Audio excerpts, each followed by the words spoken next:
I'm delighted to be joined on commentary this morning by the former Surrey, Warwickshire and England all-rounder Ricky Clark. Morning to you, Ricky. Morning, Adrian. You okay? Yeah, I'm fine. A bit more cloudy today, which we'll talk about in a few moments' time. First things first, though, at Hove, we always like to test that everything is working in terms of the commentary going around the ground. So I just need someone somewhere to just wave at me and let me know that you can hear us. And nobody is doing us the honours, Ricky. There's generally someone up in the Spenkama Pavilion over there who gives me a wave. The regulars are a guy called Julian, who I know is on holiday in Sorrento, and Tim is often up there as well. But someone has generally got a headset on, so the commentary does go out around the ground, and so we know that it is going. And no one is waving.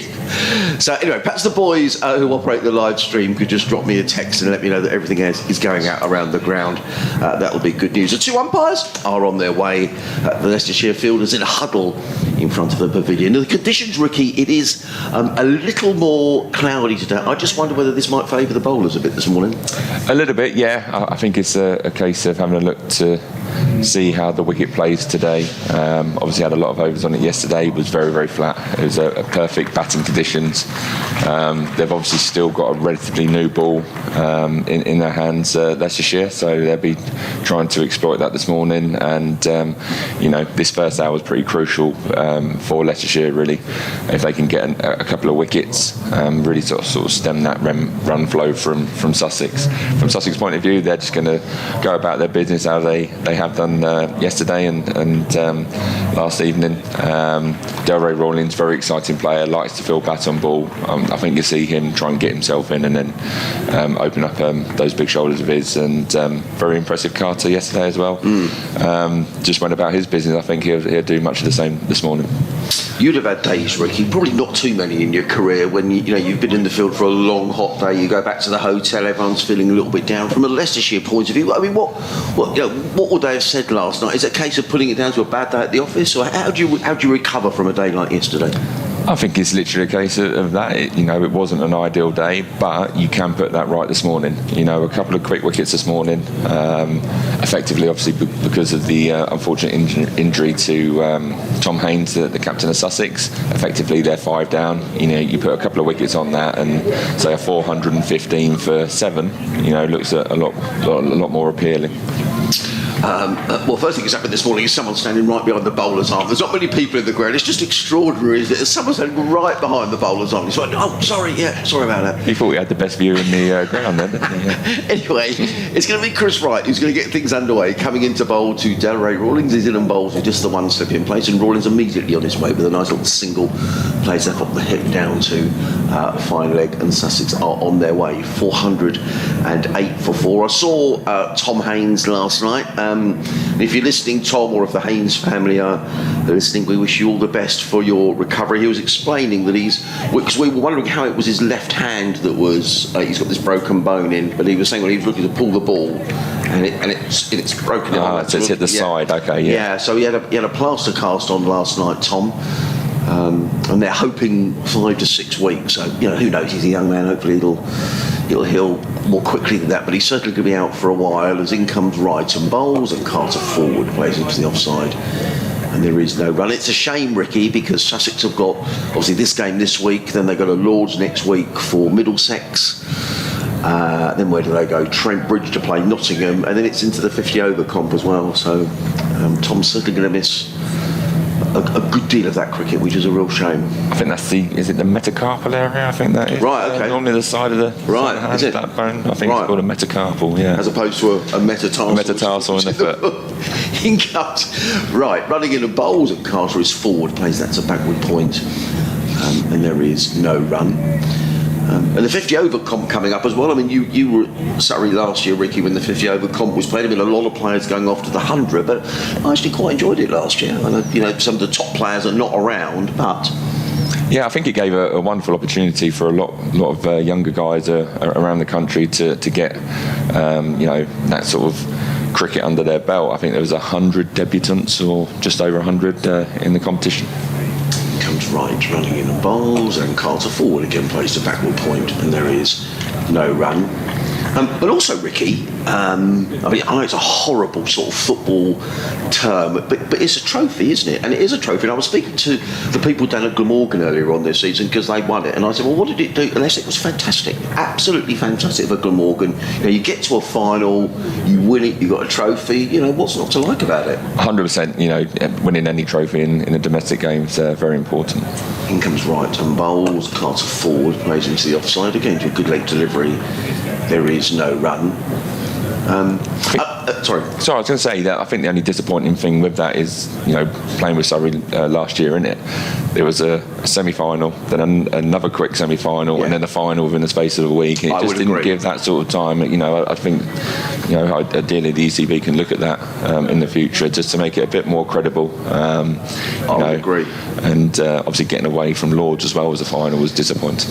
In comes right and bold. Carter is forward, plays out into the covers. There is no run. Nice tidy over from Chris Wright. The scoreboard seems to have gone slightly AWOL.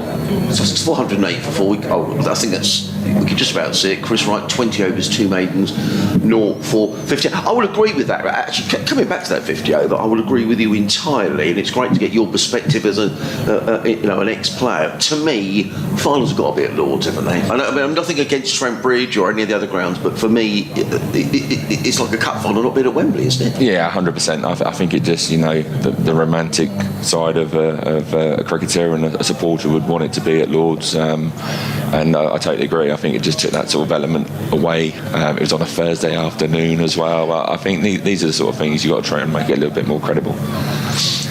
It's going to be Mulder coming down the hill into Delray Rawlins.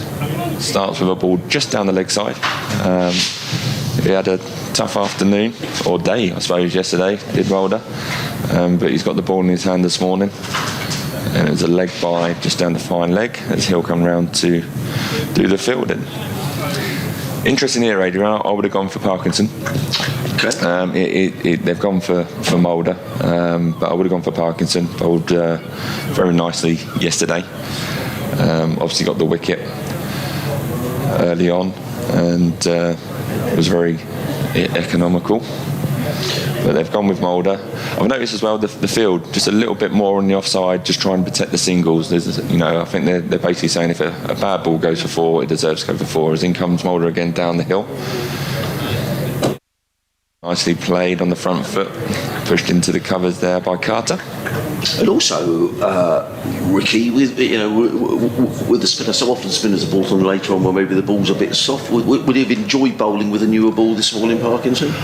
Potentially, you know, I've not bowled much spin in my career, but I think sometimes, you know, when that ball's a little bit harder and the seam's a little bit more pronounced, you might get a little bit more grip, a little bit more bounce, and that just brings everything into play a little bit more. As in comes Mulder again from the Cromwell Road end, good line and length, played nicely from Carter on the front foot, back to Mulder as he throws the ball to Parkinson at mid-off to shine it. I think in terms of this schedule, actually, Ricky, for the 50 over as well, the final, I understand, is, I think, mid-September.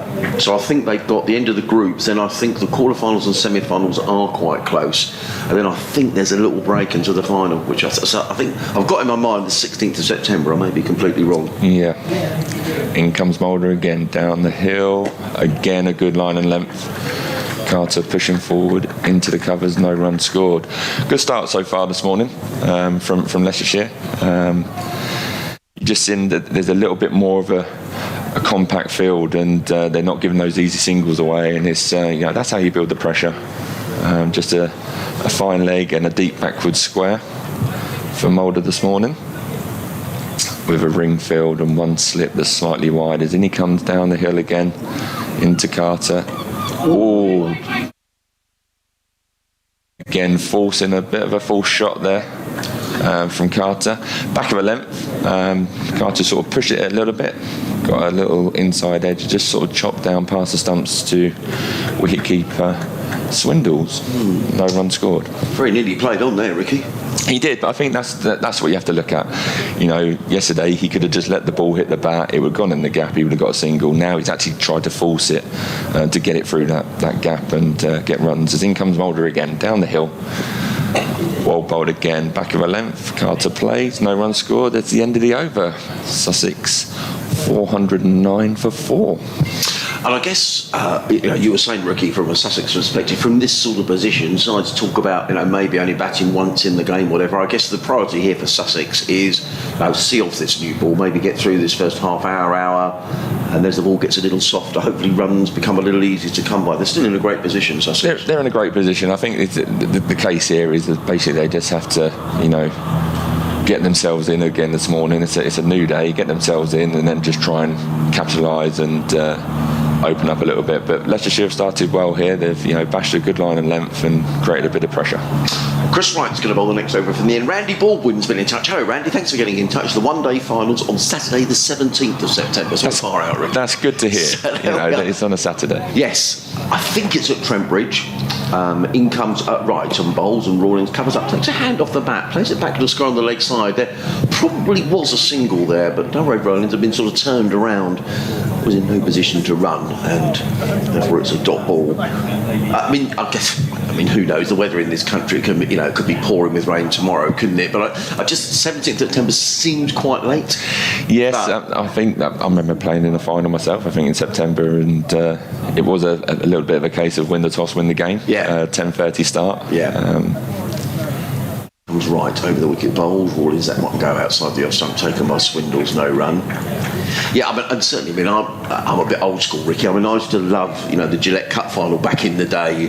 When it was at Lord's, September. It was, and in those days it was on terrestrial TV, so it was the big match of the season. Those Gillette Cups were massive games. Yeah, we used to watch it, and there would always be someone, Ricky, who would come on and take, 6 for 23.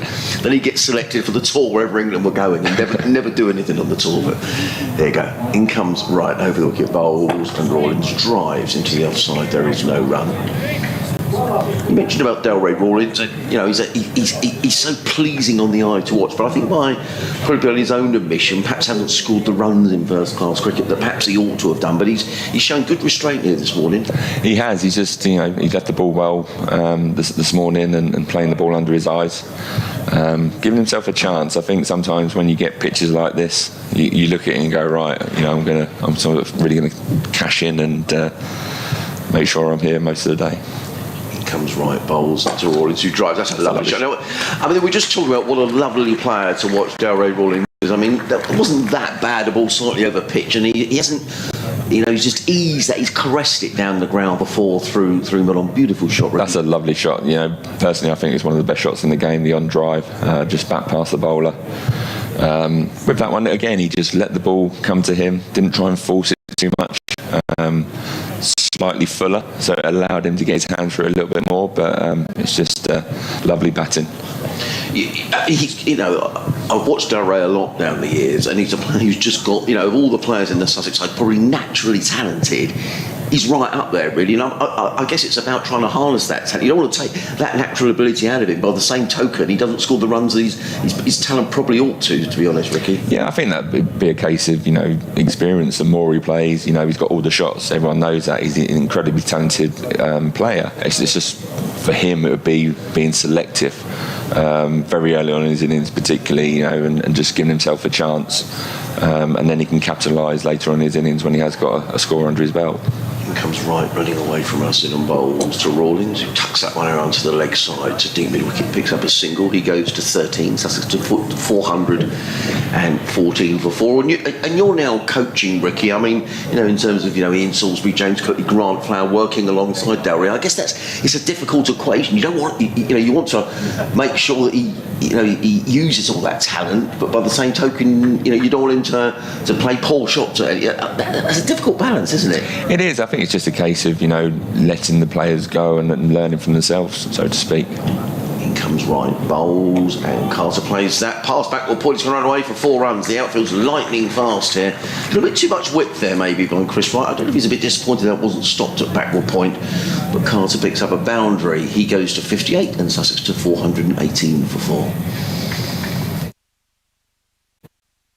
So anyway, we see a lovely shot from Delray, and we see it a lot as well. So let's hope he's still young enough, Ricky. You must have played with some players, Ricky, who are maybe a bit like Delray Rawlins, have got all the shots, and it's just a case of getting, making the most of their ability. Yeah, I think it is. I could probably talk from personal experience. That sometimes people say that I didn't really fulfil my potential sometimes, and I think it's a case of particularly with bat in hand, you have to give yourself a chance.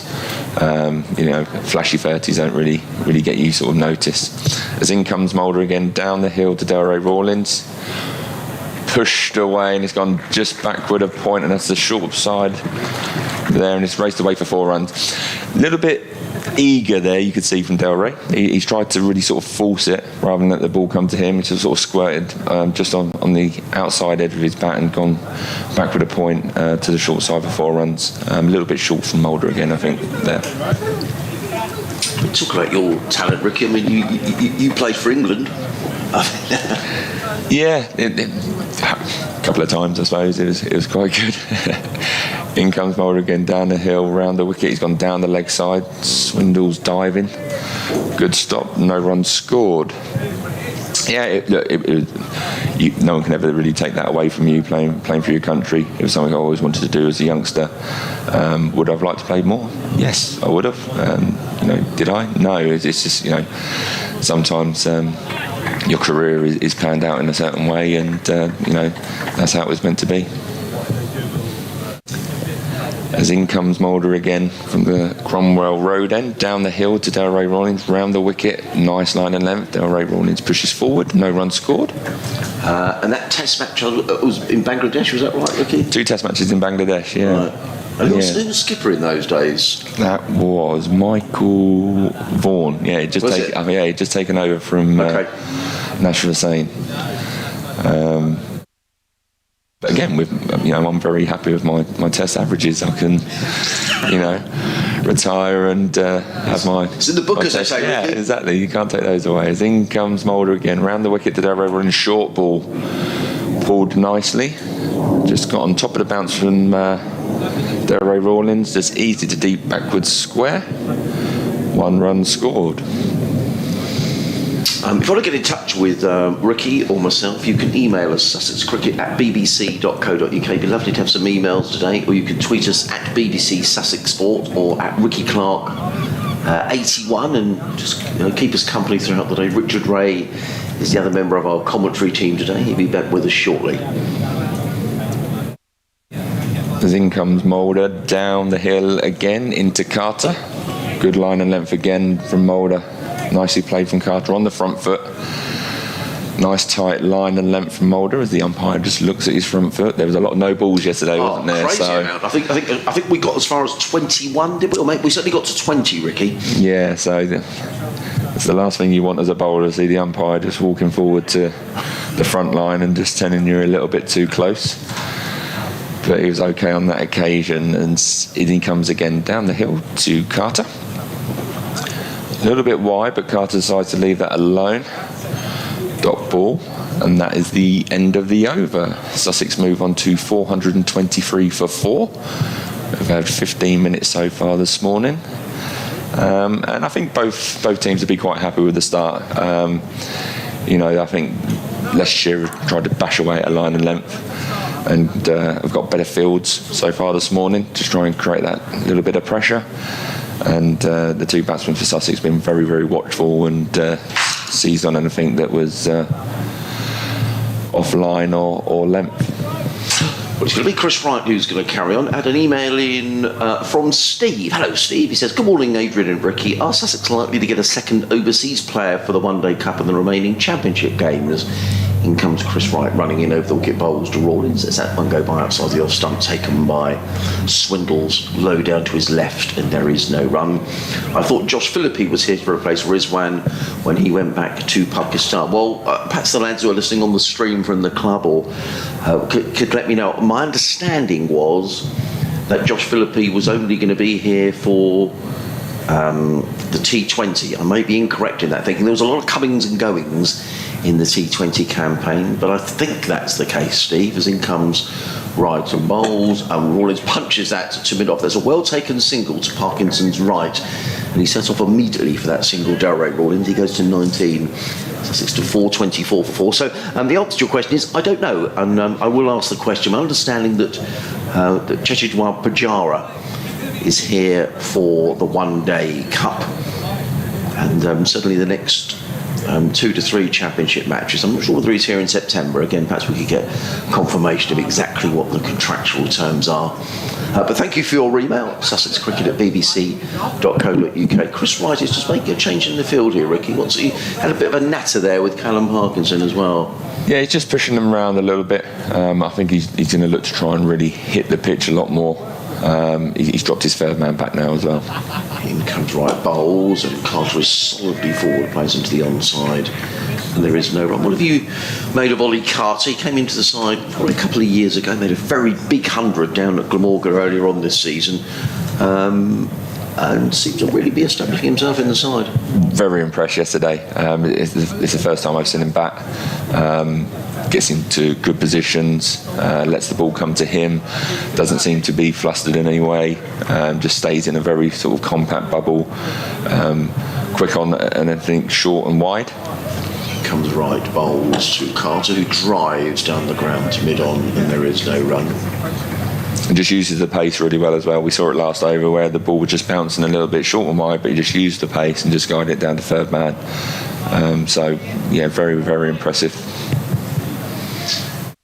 He'll have the gloves this week as well. When he made that big 100 down in Cardiff, he wasn't keeping, but batted number 4 he made. I'll look up the stats in a minute. I think it was 185 and 82 he made down in Cardiff. Comes right again, bowls, and Carter is solid in defence, placed in mid-wicket, and there is no run. Yeah, so he made 185 in the first innings and 88 in the second innings. So he's in a rich vein of form at the minute, is Ollie Carter. And then against Derbyshire here, the game that Sussex won a couple of weeks ago, 56 in the first innings and 23 in the second.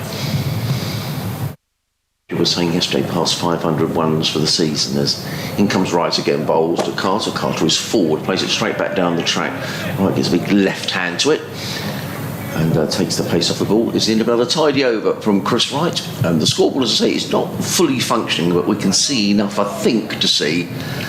I think that's 22 overs for 68. Yeah, they've taken half of it away. 424 for 4. Carter is on 58. Rawlings on 19. So yeah, please get in touch, and if you want to ask Ricky any questions about his career, I'm sure he'll answer any that he can, and any that he doesn't want to, I'm sure he won't. But please get in touch. sussexcricket@bbc.co.uk. Freddie's been in touch. Good morning to you, Freddie.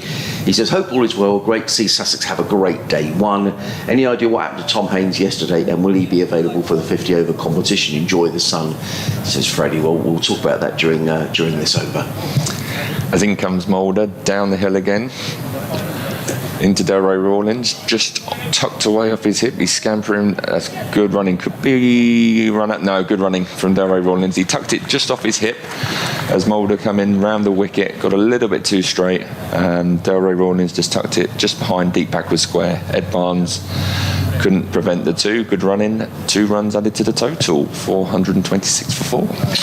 Well, I guess he was very positive in his running there, Ricky, wasn't he? I mean, when he looked to turn, because the fielder almost had the ball in his hands, but he is lightning quick between the wickets.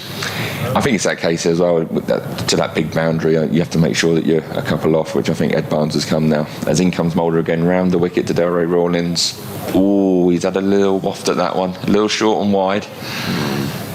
Just not quite got into a good enough position, just let his hands flow a little bit too much outside that off stump, and it went through to Swindles. I think that's the case here. We were talking about Delray Rawlings. Definitely. Everything's looking to be ultra positive, where he's got a nice short side. If you look at how Carter's played, he's let the ball come in under his eyes and just use the pace and gets his runs there. But Delray Rawlings has tried to smash the boundary boards with that. As in comes Mulder again onto the front foot for Rawlings into the covers. No run scored. Actually, Rick, it was nice to see him play that shot to that next delivery, having played a full shot, and then he got into line and got his foot right to the pitch of the ball. So the score with Tom Haynes, Freddie, we were discussing it earlier. He's broken a bone in his hand. We saw Tom last night. Got his hand in plaster, sadly, and he's going to be missing for 5 to 6 weeks is the diagnosis. I'm sure he'll be desperately keen to get back before then. but it looks like he's going to probably miss certainly some of the 50 over competition. In comes Mould around the wicket a little bit too straight again.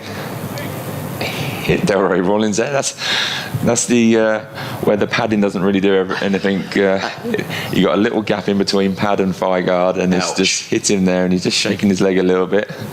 He'll have a bit of a bruise there, I'm sure, as the day goes on. Well, that must have happened to you a lot in your career, Ricky. I mean, do you sort of try and pretend it doesn't hurt, or what? You try not to, and not give too much away, but it hurts so much that you just have to rub it or do something just to take it away. Just that little gap in between fireguard and pad, as Moulder got a little bit too straight there to Delray Rollins. And in he comes again, Moulder, round the wicket. Nicely bowled. Delray Rollins tried to guide that one down to third man. No real sort of pace on the ball. It was quite straight there. Tucked it just below his feet as Point came in to do the fielding. No run scored. And we were discussing yesterday, the quickest bowl faced, that was in, I think, was that in international cricket? It was, yeah. Shoaib Akhtar. And what about around the county scene? I mean, there have been some sharpish bowlers you'd have come across in your time? Yeah, he's at Surrey now and had to face him in the nets a couple of times, but Jamie Overton, when he was at Somerset, used to bowl some quick spells. As in comes Moulder. Short ball to Delray Rollins, gets underneath it, didn't quite get up, but Delray Rollins has got under that quite nicely, nice and low. As the ball went through to Swindles, no run scored.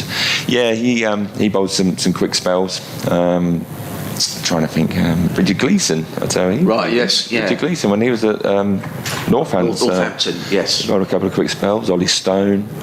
There's always that sort of. I look at it as a myth. There's no pace in county cricket, which I think's not true. As in comes Moulder again, short ball, and that rushed Delray Rollins. That one went through a little bit quicker, just over his right hand shoulder. He attempted the hook shot and tried to keep it down, but missed it on that occasion as it went through to Swindles, the keeper.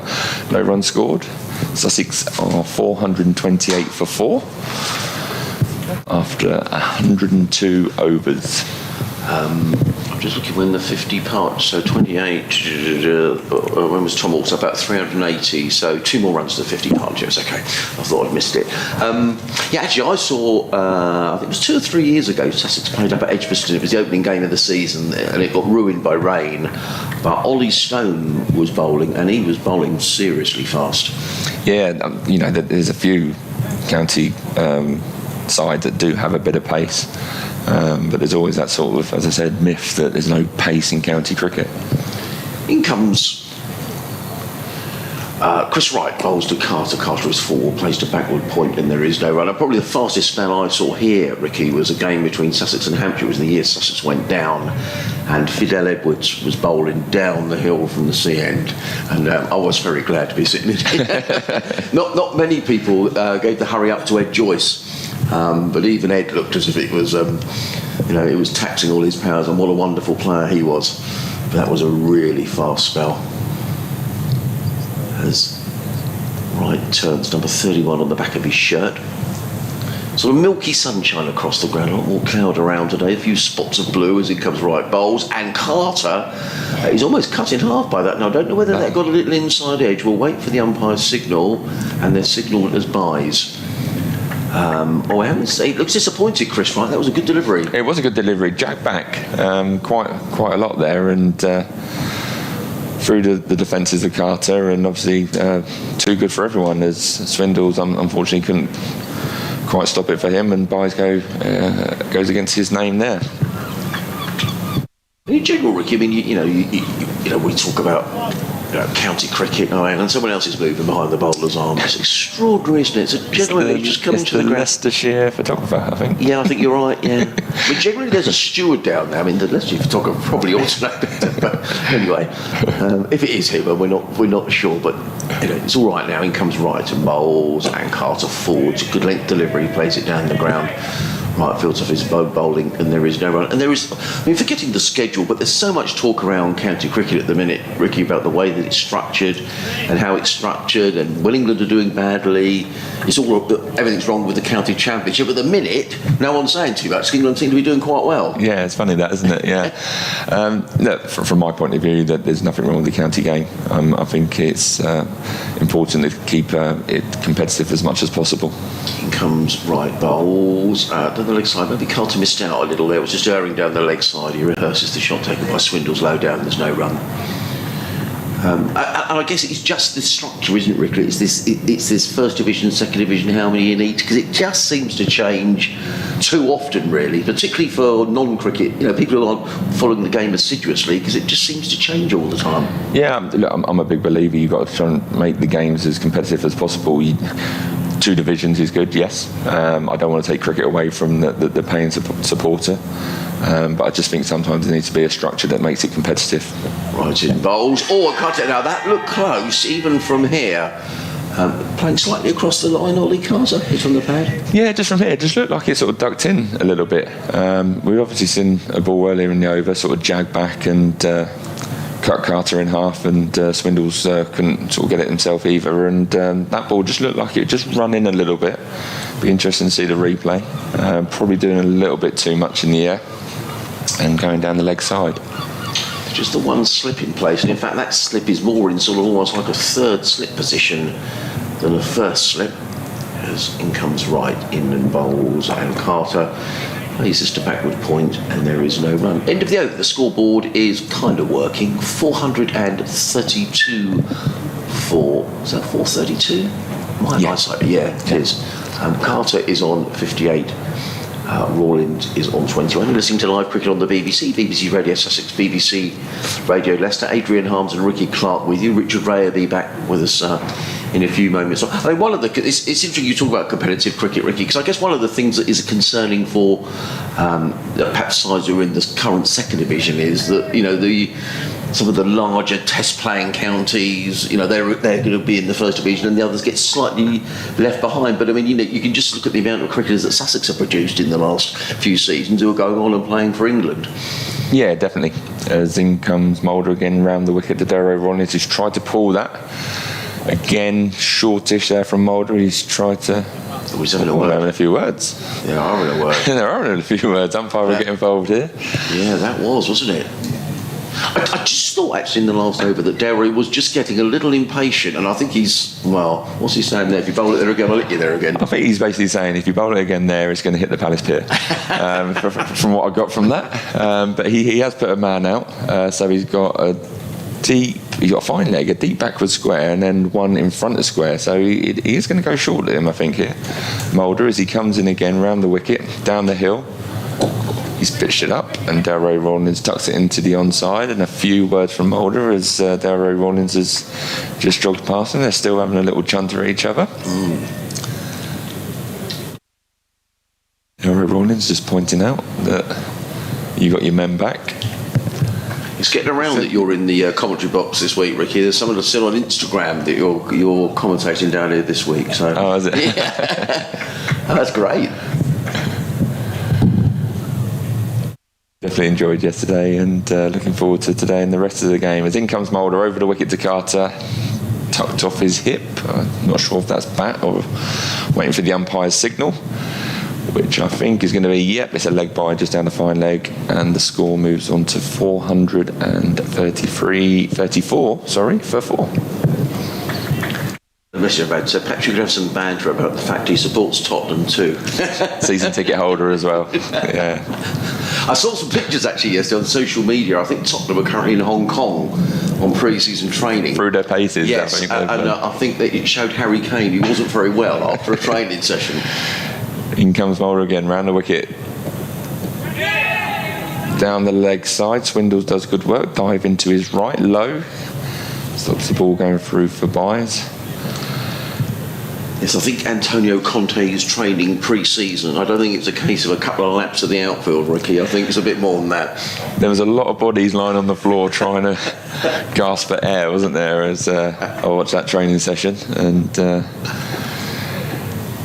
Mulder gets ready to come in down the hill again, round the wicket. Could be a short ball, this one. Tucked off his hip from Delray Rawlings, down to fine leg. 1 run scored. Interesting field there. I think Mulder's obviously gone with a field for the short ball, and he's just not quite dug it in enough, and made it quite easy for Delray Rawlings there just to tuck it off his hip and get down the other end, bringing Carter onto strike. 1 ball left of the over. Sussex are 435 for 4. In comes Mulder again down the hill. Good line and length, played nicely by Carter. Pushed back to Mulder. No run scored. That is the end of the over. Over 8+1 as well. They've done well there, Leicester. Yes, they have. Leicestershire. Yeah, they were -4 for a long time. Yes, it's just interesting there watching Delray Rawlings. I thought reined himself in there a little bit, Ricky, because I just wonder whether, he bowled a couple of shortish deliveries. He looked like he was getting a bit frustrated. And having a little chat with Ollie Carter. I mean, when you were playing, were there particular players who were notable for sort of, I guess sledging really, or having a word with the batsman? You had quite a few people that would do it regularly, and I'd imagine there'd be a few people say I was one of them. Were you? Did you? No, I think it was just a case that, in this, it's a competitive professional sport. I think if you can try and get an advantage by unsettling someone who you see as a threat, some people you just left alone because you knew they were good players, and you just let their ego take over, and you left them alone. In comes Chris Wright, bowls to Delray Rawlings, who flicks this one nicely backward of square on the leg side, picks up a single. Does Rawlings? He goes to 24, 436 for 4 Sussex, and that is, in fact, we have passed the 50 partnership, so I apologise for that, between these two. Richard Ray will be back with us in a couple of moments' time. So I'll do my update to the listeners on BBC Radio Sussex in a couple of moments' time. We always give the Surrey score as well, because we are a joint radio station. And would you believe it's raining in Scarborough? Oh, is it? Yeah. The sea threat has come up. Yeah, that's what it is. In comes Wright, racing in bowls to Carter, who plays this one back to the square on the leg side. They've taken one. I think they'll come back for the second as well. They'll need to get a move on. The throw comes in. I reckon that's tight. In fact, he's just about okay, but I reckon his heart might have been in his mouth there for a moment, Ollie Carter. And some of the Leicester lads have got their heads in their hands. I wonder if... I don't think Swindles has taken it cleanly there. Right. I think if he had taken it cleanly, I think we would see the back of Carter there. But yeah, it was very, very tight. It was just the reaction of Callum Parkinson down in front of us suggested that maybe... and Swindles just looks a little downcast behind the stumps. I just wonder whether he didn't take it cleanly. Right. Runs away from us. He's in and bowls, and Carter stands and bowls. It's a good bit of fielding, really fine bit of fielding at backward point. It was a nice shot from Ollie Carter, cutting the ball away through backward point, and it's fielded out there by... I'm waiting for him to turn around so I can see the number on his shirt. That's Kimber. I think that's Lewis Kimber, yeah. But a good bit of fielding, wasn't it? Because it would have been 4 runs. There's no one behind him, no extra protection on that offside boundary. I think that's what Leicestershire have done well this morning. Bearing in mind yesterday that would have been pushed out, easy single. I think sometimes you have to take that risk that it might go past for 4, but you can create the pressure with dot balls. In comes Wright, bowls, Carter forward, plays to mid wicket, and there is no run. I suspect we're not going to get an invite because I can't hear anything from our studio, so I'll bring Richard back in at the end of the over. 4:38 for 4. Rawlings on 24. Carter on 58. Keep the emails coming. sussexcricket@bbc.co.uk.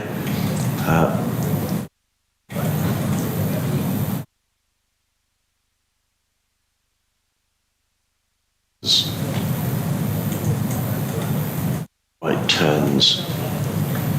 And is in and bowling, and Carter forward plays that 2 point, and there is no run. That slip positioning is quite interesting, Ricky, isn't it? I mean, what would you say? Is he third slip? Yeah, pretty much third slip. I think realistically, there's a lot of time when I played at Hove that when you're at that end, you have to be a lot closer. So that they're probably looking at it saying that at first slip it potentially won't carry. So go round a little bit and try and get that sort of thicker edge, and hope that Swindles can cover the other positions if there is a nick and get a spectacular dive out, but at the moment it's just gone a little bit wider. Demanding a return to work. Comes right, bowls. Oh, that was a quick delivery, and it flies past Ollie Carter down to the boundary for. I was just waiting for the signal there, Ricky. Oh, we are going to get an update on the cricket. Buys. Yeah, went for 4 buys. Flying ants. Yes, there were. Yesterday here at Hove, we had during the afternoon yesterday, you always get seagulls on the outfield here at Hove, Sarah, but yesterday there seemed to be hundreds of them, and we couldn't work out what was happening. We didn't know whether, someone in the ground had some fish and chips that they'd descended on, but it turned out, and we understand, there was a swarm of flying ants that were in the ground, and that was the reason. But at one stage yesterday, there must have been a couple of hundred seagulls at least on the outfield, so it was quite extraordinary, really. So we think that was caused by flying ants. It's quite amazing, isn't it? Glorious sunshine and the things that it brings with it. Now, you are basking in the sunshine. We are. How's the cricket looking today? Well, it's really good, and Sussex are going along very nicely. I haven't lost a wicket this morning. They're 443 for 4. Ollie Carter is on 58. Delray Rawlings is on 25. And Sussex building on what was an excellent day yesterday, Sarah, when Tom Alsop made 150 and Alistair Orr 70. So Sussex in a really strong position here. The only downside is that their captain, Tom Haynes, has unfortunately broken his hand. That happened while he was batting yesterday, so he will play no further part in this match and won't be playing again for another 5 to 6 weeks. So we wish Tom all the very best. In terms of Surrey, they're playing up at Scarborough in the county championship. Can you believe it, Sarah? It's raining in Scarborough. No. It is raining in Scarborough and no play so far today. So I know lots of people don't like the hot weather, but it could be worse. It could be in Scarborough today. Oh, well, thank you for that. We'll keep you updated with the latest cricket throughout the day. Just one quickly thing, just to let you sound a bit remote there. I don't know if that's something to do with the microphone, perhaps. Okay, well, we'll see if we can sort that out. Thanks very much to producer Paul. As in comes Mulder, I'll just hand over to Richard. He bowls and pulled away by Rawlings, but the ball goes through to the keeper. There is no run. Let's bring back in Richard. Apologies for the delay.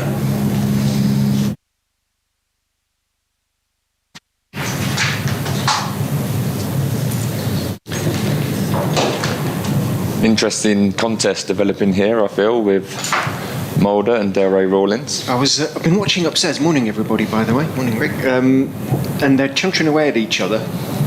Delray's giving it back to Vian.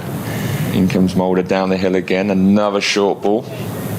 Could be given as one for the over. It is indeed.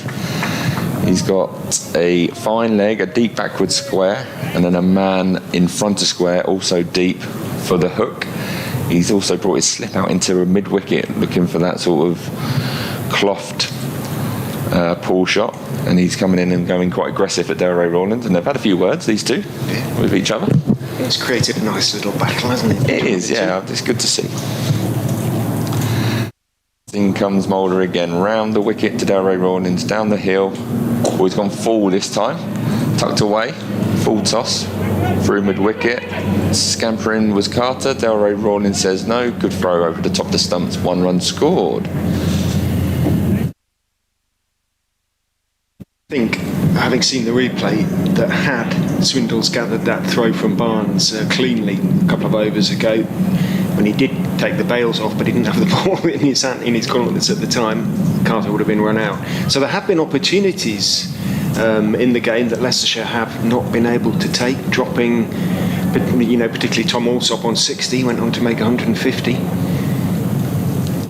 In comes Mulder to Carter, down the hill, good line and length, push forward from Carter into the offside, picked up at cover, no runs scored. Yeah, it was a good bit of fielding from Barnes. He obviously quite deep out there, he got there quickly, got a good throw into Swindles over the top of the stump on the bounce, but he just couldn't quite gather it and get it to the stumps. And as you say, I think Carter would have been struggling there, and that would have been, a nice reward for Leicester, because I think they've been quite good this morning, Leicestershire, with the way they've been bowling and kept it quite tight. Well, talking about keeping it tight, it looks as though, actually I'm not sure it is going to be Ben Mike, although he's just moved the marker. I think Chris Wright is going to continue for an over or two.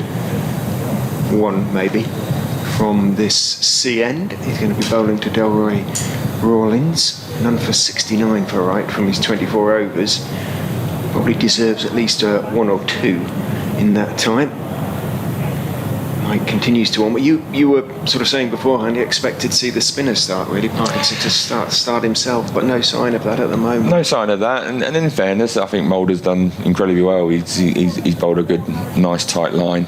Obviously a difficult day for him yesterday, but he's bowled a nice tight line. He's challenging the defensive Carter particularly in that good line length area, and obviously he decided to go hard at Rawlins. Right is in to Rawlins, who is defending on the back foot, hurried slightly.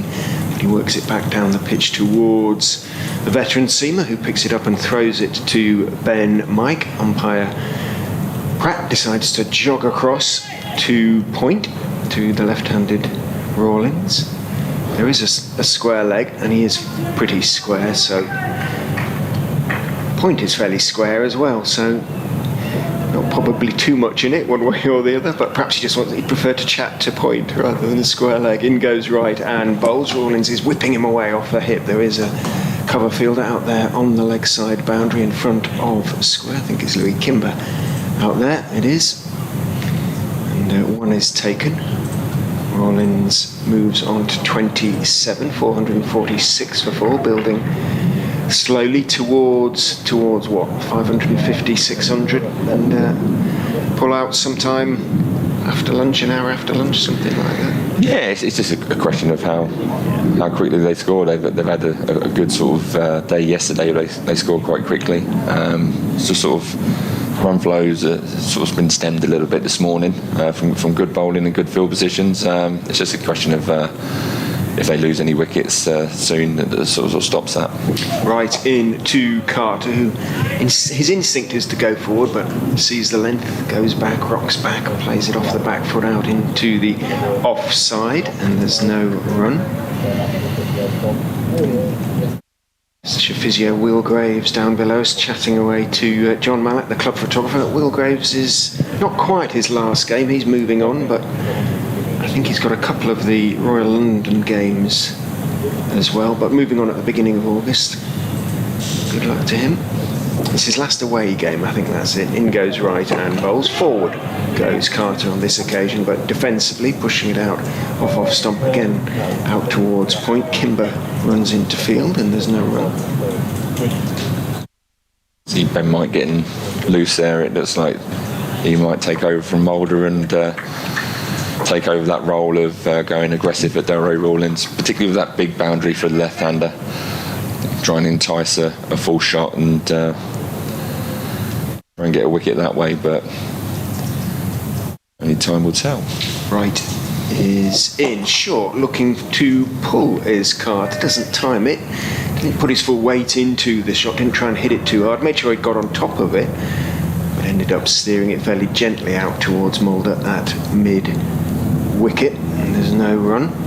Yeah, I was talking to Callum Parkinson about the sort of talking back when you're a batsman, and as you say, some do, some don't. Parkinson says he always does, just to get himself going. He said a little bit, really, as much as he said if a bowler says something, he'll always say something back.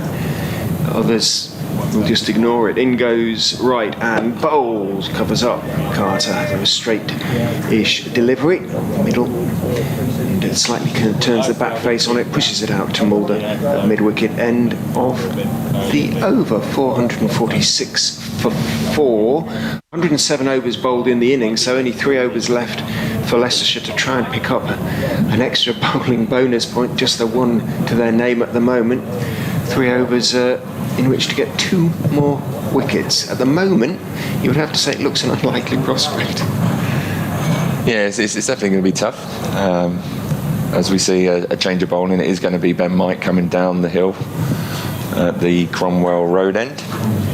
Delroy Rawlins is on strike. Again, he's gone for the same field as Mulder, so we're going to see probably some aggressive bowling here from Ben Mike, where he's going to go short at Delroy Rawlins. He's going to have 3 fielders in the deep, waiting for a false hook or pull shot. Got a lot of pace as well, Ben Mike, so a little bit more than Mulder, so this will be an interesting contest. I can't see either batter or bowler shying away from this. This could be an interesting passage to play. He will take it on, won't he, Delray?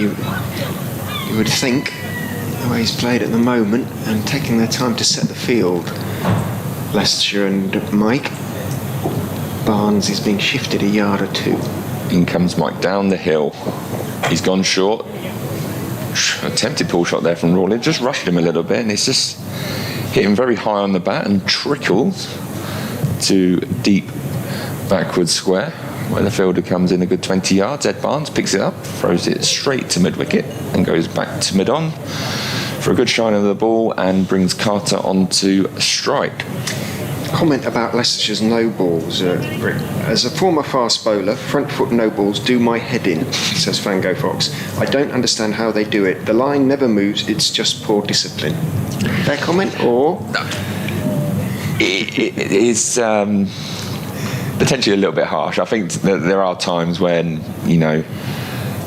particularly when you've got a slope and stuff and you're not used to a ground, particularly at Hove, I've had it before where you end up going further, and I was luckily enough quite good with no balls, the way I didn't bowl hardly any, so I was quite fortunate. But in comes Mike again to Carter, short and wide, cut from Carter, backward a point, Hill comes round, good fielding from Hill, might have hurt himself there as they come back for free. It was good fielding, he got round quickly, it was just before it hit the rope, got down low, flicked it back into play. Ed Barnes was there to help him, 3 runs scored, but it's a little bit short and wide there from Ben Mike. It's a difficult one because there are times when you just get there sooner than you want to and everything's a bit rushed and you try and keep your action normal, and it is quite difficult. But realistically, I'm not saying this. It's good to bowl 21 no balls in a day. As in comes Mike again down the hill to Rawlins. Short ball again. Delray Rawlins tried to pull it, didn't get up as much, and just trickled through to Swindles to keep, and no run scored. It was an odd one, that, wasn't it? I don't think it missed the stumps by that much, but just didn't really get up. I was wondering whether does it make that much difference in terms of pace if you're not absolutely express to be cutting the line with the sort of back of your heel or the sort of middle of your heel. Do you know what I mean? An in-shoot. It is difficult. I think, look, if you look at it, for example, I think Ben Mike bowled a few yesterday, but he's wholehearted. He is running in. He's literally sprinting in and trying to bowl as fast as he can. So there's going to be a little bit where he's just overstriding. As in he comes again, short ball down the leg side. Stifled appeal from bowler and keeper. Was hoping that they bit of glove on it from Rawlins, from the Leicestershire bowler and keeper, but nothing on that occasion. Just a dot ball. The score moves on to 450 for 4. Rawlins 28, not out off 50. Ollie Carter 62 off 143 balls. Been very, very watched. I think the bear bug for me is when spinners bowl it. I think when they're just a couple of yards away. In comes Ben Mike again, short ball again, rushing Rawlins. Might have just gloved it as Rawlins walks the other end. He might have to have a hurry up if Ed Barnes throws it at the bowler's end. He doesn't. But just rushed him a little bit there. Delray Rawlins from Ben Mike. Gloved it to deep backward square leg, where he walked a single. Brings Ollie Carter back onto strike. He's managed to get thoroughly under the skin of some of the Leicestershire players, hasn't he, Delray? One way or another. I think he's one of those characters. I think, I can speak from experience of that. I think I did that a few times to a few players, which is not a bad thing. No. As in comes Ben Mike again to Carter, and he has pulled that in front of square onto it very, very quickly. A little bit short there from Ben Mike. And Carter has jumped on that very, very quickly, pulled it through mid-wicket for 4 runs and moves his score on to 66. He had a lot of time there, didn't he? Or looked to have. He did, yeah. It's just Ben might be a little bit disappointed with that. I think, what we saw with Mulder is he went aggressive at Delray Rawlins because he had that big boundary on one side. But when he was bowling at Carter, he did make sure that he was bringing him forward and testing that defence. And Ben Mike was just a little bit too short on that occasion to Carter, who jumped on it very, very quickly. 10 overs, none for 81 for for Ben Mike at the moment. And is quiet coming off as far as Leicestershire are concerned this morning. Eddie Barnes. This looks as though he's had a haircut overnight. He looks very shorn. Moment. Travels with clippers, does he? I'm not sure. Just looks as though he's he may have visited somewhere in the lanes. He's going to go around the wicket to Delray Rawlins from the C end, bowls on his legs. He just waits on the back foot and turns it down to deep backward square / wide long leg. Patel down there in front of the Players' Pavilion. Single is jogged, almost walked by Rawlins.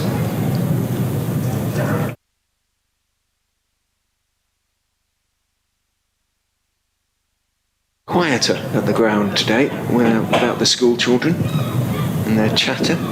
I could only see one seagull as well this morning. And they've cleared up those ants.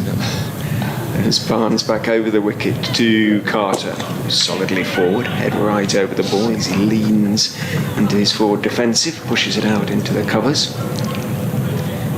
Umpire Pratt decides he's going to jog across to point again, this time from square leg to Carter. I think we're seeing evidence from Leicestershire that there is a plan in place here with how they're looking to bowl. Definitely looking to bowl a lot straighter. Bringing in a sort of catching mid-wicket and catching short square leg with a deep man. Barnes is in to Carter again, line and length on off stump. He leans forward, blocks it out into the covers in almost exactly the same way as the previous delivery. Yeah, they've a certain amount of control of their run rate now, but so much damage done yesterday that it is very much an exercise in damage limitation. Parkinson's starting to swing his arms at mid-on. Both Mike and Barnes have just started their spells. In goes Barnes and bowls, and leaning forward, just putting a little bit more weight into the shot, steering it with something of a flourish. Carter out to mid-off. To the fielder. Definitely been a lot more dot balls, I think, with the field placings today. Just allows them just to control it a little bit, and they're not robots, so they're not going to bowl the best ball every time. So there will be boundaries, but just getting a lot more dot balls in. Barnes bowls fullish again and is driven for four. Puts his hand to his chin, Barnes, as he turns and watches the ball as it bisects extra cover and mid-off and runs down the slope to the long off boundary, just over pitched on that occasion. And Carter efficiently put it away, really, just didn't miss out. Really good shot, as we said. It wasn't really that bad a ball from Ed Barnes. Looked like it had a little bit of swing on it as well from here, and just a slightly over pitch delivery, but not by much. But Carter was quick on it, and a beautiful shot through the covers for 4. Barnes is in again. Carter is covering up to a straighter delivery. Turns his wrists on it, pushes it out to mid-wicket, end of the over. Yeah, just seeing the replay, it did just swing a fraction, but just over pitched as well. Fine margins. Who'd be a bowler? End of the over, 460 for 4. Yeah, it was actually quite a nice delivery. With just saw the replay as well. There, just nice bit of swing on the ball. Just a little bit over pitch on that occasion. As we go back to the battle between Ben Mike and Delray Rawlins. Field still set for short pitch bowling.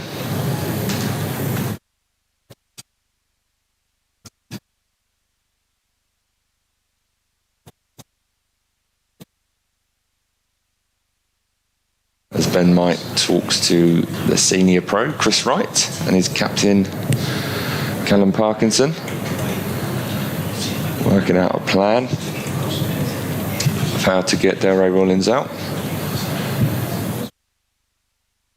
There's a mid-on, mid-off, extra cover, backward point, a third man, a mid-wicket, and he has 3 out on the leg side, just in front of the square, deep backward square, and a fine leg. As in comes Ben Mike to Delroy Rawlins. Short ball. Oh, that was quick. Looked like he lost his footing a bit there, Ben Mike, but that sort of gave the hurry up to Delroy Rawlins, who got underneath it. As Ben Mike was kicking away at the footholds, Chris Wright has come in and tried to help him out. I'm not sure if they've been filled in overnight and helping the bowlers, but they went out during tea and they filled them in during tea very sort of efficiently with a mix of earth and something wet. Yeah. And then tamping it down and then brushing on the dry stuff so that it all blended in. And as in comes Ben Mike again, round the wicket, down the leg side. A little bit fuller on this occasion. Good work from Swindles down to his low right, stopping the ball from going through, and no run scored. Ed Barnes is getting a drink there from his medical team as they walk round the boundary, taking in the sunshine. A little bit more cloud today.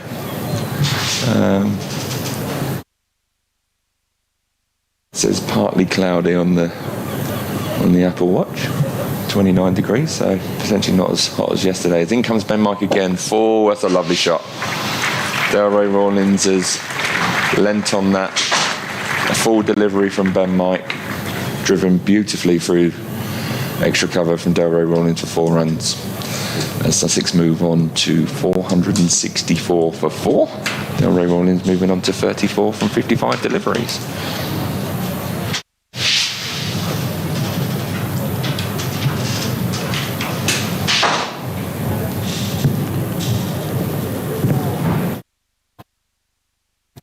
Sorry, Ricky, you keep going. You're doing very well. We got a mic issue, so we're just trying to sort it out. So you carry on. That's fine. Carry on.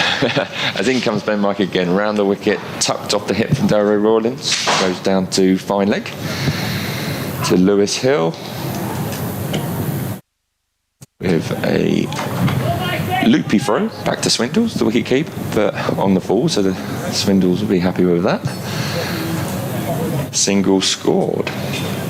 As a slip comes in for Ollie Carter, who's been very, very impressive so far this innings. Been very, very assured of himself, very composed. As in comes Ben Mike again down the hill to Carter. On the back foot goes Carter, pushes it to backward point. Ed Barnes does a fielding, no run scored. he sort of looks like he knows what his job is out there, how he's going to play all the way through. The time is very much on Sussex's side in the game at the moment. Could be different if Leicestershire are 250 for 1 at the end of the day or something like that, but in those circumstances, I think that's where I'd be looking at a situation with Sussex, that sometimes, if you want to bat big, bat once, you just keep going until you potentially get bowled out or it gets too ridiculous. But in comes Ben Mike again down the hill. Good delivery there from Ben Mike, pitched it up, full of a length, nicely played from Ollie Carter, who just rocked onto the front foot into the defensive position, pushed it into the covers. And that is the first hour of the morning of day 2 completed, and we're all going to have a drink. I think it's fair to say that, as in every other hour of the game so far, it's belonged to Sussex, really. 465 for 4 from 407 for 4. A pretty solid first hour for the home side. Just what the Sussex doctor ordered, really. Just build on the lead, build it up. Leicester should be tired, obviously, from yesterday, and the batters too. You shouldn't underestimate that. I guess they'll have been out there for, by the time they get out there, 5.5 sessions, something like that, the openers, in terms of concentrating and keeping their legs moving. And it is a factor, however good the pitch is. A couple of early breakthroughs put the Foxes on the back foot. I think it's the case that you'll be tired, body and mentally. Mentally being out, they've done 110 overs so far. Mentally, that can be quite draining. Not only physically on the body, being in the field for that long. On 2 very hot days we've had here so far at Hove, that would just give Sussex that upper hand when they come to bowl, whenever that may be, that the Leicestershire batters will be potentially a little bit fatigued with their stint in the field.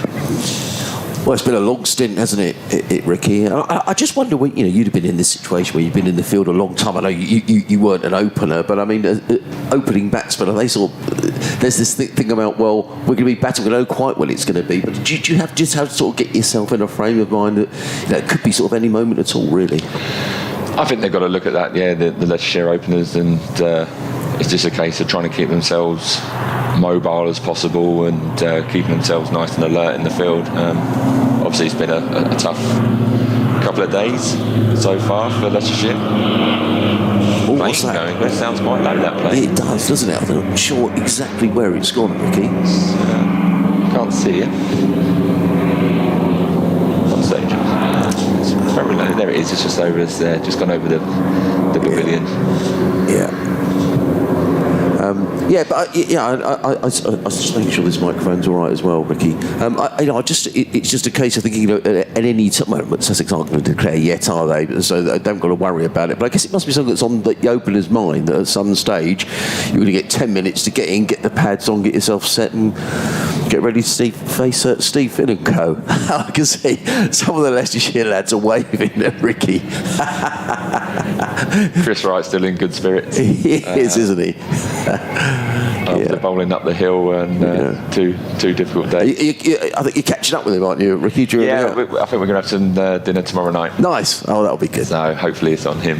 Good stuff. Doesn't like getting his wallet out very often as Chris Wright. Is that right? Yeah. Oh, we can tell him that. Well, it's going to be Ed Barnes who's going to pick up the attack from the C end of the ground, running up the hill to bowl to the left-handed Delray Rawlins. He's in and bowls, and Rawlins lets this one go outside the off stump. There is no run taken by Swindles. No slips in place. Leicestershire completely on the defensive. Is it me, Rick, or has it got cold in here? It has got pretty chilly. I mean, we shouldn't complain because the rest of the country is sweltering. Ricky's here in his shorts. We've both got sort of a short sleeve. Well, actually, Ricky's got a long sleeve shirt on. I've got a short sleeve shirt on. There's not much of me, and I'm feeling cold, so I'm going to turn the air conditioning off in a bit. We're very lucky, and we'll do a little bit for the environment as well. I've got my flip-flops on as well. My feet have just turned blue a little bit. So it is cold in here. In comes Ed Barnes, running away from us. He's coming into bowl to Rawlins, and Rawlins is forward and plays straight down the track to mid-on. And there is no run. 465 for 4. Rawlins on 35. Carter on 70. We'll let Ricky have a break at the end of the over and go and grab himself a cup of coffee, and Richard will be back with us. Actually, Richard just come back. You could turn that air conditioner on, could you? There's a button just on the main screen on the bottom left. That's it. We shouldn't be complaining, really. No, it's got crazy cold. In comes Barnes around the wicket, bowls to Rawlins. Rawlins just clips this to mid-on. There is no run. You're talking how impressed you've been with Ollie Carter. I've been impressed by Delray Rawlins today because I've seen Delray in situations like this where perhaps he's got frustrated and then plays a shot that he really shouldn't have played and got out, but he hasn't done that today. I think he's been pretty restrained. 35 off 59 deliveries. I think it's been a good knock because clearly Leicestershire have tried to set fields to get him out, Ricky. Well, you'd have done that anyway, but they had a plan. As in comes Barnes round the wicket. Rawlins comes down the wicket and just stumps the ball down the ground for 4.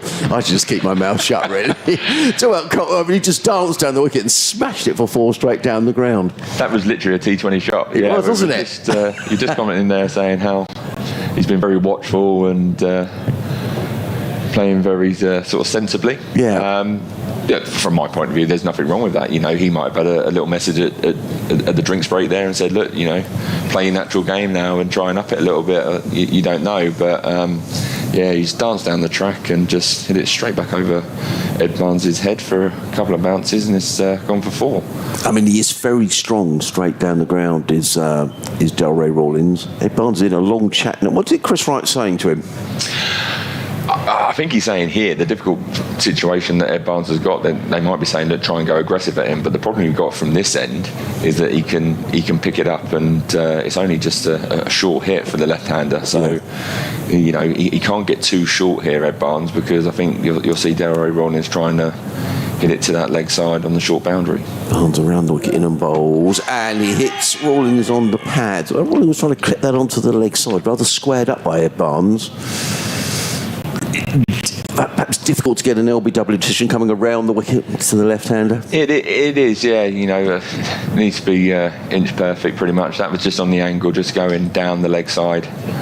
But Delroy Rawlings obviously just tried to tuck it off his hip and push it for an easy single, but missed it on that occasion. But probably just going down the leg side and a little bit too high as well.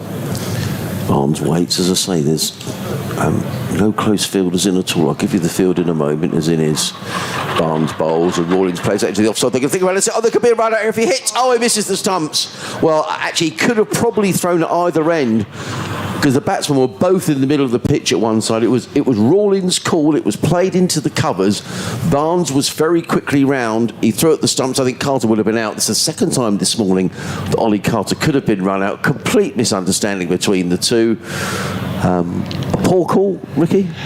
I think in the end, yeah, it was. Ed Barnes has done incredibly well, obviously coming around the wicket, so the ball's gone into the offside for him just to continue from his bowling and pick it up, and had a little bit more time than he probably realised, Ed Barnes, and sort of rushed his throw a little bit and just missed the stumps by a good probably foot, I'd say. But yeah, both batters were stranded, so we've had a couple of scares this morning. We have. Ricky, we're going to let you have a break for a cup of coffee and go and defrost a little bit, and Richard's going to rejoin us. Ricky will be back with us just after 12:30 back on commentary, but Richard Ray's going to rejoin us. We're going to have Ben Mike, 11 overs, 0 for 86 for Ben Mike. It's not been his best bowling performance by in this match, but he's going to come in from the Cromwell Road at the ground, completely in shade at the moment, as in comes Mike racing down the hill. Bowls to Rawlings, who drives nicely down the ground to mid-on, and there is no run. Hi Richard, good to see you. Good. Our first time on today. Good afternoon.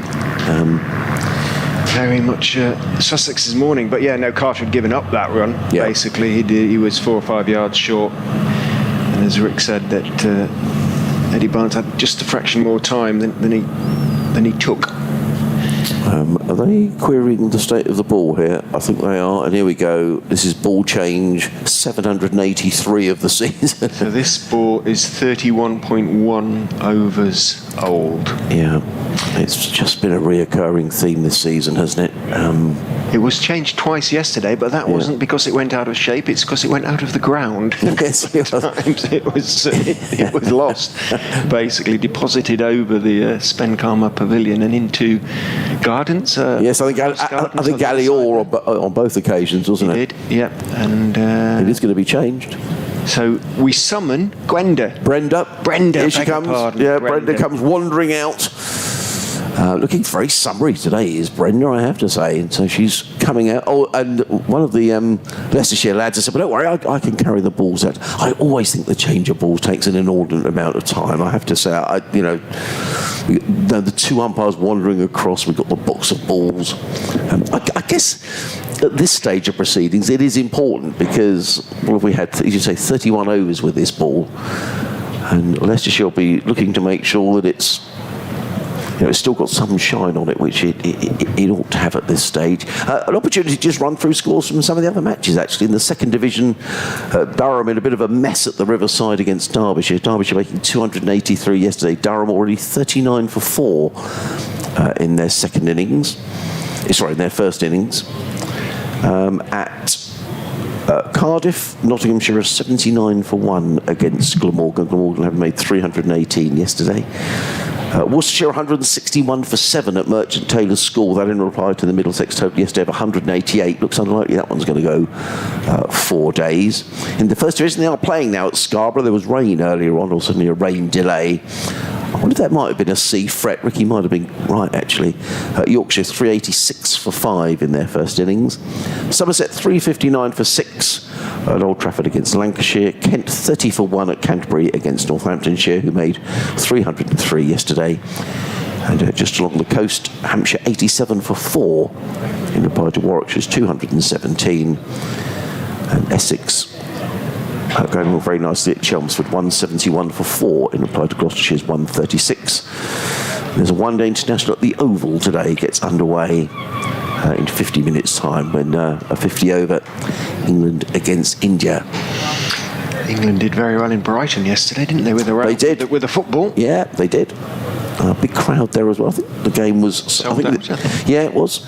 I think the official attendance was something like about 28,500, which is slightly below capacity, I think.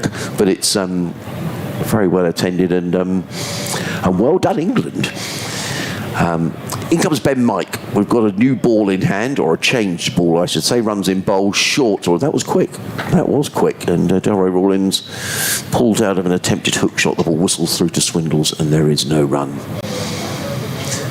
Cast on 70, Rawlins on 40. These two coming together when Tom Alsop was out with the score on 380. So these two just 10 runs short of a century partnership. The left-hander waits. One slip in place. There's a third man, a deep backward point. Extra cover mid-off, mid-on, mid-wicket. 2 men sat back on the leg side as Mike is in bowls to Rawlins, who drives down the ground. Good bit of cricket all round, actually. Nice-looking shot from Rawlins. Very well fielded by Ben Mike, who's very athletic, leaping across the track and throwing the ball at the stumps, stopped by Swindles. And there is no run. They've got this leg side trap set, Richard. They've got this deep backward square and a fine leg just down below us. Lewis Hill hurt his hand or his shoulder a bit earlier on. He was just... he looks okay now. He sort of rolled on it, didn't he did. He dragged it back, but he seems... No, he seems all right now. Yeah. Comes Mike, bowls, Rawlins drives to mid-off, takes a quick single. In the previous over, there was a very poorly judged signal which could have resulted in Ollie Carter being run out, but on this occasion, it was played to mid-off. He set off immediately. Yeah, he chose the fielder there, didn't they? Identified Chris Wright. He was very, very fit. Isn't quite as flexible, shall we say. He's a tall man. Takes a while to get down to it. I can see Ackerman starting to warm up as well. So I think Leicestershire will be turning to spin before too long. Yes, it's seen this morning as in comes Mike down the hill bowls. Carter is solidly forward, plays defensively into the offside, fielded by Colin Ackerman. And there is no run. The physios are sort of making their way around the outfield, chatting away to Lewis Hill just down below us. A bit more cloud around today, although having said that, it started to break up and we're getting more patches of blue above the ground and some rather wispy high-level cloud. So Ollie Carter lost his mullet. He was very proud of it. He was, yeah. Not as far as I'm aware. We'll have to ask him later. In comes Mike. Bowls to Carter down the leg side. Taken by Swindles. There is no run. End of the over. 471 for 4. Carter on 70. Rawlins on 41. A bit hard to tell underneath with his helmet on. It's an obvious mullet appearing from underneath it. Yes, I'm not aware, but plus he's got it tucked in.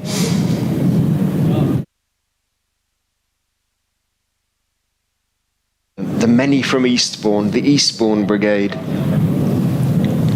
Carter? Yes, he is. It's the Knaresborough Brigade up in North Yorkshire. Some 20 miles or so north of York, sort of level with Harrogate, a couple of miles from Harrogate, east of Harrogate.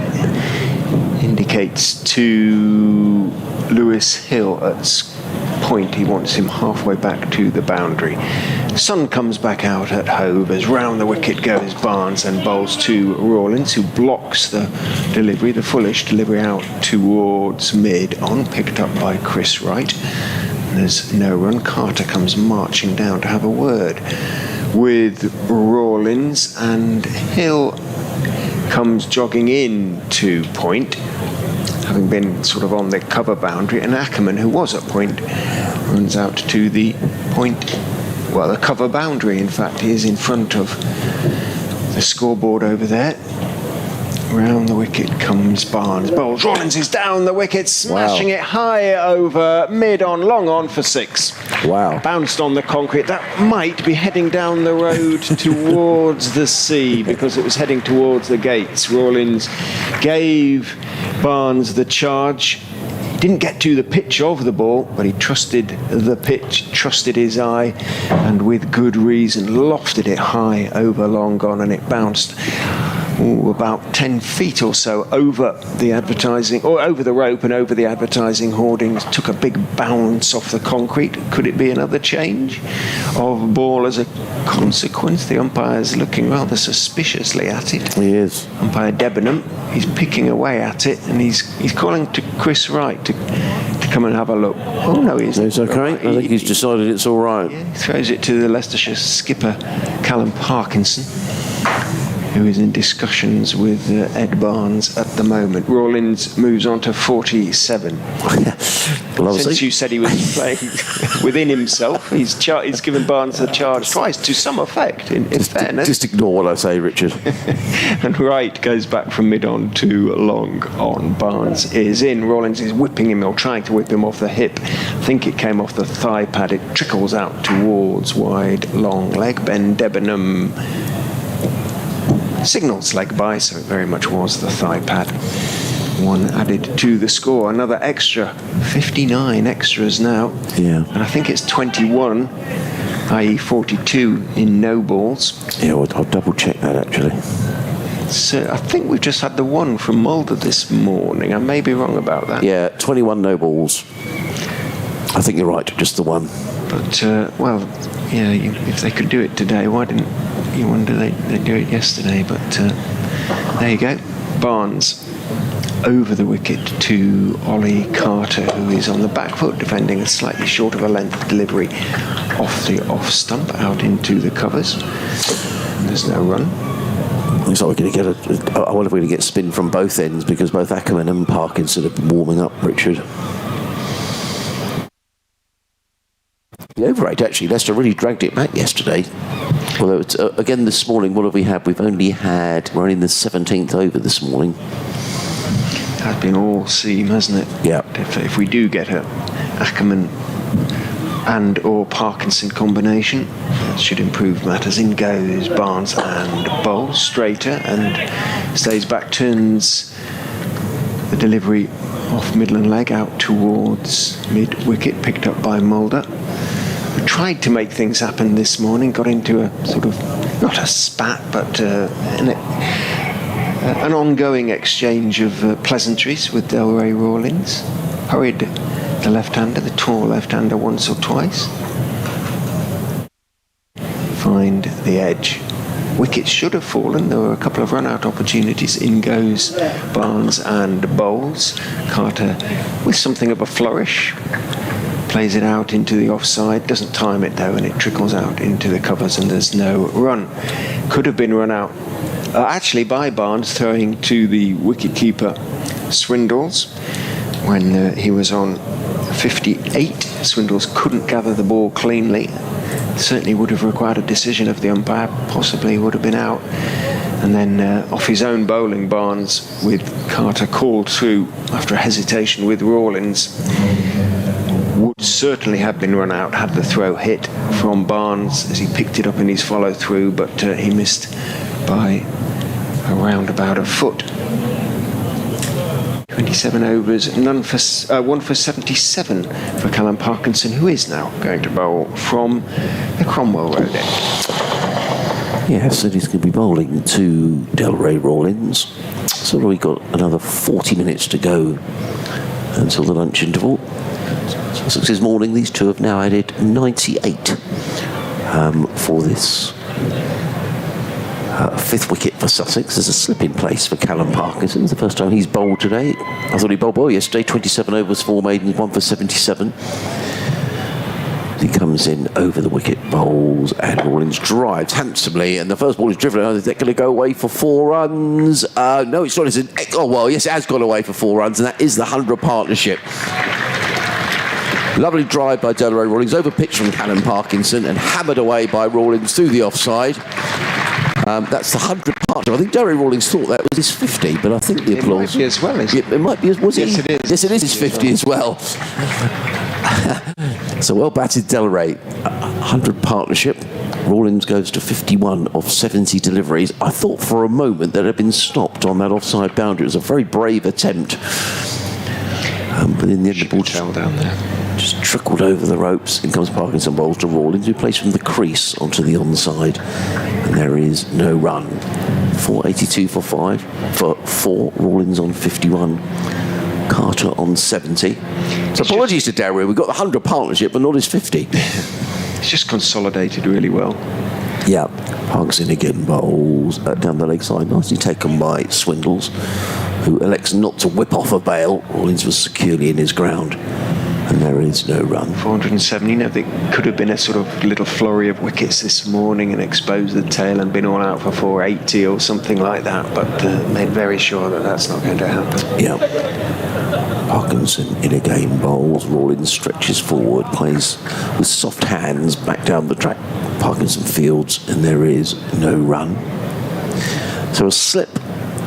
There's a fielder on the deep point boundary, an extra cover saving one. Mid-off looks like he's about halfway back.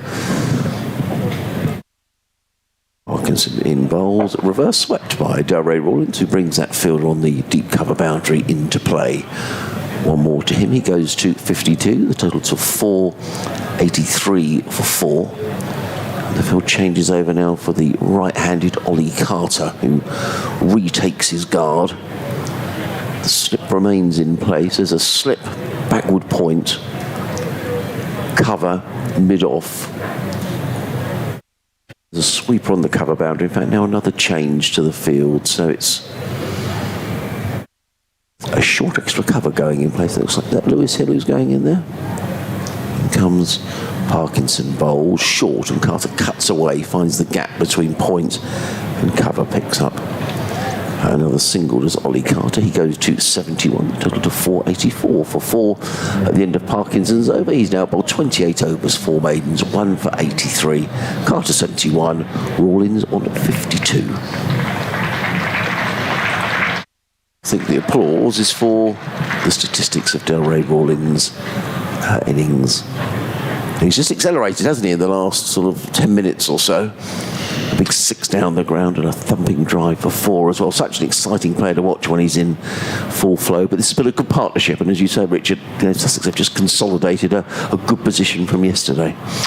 Run rate still well over 4.25 for the innings as a whole, which is spectacular by county championship standards. Yeah. Barnes picks up his heels, runs in from the sea end and bowls very straight to Carter. Made just to come back in a fraction towards him, and Carter slightly inside part of the bat as he leant forward and defended that out towards mid-wicket. It was interesting to hear Ricky, who brought genuine insight, I think, but how quickly he picks up the sort of shape of the delivery, even from we're not behind the bowler's arm, we're at long gone sort of thing.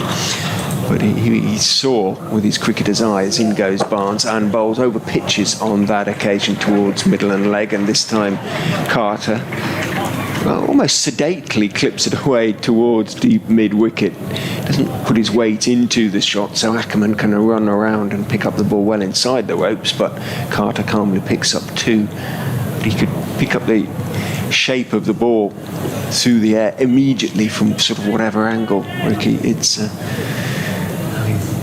seen so many deliveries close to, so to speak. Valuable experience. 486 for 4 as Barnes is in to Carter, who is respectfully defending the straight delivery back down the pitch on the onside. We're indebted to BBC Radio Leicester, Richard. Thank you very much, because we were having a bit of an issue with apparently the headset I was using was sounded quite tinny, and apparently it's a lot better now, the sound, so thank you. That's all right. And we'll get that one looked at in due course. I'll probably be sounding tinny when I do the updates, having transferred those headphones. Well, yeah, that's not great. But it's only for a few sentences. So in goes Barnes, and bowls again slightly over pitches, has turned past mid-wicket, past the scrambling Azad. This time it's Parkinson running across from mid-on, who follows the ball down towards deep mid-wicket. And again, Carter picks up a 2. He moves on to 75, 488 for 4. Wonder whether they do have a figure in mind or a time in mind. The issue for Sussex, that's very much the issue for Leicestershire, has been bowling sides out, hasn't it? Yeah. So yes, they will want to give themselves time. As Barnes is in to Carter. Nice high left elbow. As the relatively diminutive right-hander defends back down the pitch on the offside. yeah. I mean, Sussex have won here in their last home game against Derbyshire. That was in a game where they actually didn't take 20 wickets because Derbyshire declared in their second innings. But it looks a really good batting surface, and so you're right. I mean, Sussex will want to allow enough time. They're in a powerful. I don't know. If they are able to bat until tea, certainly the way they're going, you'd have thought they'd want to get Leicestershire in at some stage today. Oh, well, definitely. You would have thought. I'm thinking a sort of halfway through the afternoon session, to be honest. In goes Barnes, bowls a bouncer. Carter bobs at the knees, lets it sail over his head into the gloves of Swindles behind the stumps. End of the over for 88 for 4. Up towards half past. Squeeze in one more over before I disappear and do the update, and the sun comes back out. The little bit of sort of wispy cloud seems to be pretty much clearing now. A little bit of breeze has sprung up. When I was running this morning, my watch was telling me the breeze was about 6 mph from the southeast. So, how far did you run? 7 so miles. Miles? Yes. Wow. It's not. Ricky and I just looked at each other. A nice breeze. How lovely. Well done you. Off the sea, but from the east, so that's just cleared the cloud. It's Parkinson who's in bowls to Rawlings, who clips this languidly down the ground to long on, picks up a single. Tim from Cranley's been in touch. Hello, Tim. He says, my apologies for not being on waving duty this morning, especially as Julian is also absent. Off to France for a wedding, he says, for one of his nephews. Gutted to miss 3 days of cricket, but what can a guy do? See you at Lord's, says Tim. Hi, Tim. Yeah, he's one of the regulars who waves from the top of the Spencama Pavilion to see if our sound is going out loud and clear. So have a wonderful time in France, Tim, as in comes Parkinson and bowls, and Carter is forward, plays into the offside, and there is no run. It's that time of year, isn't it? Everyone's sort of disappearing on holidays, flights permitting, which is a bit of a problem at the minute. In comes Parkinson, bowls, and Carter. Now, I'm not sure if that turned or whether Ollie Carter played on. That's come right out of the blue. His middle stump is pegged back, and Sussex have lost their 5th wicket. 489 for 5, and Ollie Carter is gone for 75. My initial reaction to that was that he might have played that on. But we'll see if we can see the replay in a couple of moments' time. We've got an update as well to come to our listeners on BBC Radio Sussex. But Ollie Carter is gone, and a fine partnership 109 comes to an end. Oh, he did play it on, didn't he? Yeah, it was outside the off stump. And Ollie Carter makes his way off of the field, bowled that bowling change rather doing the trick. And Ollie Carter, we'll just listen to the applause for Ollie Carter as he makes his way off the field. I guess a good standing ovation from spectators at the top of the Spencama Pavilion. He's very disappointed. He sort of drags himself off. And Ricky, I guess he batted so nicely, he'd be really disappointed to get out in that way. He will be disappointed, yes. Just in this update, Ricky, sorry to Yes, thank you, Sarah. Sussex have just lost a wicket, actually, as you joined us. They're still in a great position, though. 489 for 5. Ollie Carter, the man out for 75, bowled by the left-arm spin of Callum Parkinson. Delray Rawlings still there on 53. Indeed, him and Ollie Carter added 109 for that fifth wicket. Sussex 489 for 5. The new batsman, James Coles, making his way out. I'm pleased to say the rain has cleared from Scarborough. They're playing again up in Yorkshire, but Surrey still without a wicket this morning. Yorkshire are 408 for 5. So that's the end of our cricket update. Sorry, Ricky, I interrupted you in full flow. That's all right, that's fine. No, he will be disappointed, but from my point of view, he's been very, very impressive throughout that whole innings. And is that coming to the crease now? It's James Coles. Yeah, James Coles. Yeah, but I think, from my point of view, Parkinson's been the pick of the bowlers for Leicestershire, and they'll be trying to really sort of squeeze now just before lunch. You can get another couple of wickets for Leicestershire before lunch, and it's a good opportunity for Coles to try and get himself in and build a partnership with Delray Rawlings. We've got Kate Bush in our ears at the moment. Do you know what? It threw me a little bit. I was almost singing along. Yeah. Here comes Parkinson, bowls to Coles. I don't know if back in the studio, if they could turn off the clean feed, then Ricky won't be singing along to Kate Bush. It is Kate Bush, isn't it? Kate Bush, it is Kate Bush, yeah. Yeah, she's back in the charts. Yeah. I think Stranger Things is where it's come about. Oh, impressed. In comes Parkinson, bowls. I think you're right, actually. Clubbed away to backward point, fielded. And there is no run, so I might have to give them a little tinkle in the studio and just see if they could. I'll do it at the end of the next over, Ricky. So 489 for 5. James Coles, right-handed batsman, bowls left-arm spin. I'm sure he's going to get plenty of work during the next couple of days. As in comes Parkinson around the wicket, bowls, and Coles just stretches forward, plays that straight back down the track. Parkinson fields of his own bowling. There is no run. End of the over, 489 for 5. Rawlings on 53. Coles has yet just got. I'll let Ricky natter away for a couple of minutes over the top of listening to Kate Bush, and I'll see if I could put a call into the studio. As Adrian said, 489 for 5, Sussex. With that injury to captain Tom Haynes, potentially we won't see him again throughout this game or for an extended period of time, so that could be for 6. So Leicestershire hopefully to get a couple of wickets here just before lunch, just to stem that run flow. Delray Rawlings going nicely on 53 off his 75 delivery so far. He's just been joined by Coles, who's 0 off 3 balls. And it's going to be a change. It's going to be Colin Ackerman coming into the attack from the C end. And this will be interesting because he's bowling to Delray Rawlings, who's a very, very powerful batter. And he will be looking at that short boundary to the leg side going towards the cricket pavilion as in comes Ackerman.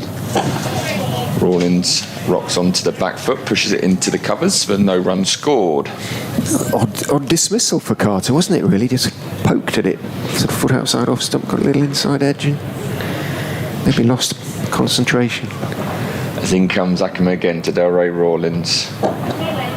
Rawlings pushes forward into the mid-wicket region, no run scored. I feel this could be an interesting battle here between Ackerman. He's obviously bowling to that short side with Delray Rawlings being his left-hander. As in comes Ackerman again. Pushed into the offside for a quick single, which brings Coles on to strike. It's hard to believe that Rawlings won't eventually give Ackerman a charge of some kind. He's done so very effectively twice this morning to Eddie Barnes, who's out of the attack now. I think you see if Ackerman chucks it up a little bit, I think there'll be a nice invitation. I think you might see Rawlings accepting that invitation with that short side. So in comes Ackerman again to Coles. Flatter through the crease, bounced a bit that one, just outside off stump, and looked like it sort of had a little bit of grip, went into the left hip of Coles, who tucked it around the corner. No run scored. Ackerman again comes in from the C end. On the back foot goes Coles, defends nicely in front of himself for 0 runs scored again. Ben Mike has been sort of brought up a third of the way. I'm not quite sure why for the new batsman. He's unlikely to take him on, but we'll see. Down the wicket comes Coles. Is it back to Ackerman? No run scored. That's the end of the over. Sussex 490 for 5 at the end of the 117th over. So they've still quietly added 83 this morning without taking too many risks. Delroy's charges notwithstanding. He's getting a drink and a change of, well, just a towel down, I think, maybe a change of gloves. It's actually quite warm out there. I don't know if you've been up top. I've just had a little sit up top. The aircon was cold. I thought I'd go warm myself up, and it's actually quite warm out there. Didn't take long to warm up again. So it was, it's got quite a nice temperature. 2 wickets for each of the spinners. So 4 of the 5 wickets that have fallen, 2 spin. Good economy rates as well from the spinners. You know, they've sort of, with the senior bowler Chris Wright, sort of helped stem the run throw a little bit. I think they've been impressive Leicestershire this morning. Their fields have been a lot better. Their line and lengths. They've forced the Sussex batter to play good shots. Obviously, Delroy Rawlings has come down the wicket a couple of times to Ed Barnes and lofted him over his head. But that's what pressure does sometimes. If you build the dots, you force those sort of shots and decisions from batters. Rawlings then to face Parkinson with a deep mid wicket, who is in over the wicket to the left-hander, who leans forward and turns the delivery, gets about to the pitch if it pushes it out to Ben Mike at mid wicket. No run. Mid off, and the person of Chris Wright is about 2/3 of the way back to the long off boundary. He's walking in a bit. In goes Parkinson, gives it some air. Rawlings is forward, not to be tempted at the moment, just trickling it out, pushing it out very gently down the pitch on the onside. Mike walks in and picks it up. Deep backward square is out as well. Long on, mid wicket. Point also on the boundary. Parkinson is in. Rawlings forward, pushing it in calmly into the gap in the onside. Mike jogs in pursuit, takes the one. Good batting by Rawlings, really, in the circumstances. I was just looking at him, thinking, where is his boundary options? Obviously, he's got a big leg side field, so his boundary options have sort of been blocked off there, and he likes to score quickly.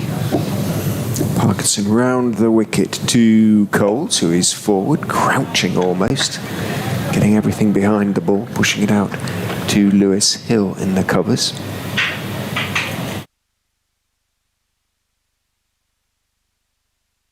I suppose it depends. I'm not sure he'll have had real instructions. In goes Parkinson, bowls to Coles, who defends again. He may think, I don't really need a boundary option at the moment too badly. Maybe after lunch. Yeah, potentially. It's just a question of, can he just sort of rein in his natural instincts? Yeah, absolutely. In goes Parkinson and bowls. You could see him trying to put revs on to that one. Coles leant forward, getting to the pitch, pushing it out into the offside. But a decent over from Colin. Parkinson conceded just the single from it. 30 overs.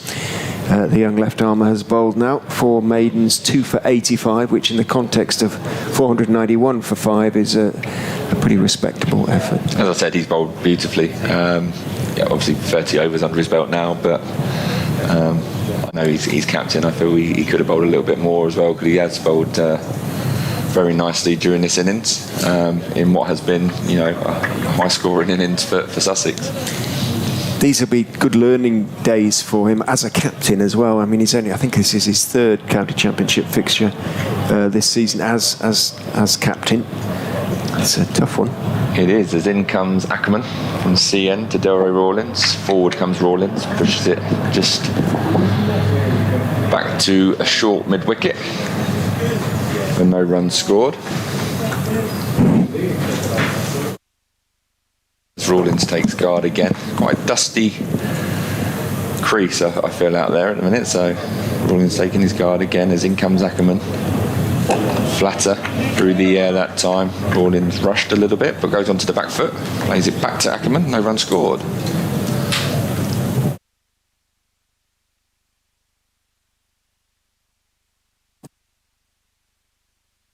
Once again turns, comes in round the wicket to Rawlins. A little paddle sweep.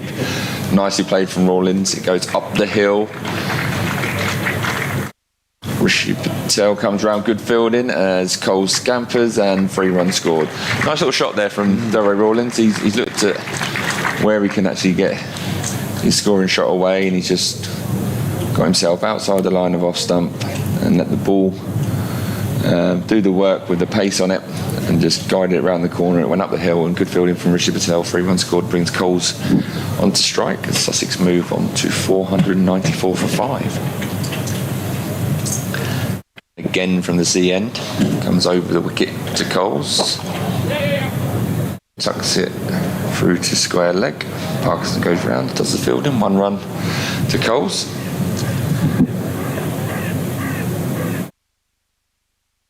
Him on to 1 off the mark there. He's 10 balls been taking his time to get off the mark. Slip for Ackerman. Comes into Rawlins around the wicket, tucked into the leg side, to shortish mid wicket, no run scored. I think it's difficult here for Ackerman. I'd be inclined to see if Rawlins wants to have a go. If he toss one up a little bit and see if he wants to have a go that short side. But at the moment he's just building the dots, which is also fine. Flat through the crease. As he comes in again, Rawlins onto the back foot. Hits it too long on to Chris Wright, does the fielding. A couple of bounces into Ackerman, who's missed it through his legs. And that is the end of the over. Sussex move on to 496 for 5. Coles on 1 off 10 deliveries. And Delroy Rawlins 59 off 86. Wanders down the wicket, punches gloves as is the modern way with his teammate. I've kept the strike, of course. Slip hill at shortish backward square as Parkinson over the wicket from the Cromwell Road end bowls to Rawlins, who is leaning forward, turning his wrist on it, turning it around the corner, but immediate call of no run as Hill and Swindles converge on the ball. Just wondering if we'll see a reverse sweep here from Delroy Rawlins, or if he's just going to take the next 15 minutes to get himself to lunch. But Parkinson is in, Rawlins is back, and something of a flourish as he turns it through the vacant square leg area down towards Barnes, a deep backward square, and jogs 1. He looks like his sort of famous last words, as we've already discovered this morning, but he looks like he's settled into sort of working it around until lunch mode, rather. There's still 15 minutes. Yeah, there's going to be still sort of 4 overs, 5 overs, maybe. So especially with the spinners bowling, so perhaps a little bit early. Round the wicket comes Parkinson to Coles. Bowles brings him forward, but content at the moment to keep it out. Coles plays it back down the pitch. Again, we spoke about it yesterday with the field. I like the way they've brought the deep cover up, try and keep Coles on strike, but again, he has to make sure he's saving that 1. Yeah. Parkinson is in, bowls to him, repeated forward defensive, this time runs out on the onside just. Hassan Azad jogs into field, the short extra. Just getting his eye line as much as anything. I think it's just if he wants to try and force one through the gap, it just brings a catching opportunity. Parkinson gives it a little bit of air, and he does look to drive at that one, hits it hard down into the ground. Hill reaches to his left at that shortish extra cover position and makes the stop. And Parkinson then immediately, but perhaps offering Coles the single rather than because he thinks he's going to hit it in the air, sends his square leg and point back to the boundaries. He is in and bowls. Fuller, quicker delivery, and Coles not beaten by the flight or the extra pace, but he was hurried slightly as he leant forward and found it under his eye line rather than well forward. Parkinson, a little shout of frustration as he thought that might have snuck under Coles's bat. End of the over, 497 for 5. Coles just the single, Rawlins 60. That was a nice quicker ball there from Parkinson. Yeah, it was, you could tell that he sometimes bowls a few seam in the nets, I reckon. With the way he got that one through, it's quite good pace. As Ackerman again continues from the C end, he's going to be bowling to Delray Rawlins, who's currently on 60 off his 88 deliveries. Ackerman's deep backward square, deep mid wicket, and long on as he comes in, and a sweep shot from Delray Rawlins. And suddenly realises he's got to run. There's a fielder there, and he was still holding his position, waiting for the photographers, I think, to take a photo, and then realised he had to scamper to the far end as Rishi Patel threw it to Ackerman at the bowler's end, and 1 run scored for Delray Rawlins, brings Coles onto strike as Ackerman changes angle and comes over to the right-handed Coles, who comes down the wicket and just defends it to a short mid-wicket to Azad there, who does the fielding. No run scored. Getting through some overs quite quickly here, aren't we? Yeah. As Ackerman comes in again. Shortish push to the leg side there. Fielded by Mulder. Can the batters, by using their feet in these circumstances, do a little bit of work on the pitch, so to speak? I know the umpires are very sort of strict on it, but, a couple of... I think a little skip down every now and then and block it, and exactly. A little sort of, what should we say, pivot to get back into the crease quickly, I think is normally the done thing. Try and get a bit of wear and tear.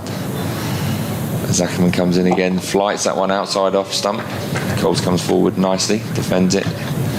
Back to Ackerman, no run scored. Yeah, I think it's a situation where everyone knows it sort of goes on as long as they're not walking into the middle of the pitch and pivoting and stuff for no reason. If it's part of their batting process, as Ackerman comes in, he comes down the wicket and 6 runs. Didn't quite get to the pitch of the ball there, Coles, but he got enough of it. He went through with the shot. Ackerman gave it a little bit of air.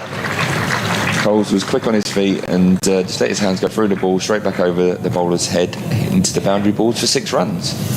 And that is the 500 for Sussex in the 121st over. And that has forced a field change as Ben Mike comes down to long on. In comes Ackerman again. Ooh, a little bit too high. A little bit of flight there from Ackerman. A little bit of turn, just bounced a little bit too much, and umpire Debenham saying that's probably just a little bit too high. Nice clean pick up by Coles there. Hit it very straight as well. Just didn't quite get to the pitch of the ball, didn't he? I think he just made a decision on going with it anyway and got enough of it. He gets 6 runs to his total. Just seen the replay that LBW close enough, I think there. Looking at Cole's pads, he's got quite small pads and it's just above the knee roll, and he's right back on the stumps, but on this occasion, given not out.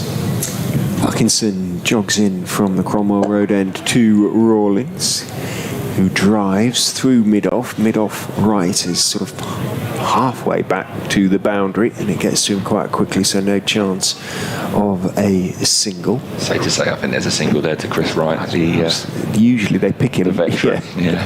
In goes Parkinson bowls, and just looking to dab it out into the offside. And it stays more or less at his feet, Delray Rawlins there. Might just have turned a little bit. There's a few footholds there. Behind, Just have found a bit of an inside. Something from Tabola over the wicket to the left-hander, that is for sure. Just thinking of the left-handers in the Leicestershire side. Azad is obviously left-handed, but there aren't certainly as many as the Sussex side. In goes Parks, a quicker, flatter delivery that skids through, stays very low as well. Dug out by Rawlins. He's done very well there, Rawlins, to get bat on that quicker ball from Parkinson. Skidded through nice and low, and he just managed to get a little bit of bat, toe end on it. Otherwise we could have seen the end of Rawlins there, as he could have gone under his bat.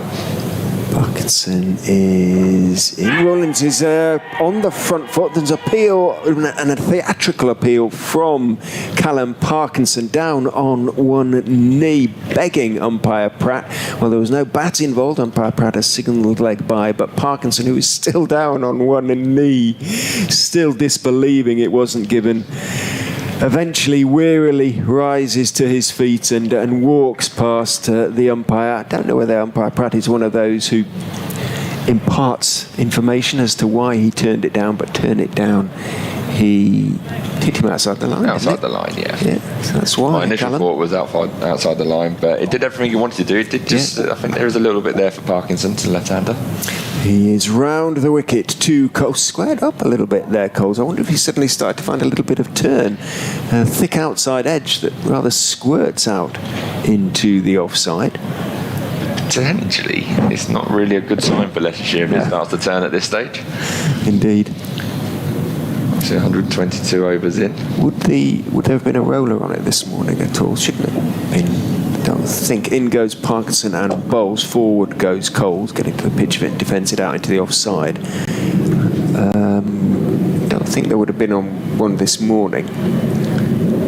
So, you know, it's not a case of the effects wearing off or anything like that, but actually it didn't really particularly turn that one that squared Coles up. He just got a little bit tangled up in his footwork. End of the over, 505 for 5. 7 to Coles, 61 to Rawlins, who, you wouldn't say he's gone into his shell, but he is certainly playing a little bit more carefully as lunch approaches. Yeah, it does. It looks like he's playing for lunch, and I think he's waiting for instruction after lunch to give him the licence potentially.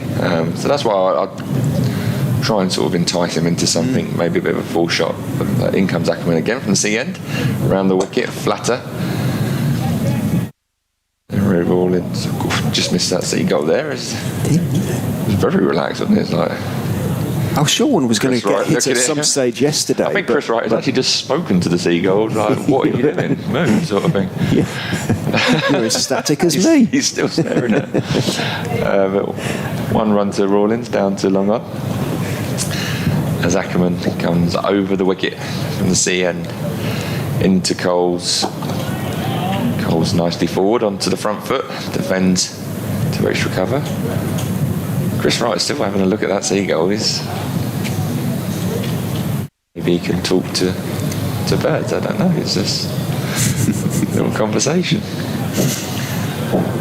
As in comes Ackerman again from the sea end, flighted delivery outside off stump. Coles comes forward nicely, pushes it back to Coles. He's now throwing his cap at him. It hasn't moved an inch for a long time. There he goes, little waddle. It's a little wander. Chris Wright has thrown his cap in the air and the seagull has hardly moved a muscle. As in comes Ackerman again to Coles. Flatter through the air, full delivery. Coles again pushes forward. No runs scored. Just has that feel of both sides just ready for lunch here at this moment in time. Sussex just pushing the ball back and just looking for little singles, and Ackerman comes in again. Again Coles pushes it back to Ackerman. Not really letting anyone else play at this moment in time. Coles and Ackerman just good deliveries and patted back. You'd be certainly inclined to go on well after lunch towards tea sometimes if you were in the... From my point of view, I'd look at it and say, you want to bat as long as possible and just keep going. You definitely want to bat once. You want a scenario where the follow-on is a big total. As in comes Ackerman again, slower through the air, just onto the back foot goes Coles, tucks it into the vacant square-legged wide mid-wicket position. Parkinson does the fielding, 1 run scored, has moved Sussex on to 507 for 5. Coles on 8 off his 26 deliveries, Rawlins 62 off 94. 23 overs, and we've got about 6 minutes to go until lunch. So definitely 2 more overs. Leicestershire not hurrying though, certainly Messrs Rawlins and Coles likewise. They're going to have another chat. They're thinking definitely two overs will do us. It's a big ask if they're trying to make this the last I was over. going to say, they'll do very well. There's only so many times you can do your shoelaces up or get a fly out of your eye, I suppose, to get you through to lunch, as two drive men come in there for Parkinson now. Mike and I think that's Azad next to him, or is it Patel? In goes Parkinson, bowls round the wicket, forward goes Coles, pushing it out square on the offside. Eddie Barnes is Hill. the field. It's Hill, it's Lewis. It's Hill. The beard, at the moment he's unshaven. Lewis, you tell he's away from home.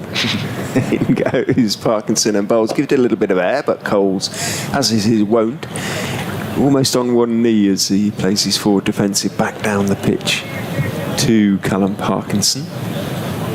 Mike takes a step closer, then takes a step back, so he's nicely in line with Lewis Hill.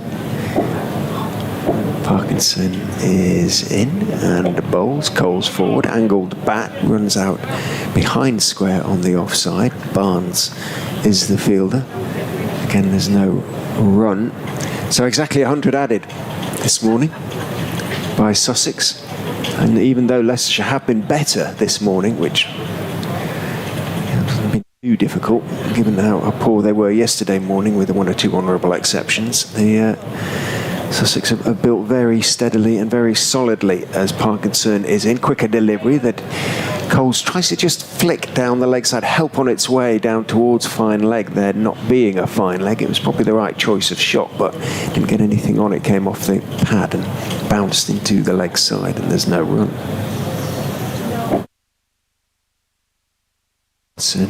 In air to that one, and Fullish inviting Coles to have a go, but he just strokes it firmly back down the pitch to Parkinson, who threatens as though to hurl the ball at the stumps, but an empty threat in that Coles had gone nowhere, and so he didn't bother. Sends his square leg back to, or backward square back to the boundary, runs in and bowls. Coles is driving hard down into the ground. Mike, athletically as ever, feels high to his right, leaping into the air, throws it back to Swindles.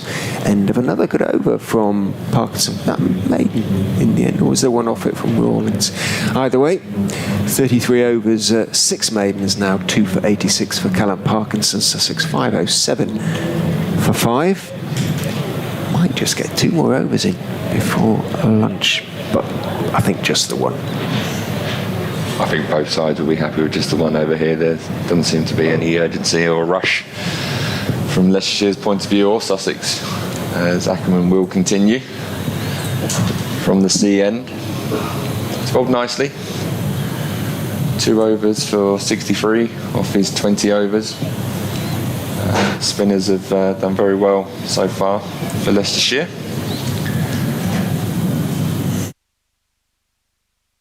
And then we'll be going to Greg's for lunch, not the High Street Greg's, we hasten to add, Tony Greg's. There's a little tribute to him in there, the great man, picture or two, and a book or two, but that's all. As in comes Ackerman round the wicket to Delray Rawlins, he pushes forward.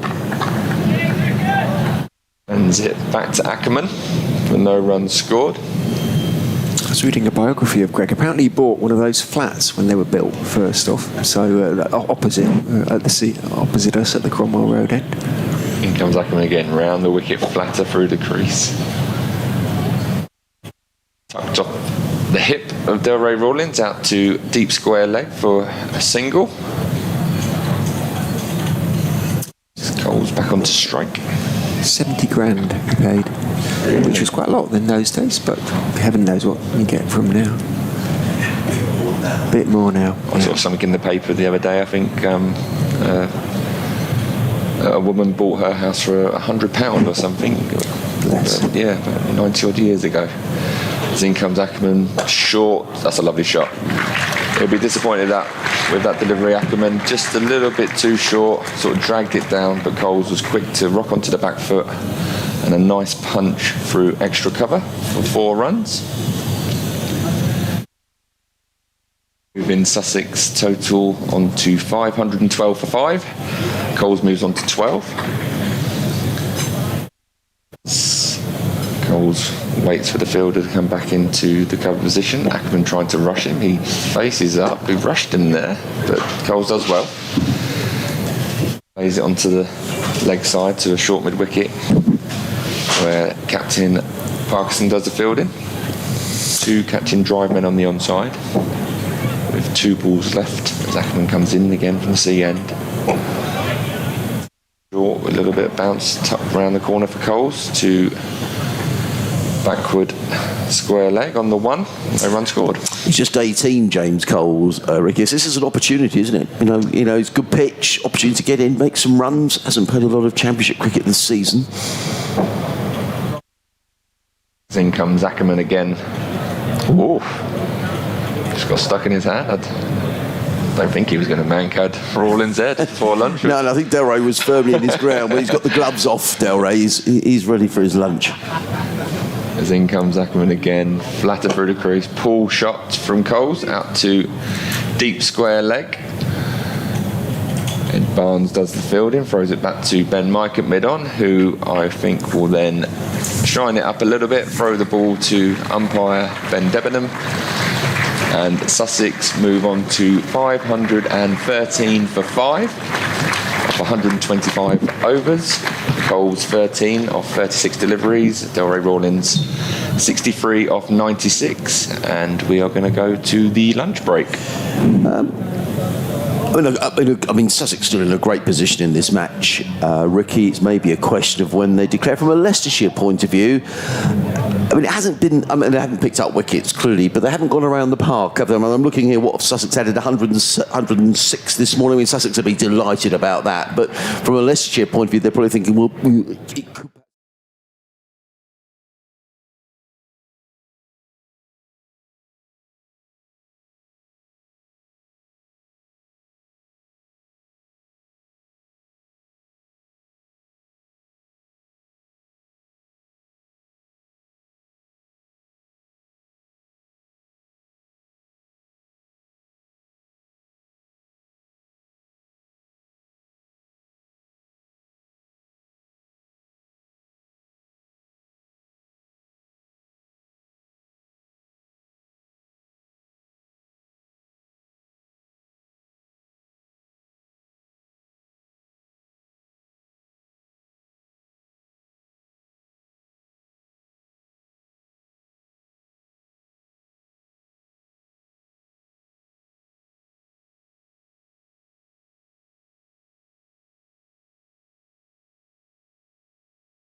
Well, a very good afternoon and welcome back to Hove for the afternoon session, the fifth session of the match here between Sussex and Leicestershire. I can hear something that sounds like suspiciously like a car alarm. Ricky Clark's sitting next to me. Is it gone now, Ricky? It's like a low buzzing noise. I don't think it's our equipment. It has gone now, yeah. It's gone. Yeah, it did sound like a bit of a car. Anyway, the Leicestershire players are out on the field. The Sussex lads are still waiting over on the far side. Delray Rawlins, who's on 63. 18-year-old James Coles, who's just 60. I don't know whether you played, Ricky. You might have been playing in the game, actually, when James Coles made his debut, because it was in the Bob Willis Trophy, so it was the first year of lockdown. And That would have been in the Oval, was it? Yeah. Yeah, I missed that one. Did you? Yeah, I had a slight injury.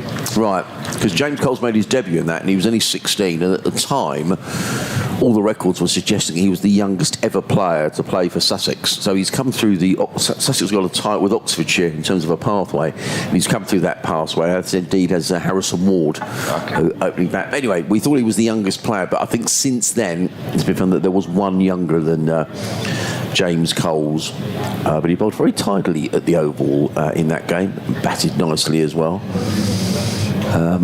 Surrey had a strong side out from memory. I think Hashim Amla was playing, Rory Burns was playing. That was that sort of, when they tried to make something of the season of that first lockdown with the Bob Willis Trophy. Anyway, James Coles is on strike. He's on 13. Sussex 5, 13 for 5. Here on BBC Radio Sussex, BBC Radio Leicester. Adrian Harms, Ricky Clark on commentary. A bit more cloud around today. Just hearing on the local weather forecast, they're talking about a bit of drizzle around tomorrow morning, apparently. So let's hope that's wrong. Only in the UK do you have your heat wave and you get rain. Yeah. It's crazy, isn't it? Anyway, let's hope it doesn't happen. It's going to be Callum Parkinson who's coming in from the Cromwell Road end of the ground. For those of you who don't know this ground, he's running down the hill to bowl to the right-handed James Coles, and he's in and bowls, and Coles clips the first ball after lunch down to deep backward square and picks up a single. He goes to 14 and Sussex to 514 for 5. There's a balcony around the right hand side, Ricky, of the ground, and the person who lives there's always got washing up just behind the scoreboard. I can see they've got a big red towel that looks like a panda. Like a panda bear on the towel. So they keep us occupied. If the cricket's not interesting, and the cricket is interesting, don't get me wrong, there's always some washing to keep us something to talk about over there. So it's actually a very big towel. It's a big towel. It's a huge towel. Yeah. Anyway, in comes Parkinson over the wicket, bowls to Rawlins, who's forward and plays that to mid wicket, fielded by Mike, and there is no run. There's an array of washing over on there, and if they want to sit on the balcony, they can't see anything because the whole thing is completely covered in washing. Anyway, and there's no sun at the moment either. A lot of high-level cloud, a few patches of blue as in comes Parkinson bowls, and Rawlins is forward. There's a loud appeal from Callum. He does like an appeal, Callum Parkinson, doesn't he? He does. I think just before lunch he had an appeal that Delray Rawlins got slightly outside the line with, and this one's hit him a little bit closer, I reckon, because it was a little bit straighter. It's hit the outside of the pad. So be interesting to see how close this is on the replay. Well, these are the two last recognised batsmen as in comes Parkinson. That's a quick delivery that Rawlins just nudges past slip, and Colin Ackerman has to run back and field down towards third man. I've just in the replay, and that, unless he's hit it, that is very, very close. Really? Right, okay. Very, very close, yeah. He's gone a long way across. Unless he feels that that's turned too much, it did look very, very close for Callum Parkinson there, for LBW. In comes Parkinson around the wicket, bowls, and Coles looking to cut that one away through backward point is beaten. The ball ends up in the middles, and there is no run. Interesting opening over since lunch. A lot happening, yeah. Yeah. Be interested to see how Sussex play this. They might want to try and push it on a little bit quicker. So I think they've still got a lot of time in the game and just to bat normally and get a big total. In comes Parkinson bowls to Coles, whose forward plays it back to Parkinson. There is no run. End of the over, 2 runs of the over, 515 for 5. Coles on 14, Rawlins on 64. The men to come, because effectively Sussex are 6 down because poor old Tom Haynes broke his hand yesterday. So in terms of batsmen to come, not necessarily in this order, or I suspect it probably will be, Henry Crocombe, Steve Finn and Sean Hunt, who you might know a bit about, Ricky, because he came from Surrey last season, played his club cricket at Sendon Horsley Cricket Club in Surrey as well. Yeah, was part of our during COVID. He bowled quite a bit in the nets, and I think come through the Surrey Academy. Good left arm seam bowler. Moves it both ways. So I think he did very well in his debut, if I remember rightly. He did, yeah. And his debut was was last season up at Old Trafford, and he took wickets. And I think consistently, he's got himself really fit, Sean, as well. And he's bowled really nicely in the last couple of games down at Cardiff on a wicket, giving no real help. He bowled well here against Derbyshire as well. So I think you'll be interesting to watch him bowl in this game. As in comes Chris Wright up the hill from the sea end to Delray Rawlins, who pushes onto the back foot, pushes it to mid-off to Callum Parkinson, the captain of Leicestershire. Chris Wright coming in for his 26th over here. Good job he keeps himself nice and fit. All his overs from one end as well, hasn't he? So yes, you're right. And running up the hill. Sean's dad's a regular listener to our commentaries, actually, and I was talking about him, and I looked up his first-class average, because he's always coming in at number 11 and never really gets a chance to bat. I think his average was something like 2, but that's because he hasn't played very much. I'll come back to that in a minute. As in comes Chris Wright again from the sea end up the hill, driven nicely from Delray Rawlins onto the front foot. Pushed it quite forcefully to mid-on to Ben Mike. And I think he has scored 100 for Sendon Horsley, so he obviously can bat, but he doesn't get a chance. So maybe this will be his opportunity. We shall see.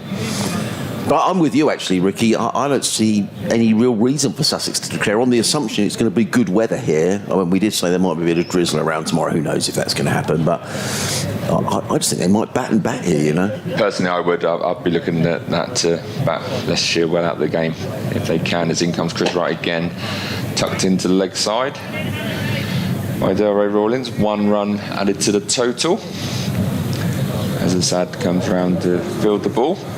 And a lot of interest about a young seagull here. I don't know if you can see Adrian, just down here behind the bowler. Yeah. Just basically sat there all through lunch. Really? Hardly moved. And Parkinson a minute ago come down and had a little look just to see if it was all right. And it's just chilling, I think. It's just... Oh, dear. I've got a very good sort of position here, and he said he doesn't want to move. So Right. There was, I think Chris Wright had a... So he's not injured in some way? No, I think he's just chilled. I think he's actually just having a sleep. I'm pretty sure it's a sleep. I hope it is. Don't want anything to happen to the birds. In comes Chris Wright to Coles. Back of a length. I'm sure it's not the case, Ricky, but I was watching a news report the other day, and they were talking, I think it's up in Shetland, they've got this horrible bird flu. Oh, right, okay. And a lot of birds are sadly, it's like a depressing subject, really, but so I was just thinking, I hope it's not bird flu, which I'm sure it isn't. I'm sure he's just having a sleep on the outfield. Well, if it's anything like man flu, he's probably really, really struggling, I suppose. Yeah. As in comes Chris Wright again from the sea end, up the hill to Coles. Whoa. Took off a bit. That did take off a little bit there, just outside the off stump. Looked like he had a little bit of swing there, Chris Wright.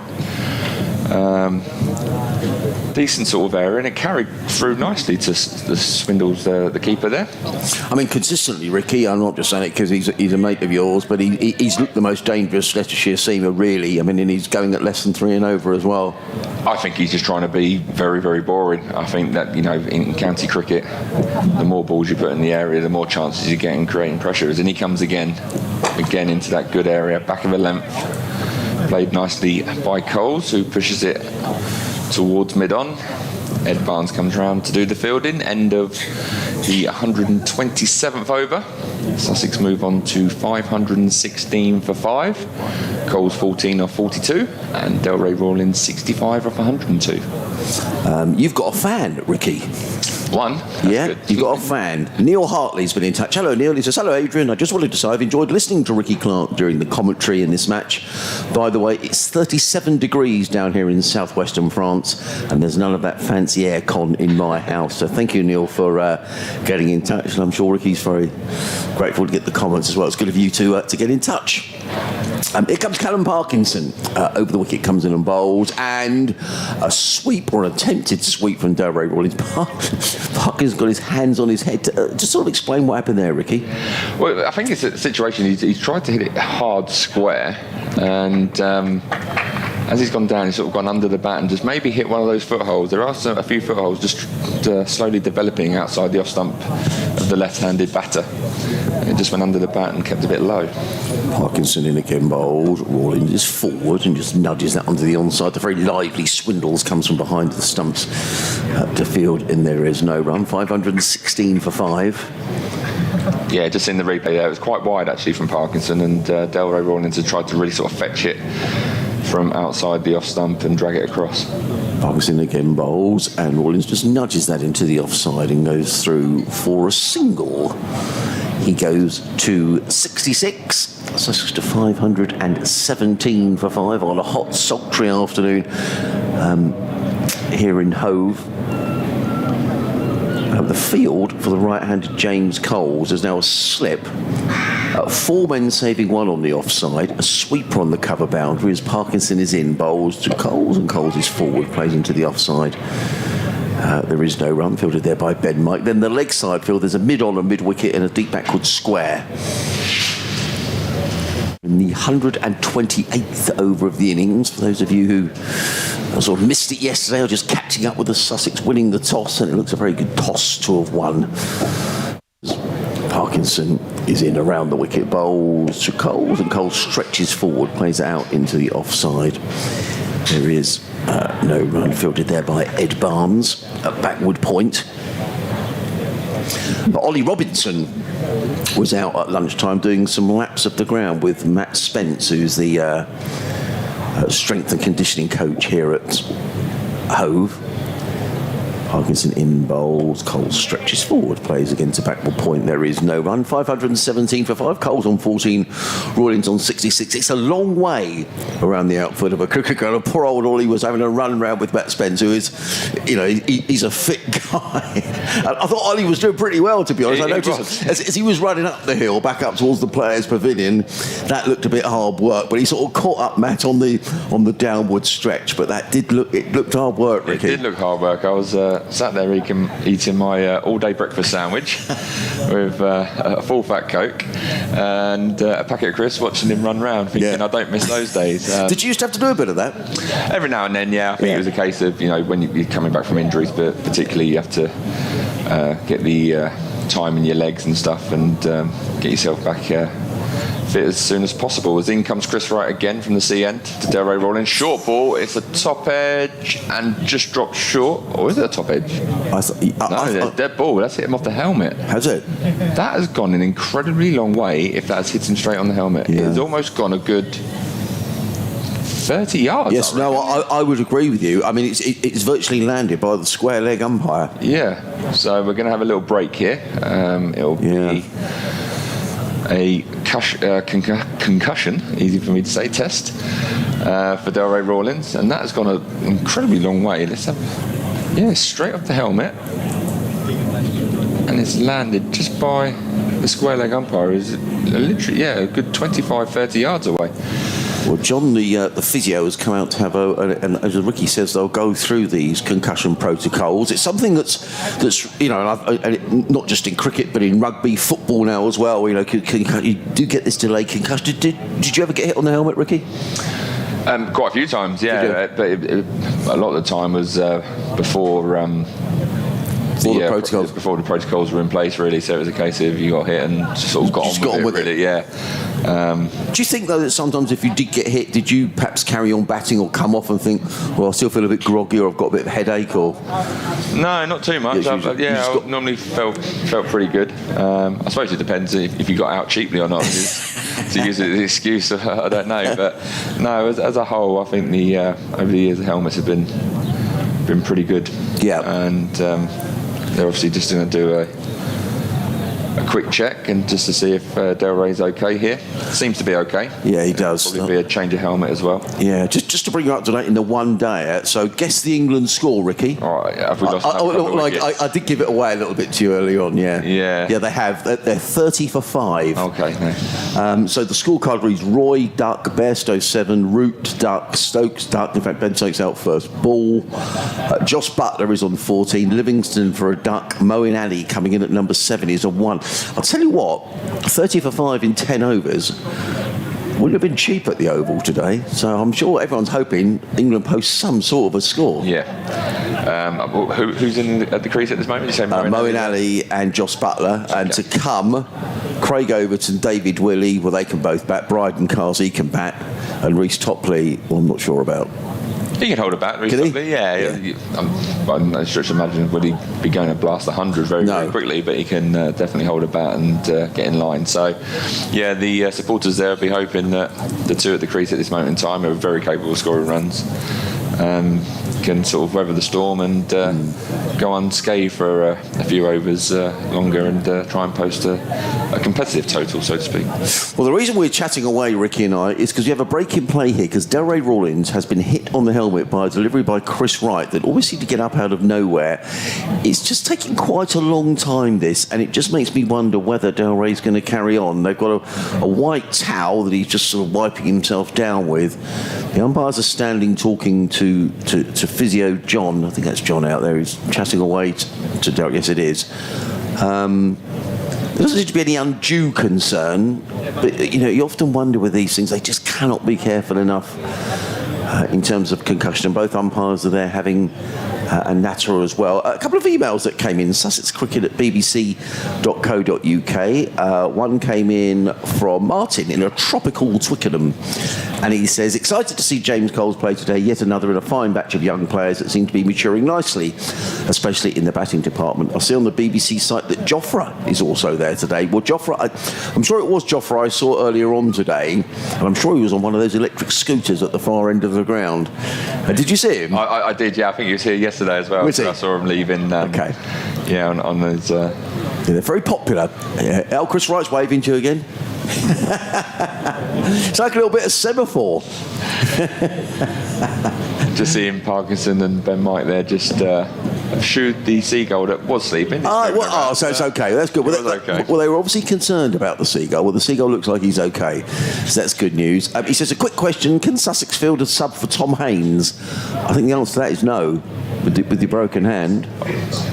You can have a fielder. Yeah, you can have a fielder, but not a batsman. No. I think it's because it's...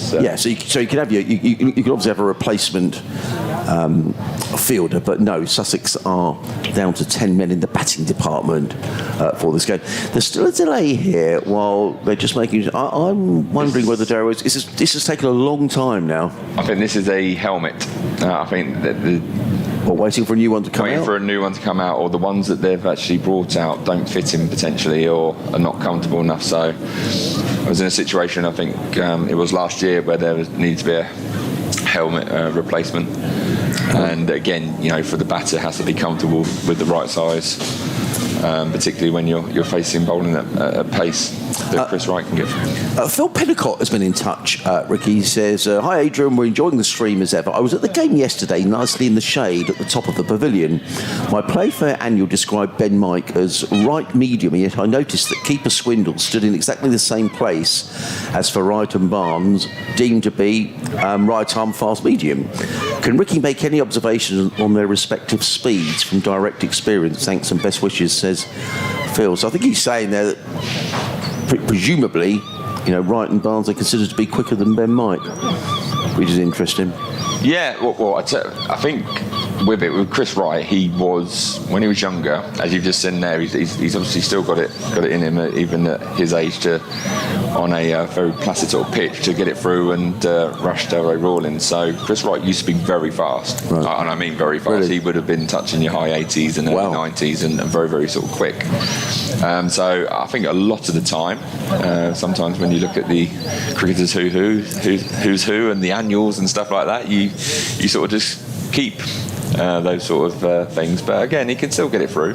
But I do think if you're talking about Ben Mike is probably would be one of the quickest in the Leicestershire lineup, I would have thought. Do you think you would describe him as fast, or would you?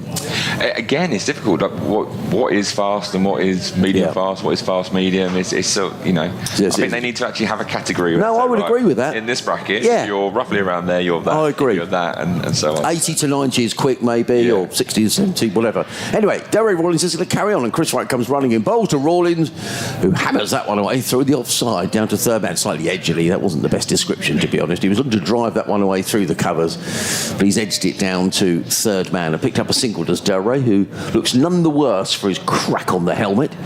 He goes to 67, Sussex 5.18 for 5. But I reckon that was probably, well, far short of a 10-minute delay, I think, that, Ricky. Yeah, interesting delivery from Chris Wright. I've really had him down to sort of test out Rawlins again with another short ball there, and obviously sort of pitched it up and allowed Rawlins to get his hand through it with a drive. But would you have bowled a short one? I think I would have done. Would you? Yeah, That's very honest of you to say that. Yeah, I think I would have done, just on that sort of instance there where, you know, as in comes Chris Wright again. Onto the back foot goes Coles, pushes it to point, no run scored. Yeah, I think I would have done. I think it's, you know, it's always that sort of what is the next follow-up ball when someone's been hit on the helmet. But I think, you know, you've got to potentially sort of test that out again. And Alan Donald always used to say, take the feet away of the batter. Really? And take their feet away. And then when you do go up there a little bit, then you know, you can try and find that edge a lot easier. As in comes Chris Wright again. He's gone short ball. That's a lovely shot there from Coles. A short ball from Chris Wright was on the money. A good directed short ball, but Coles just rocked back and just helped it over the keeper and slip for a one bounce for just almost like a ramp shot. Lovely shot, wasn't it? Where he just helped it over and gets himself 4 runs, moving his score on to 18. Alan Donald, so did your time at Warwickshire overlap with him at all? Or? Not to play, but he was coach there for a period of time. Okay. I think with AD, again, it was that interesting sort of thing, because he was so fast. He was always telling us, I'll do this, do that, and we're like, we're not as fast as you, AD. And in comes Chris Wright again, pitches the ball up, well played from Coles, comes forward. Nice defensive shot back to Chris Wright. Pushes his hair back a little bit, gets a bit of sweat, and rubs it on the ball, and still trying to work and shine on his top. Looks like he's moving that third man a bit finer, Ricky. It was always sort of deep backward point, isn't he? But he's moved him now. I wonder whether they're anticipating Coles might play that shot again. I think they might look at this as a ploy again, you know, coming up the hill here for Chris Wright. He's got that big boundary to the leg side, to the right-handed Coles. So it could be I think they're going to see another short ball potentially, just to see how maybe Coles plays this. He's got him even finer now, Ricky. Yeah, so be interesting to see what delivery Chris Wright does here, but I'll be shocked if he doesn't go short again, just to see how Coles plays it this time with that man coming finer at third man. In comes Chris Wright up the hill, and there is the short ball. It goes through to Swindles as Coles just swayed away to the leg side and let it go through. End of the 129th over. Sussex are 522 for 5. Coles on 18. Rawlins 67. So Sussex carrying on their good progress since lunch. We'll keep an eye on that one-day international at the Oval. Hope England don't lose any more wickets, particularly for the benefit of the crowd here. 46 for 5 they are now. What have you made of Brendan McCullum? Was he someone you came across in your career? Yeah, so he played at Warwickshire. So he came along and just very, very relaxed, and just, you know, it's easy to say, but a hero of a guy. Really? Really was, yeah. In comes Parkinson bowls. Rawlins stretches 4 plays down in front of him, no run. There was a situation, look, he was playing T20 and stuff like that, and we had Dougie Brown as coach, and Dougie was very sort of wanted everyone to make sure they were getting their hits in, getting their bowls and stuff like that, and he said to Brendan McCullum, you know, are you going to hit any balls this morning? In comes Parkinson bowls, and Rawlins pulls that away onto the leg side. That's going to go for 4 runs. Heaved away by Rawlins through mid-wicket. Good shot, goes for a boundary, goes to 71. Sussex to 530 for 5. Yeah, and he basically said, you know, are you going to hit any balls? And Brendan McCullum turned around and said, I hit 78 this morning. And basically he'd been on the golf course, and that was his preparation, ready for the game, and just very relaxed. And it was actually a game he went out and got 158 against Derbyshire in a T20 match. Wow. In comes Parkinson bowls. Rawlins plays it onto the onside. Yeah, because were you surprised that this has come so early in his career, Ricky? Not really. I think sometimes you have to look at the guys that have just come out of the game and understand the game and what the game is about. I think that can only be a good thing. Parkinson in bowls. Rawlins tucks this to short fine leg. There is no run. I think you can see that the coaches that do well, so you can almost move with the times. You know, there's a lot of coaches that have been around for a long period of time, but they move with the times, and sometimes you don't always get that in any sport, really, I suppose. Parkinson bowls, and Rawlins just forward dabs this onto the onside, and there is no run. Picks up a single, he goes to 72, 5.28 for 5, I think that's going to go to. No, 5.27 for 5, my apologies. I think it's a good point, particularly with the game. You know, we look very much from the outside as commentators, but you just see the game changing so much and the variety of shots, particularly in T20 cricket as well, Ricky, that, you know, the game does seem to be evolving at a terrific pace. In comes Parkinson bowls, Coles is forward, plays that into the offside, and there is no run. End of the over, 5.27 for 5, Coles on 18, Rawlins on 72. It's time for me to take a breather. I'm going to leave you with Richard and Ricky, and with Sussex in a good position. You can tell us more tales of Brendan McCullum, Ricky. It's going to be Chris Wright to continue. Up from the Cromwell Road end to come down to the sea end. A long walk for him, actually. He's was fielding long on to the right-hander for Parkinson as he finally makes his way to the sea end, just adjusting his field a little bit. And in fairness, he's beginning to look a touch weary, but he does tend to plod when he walks, really. He is a plodder. Pace, yeah, when he's running in, but yeah, a little bit of a plodder. As in he comes up the hill to Delray Rawlins, full of a length on the leg stump, and Delray Rawlins clips it to deep square leg for a single. Pleased to say that gull is, well, it's still around, but at least it's back up on its its legs now, down there at sort of long stop. There was a lot of concern, and I have to say the word in the crowd was, and I quote, "It's on its way out." Oh, right. So, and they know their goals presumably down here, but I'm happy to say that the arrival of a male gull seemed to sort of perk it up a little bit. Did a little dance there, I think it was. As in comes Chris Wright again, up the hill at the sea end to Coles.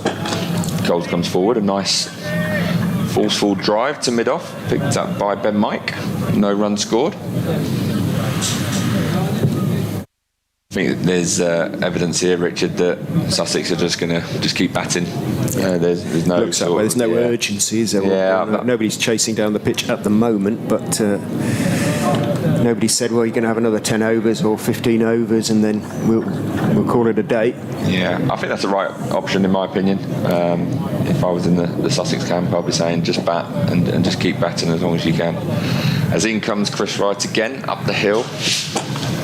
Coles rocks onto the back foot. Plays it into the mid-wicket area, fielded by Ed Barnes. No run scored again.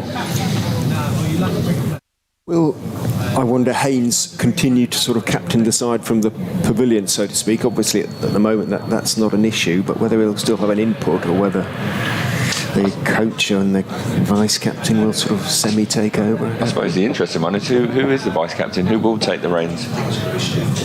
Steve Finn, okay. So you got experience there from Stephen Finn. As in comes Chris Wright again up the hill to Coles, just outside off stump. Well left by Coles, through to the keeper Swindles. No run scored.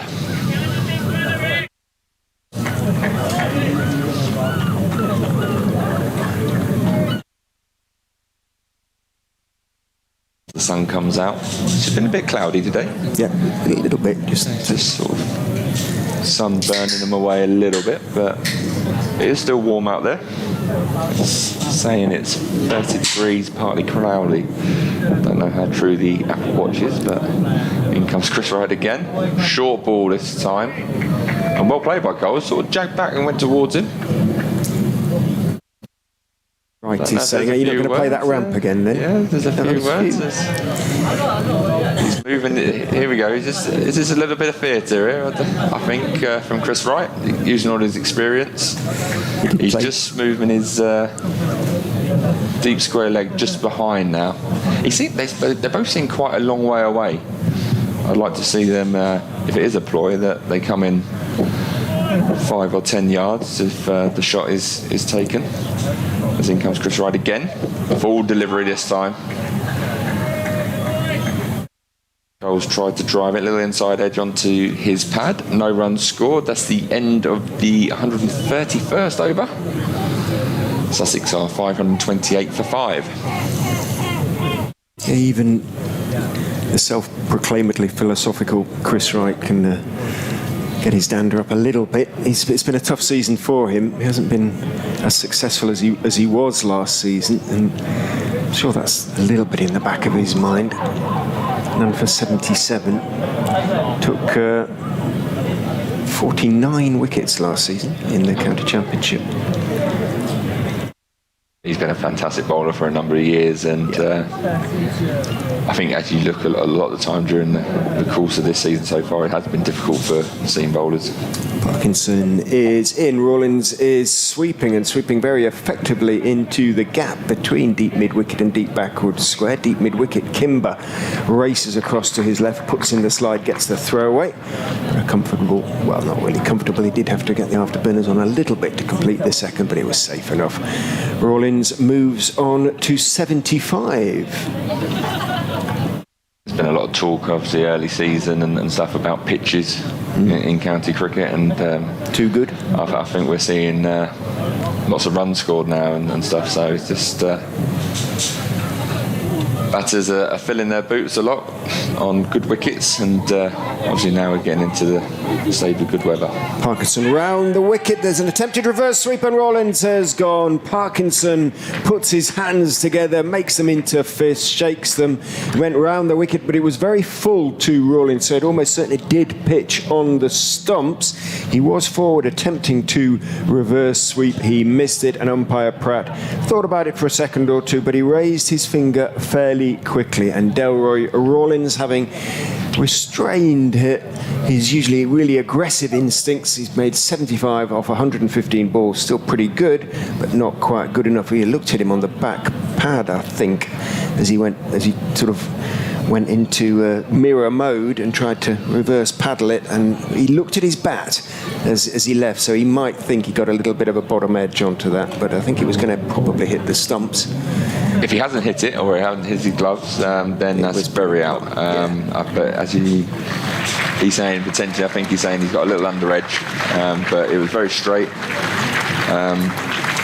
He might be disappointed with that shot, because it was the first ball round the wicket from Colin Parkinson, and it would be interesting just to have a look to see what he's trying to do from round the wicket. But he's gone first ball and tried to be a little bit proactive. It's been his downfall this time, but a very good 75. Played some beautiful shots and was very watchful during that innings, which was good to see. But he goes for 75. Henry Crocombe, who impressed me very much at the Upton Steel County Ground earlier this season. Young seam bowler, but clearly no mean hand with the bat either. He's come in at number 8 to join James Coles, his youth Sussex side. Third wicket for Callum Parkinson. 3 for 96 now for him. He's bowled beautifully. Just kept it very, very simple. Just tried to put the ball in the same area more often than not. Change his pace up sometimes as well, just to keep the batter guessing. staying round the wicket, of course, to the right-handed Crocombe, who leans forward half a step, slightly uncertainly, first delivery, strokes it in a defensive manner out into the offside. Slip Ackerman is in. Short, straight extra, as Parkinson is in, gives it some air. Fuller delivery that is pushed firmly back to him. He sort of half feels in his follow-through, then looks rather resentfully and accusingly at Crocombe, as if he shouldn't have hit it straight back at him like that along the ground. Not quite sure why he was giving him evils there.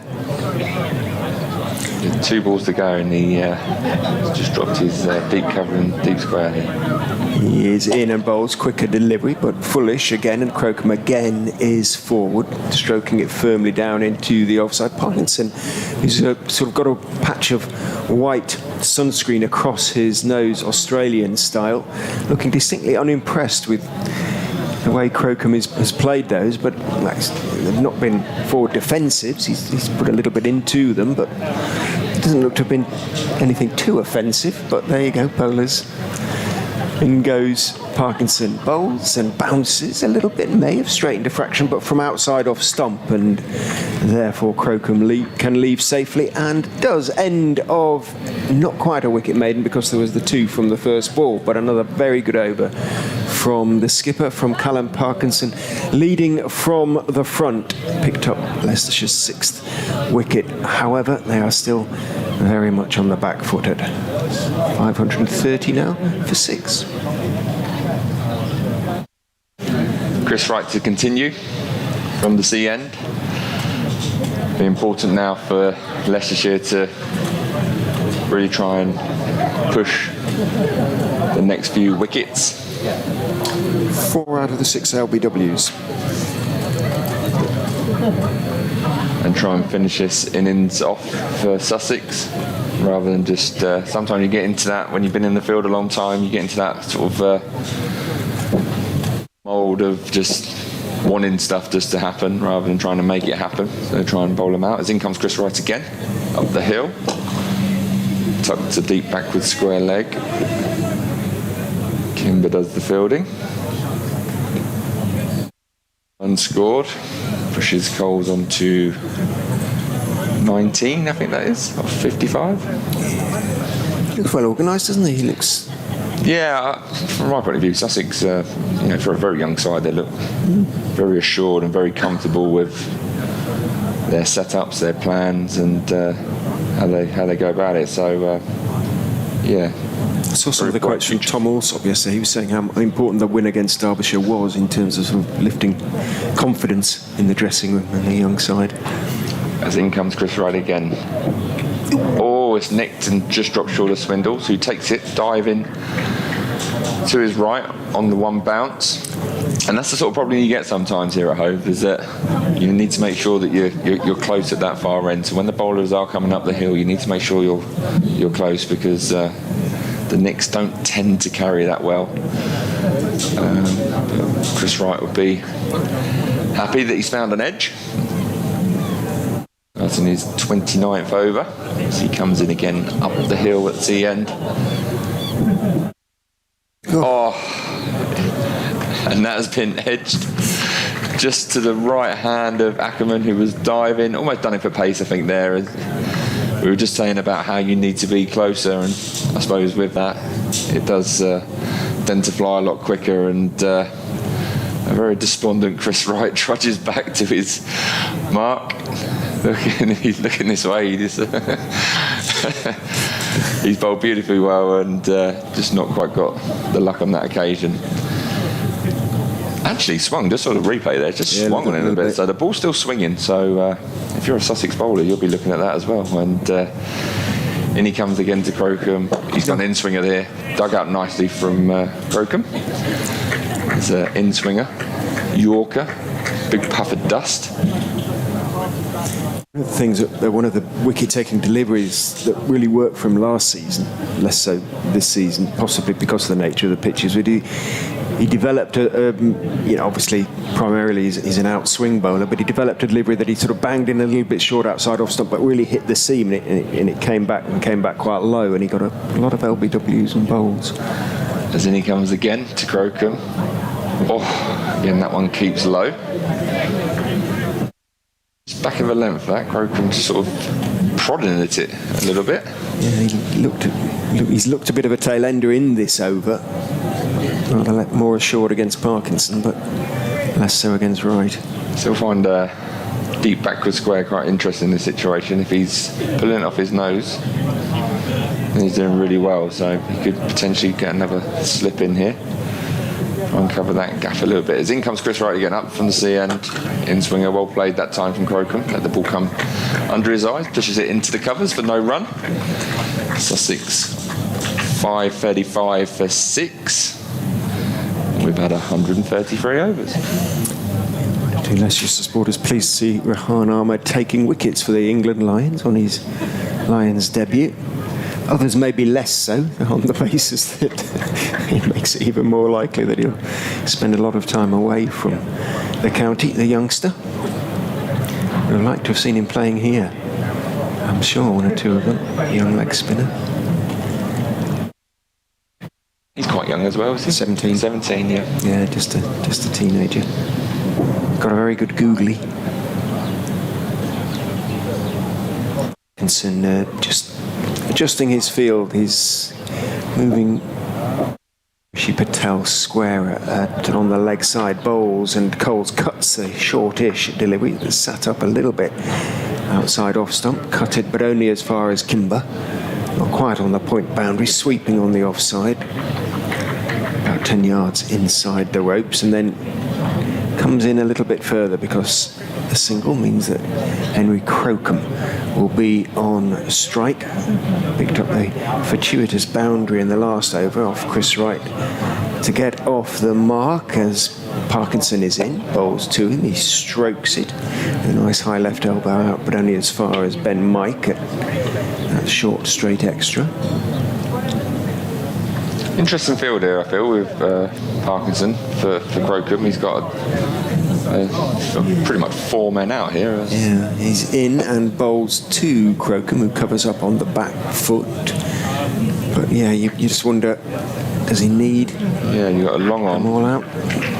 Sort of pretty much all the way back. Mid-off, there's an opportunity for a single there. You want to be bowling most of your balls at Crocombe.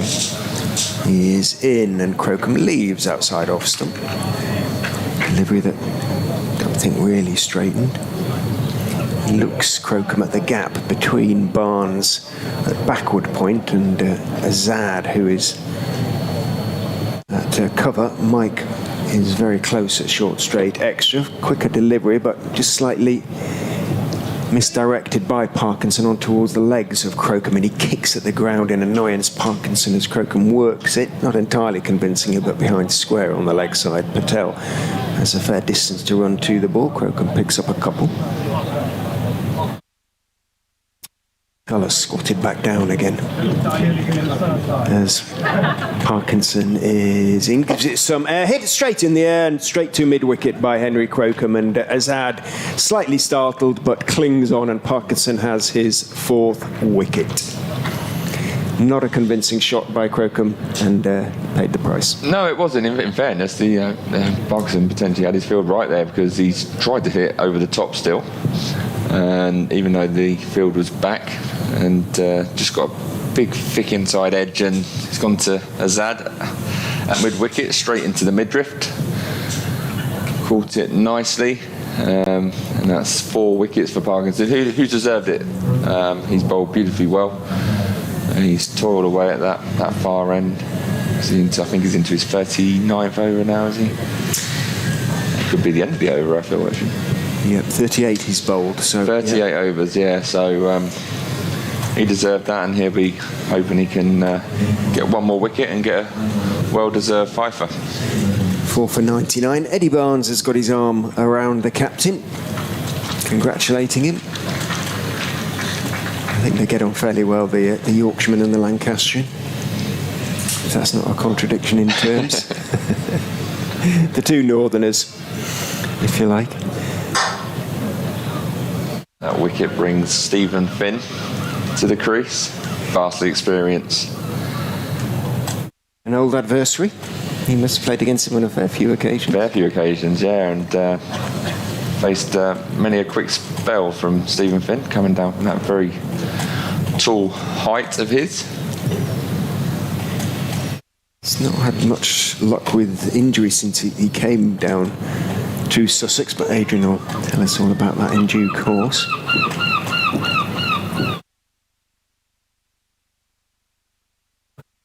Seagull's gone to see if that's other seagull's okay. I don't know. Doesn't look very okay. It doesn't look okay, but there's another on guard in it, and Ben Mike and Callum Parkinson just having a look, because in comes Chris Wright to Coles.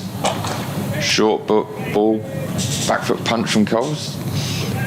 It's gone just backward a point to the deep man, and a single scored to Coles, which will bring Stephen Finn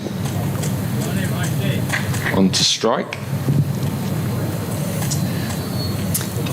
I imagine that Wright and Finn have also played against each other on a fair few occasions. I was just about to say, if there's still that fast bowlers union. Let's see what. Whereas two veterans of the game, Chris Wright and Stephen Finn, if it would be a case of Chris Wright testing him with a short ball, or is it a case of I'll just bowl a nice area if you bowl a nice area to me type thing? Does that still go on, do you reckon? No, I'm not conscious of it as much as the old days, certainly. But all change in the field. Yeah, 2 slips have gone in now for Chris Wright as he comes into Stephen Finn up the hill again. Left alone outside the off stump through to keeper Swindles. I feel there's a little bit of shape here for Chris Wright. It's clouded up a bit, hasn't it? It's gone a bit humid almost. How old is the ball? But I mean, it's been changed, I think, once at 31 overs. It should be about 55 overs old, but that's all you can say, isn't it? Roughly. That little bit of cloud probably just helping it a little bit. Then comes Wright again up the hill. Played nicely by Stephen Finn in behind it. Pushes it back to mid-on for no run. Chris Wright into his 30th over.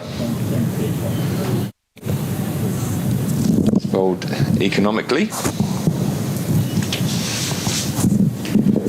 He'll be looking to try and get a wicket in that column. Sussex 539 for 7. In comes Chris Wright again to Finn. That will be close. It's gone in, and there it is. He's got his wicket. It's LBW to Chris Wright. Looked like he just tried to run that one back in, and umpire Debenham agreed that it was in line and hitting the stumps. And Chris Wright has finally got his well-deserved wicket. He'll be happy with that. So 530 for 5 has become 538 for 8. Parkinson's 4 wickets, incidentally, his best bowling of the season in the county championship so far. Just looking on the replay, he looked pretty straight. It's just a question if Stephen Finn squeezed it a little bit inside edge. It was hard to tell, but it looked like it just hit him just in line before his next movement took him outside the line of off stump. But I think didn't look best pleased, did he? He didn't. No, I think it's the only thing there from the replay, just looking at it, is if he just squeezed it. I think if he didn't, that's potentially hitting him in line with off stump. Had an email in from Jackie, who says, I'm going to be finishing work in the next hour. I was wondering whether it was still free entry to the ground after tea, as I might pop down for the late afternoon session. Well, the good news, Jackie, is yes, it is free after tea. So if you're in the Hove area and you fancy coming out, seeing some cricket, the weather looks set fair. It's a bit more cloudy than it has been, but if you fancy watching a bit of cricket, why not, Ricky, eh? Come down.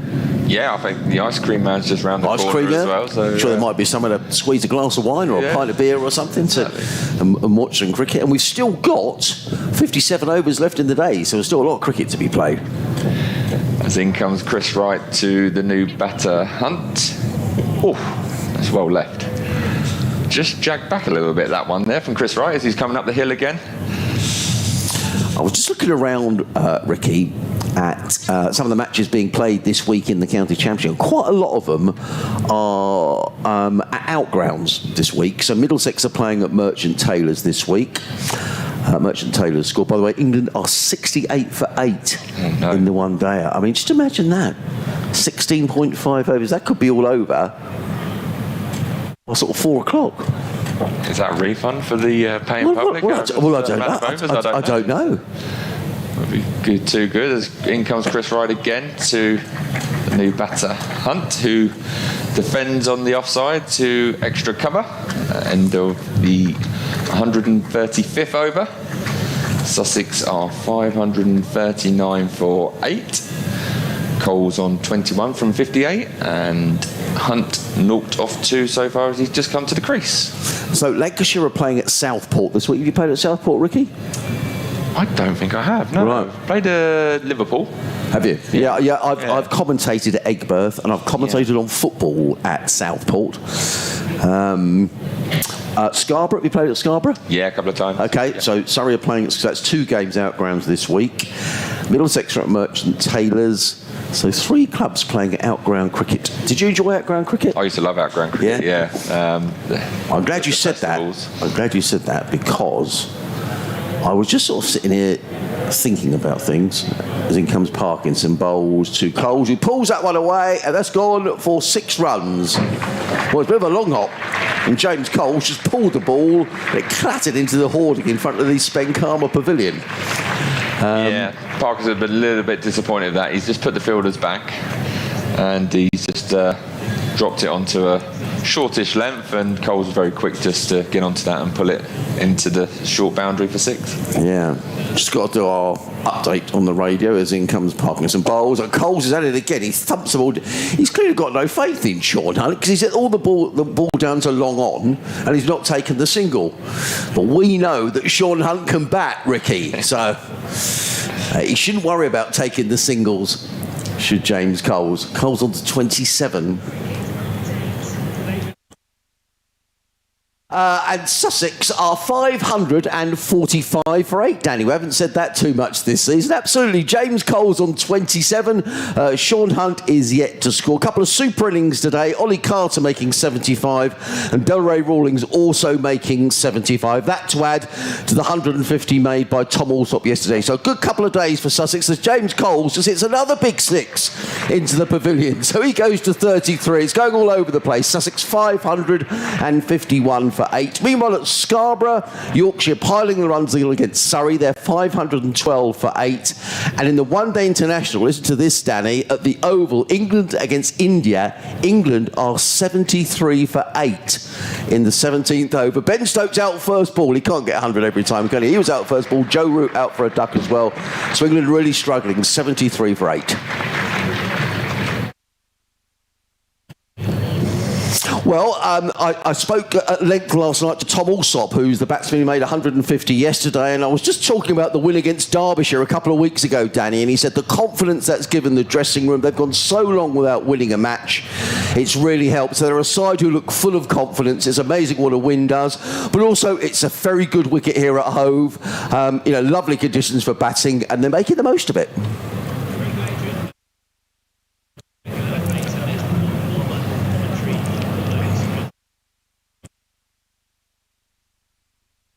Danny, thanks very much indeed. So, just as well, I was talking to Danny there, a big 2 6s in that over, and then a boundary. So, James Coles is going through the gears here, Danny. He's on to 33. Danny, Ricky even. 555 for 8.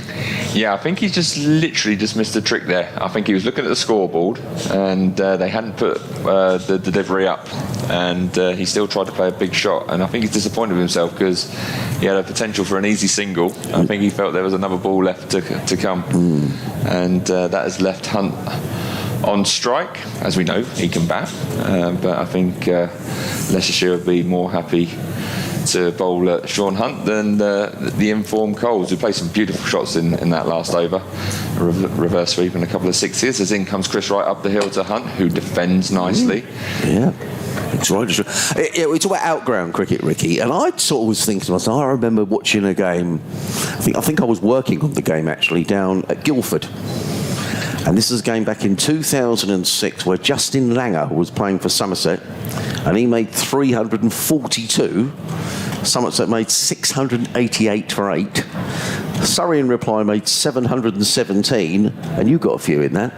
I got a couple, I think, yeah. As in comes Chris Wright again from the sea end up the hill to Hunt, who plays it to the leg side to mid-wicket. You got 214.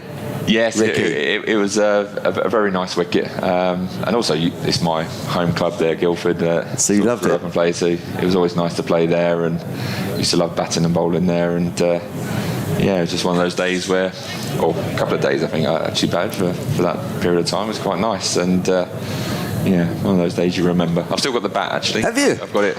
Awesome. Framed in the. I think it's in the loft at this moment in time. I have to speak to the wife. Ricky. In comes Chris Wright again, played by Hunt into the covers. A quick single. Gets Coles back on strike. Yeah, I think it's in the loft. And when we lived in the Midlands, used to have a nice little sort of room where I'd have all the memorabilia and stuff on the wall. But do you remember who got you out? It was Peter Trago, and it was a slower ball, LBW. Spot on. And do you know what? He still goes on about it to this day. Spot on. He said, do you remember when I did you with that slower ball? I was like, I got 214. 34s, Ricky, and 3 sixes in that innings. Now, Justin Langer made 342. Who do you think got him out? I want to say it was Ali Brown. Did Ali Brown get him out? Ali Brown did play, but he didn't get him out. He didn't get him out. He's a bit closer to home than that. That might be a clue. In comes Chris Wright again. Coles backs away and tried to sight that over cow corner. But Wright saw him backing away and followed him. No run scored.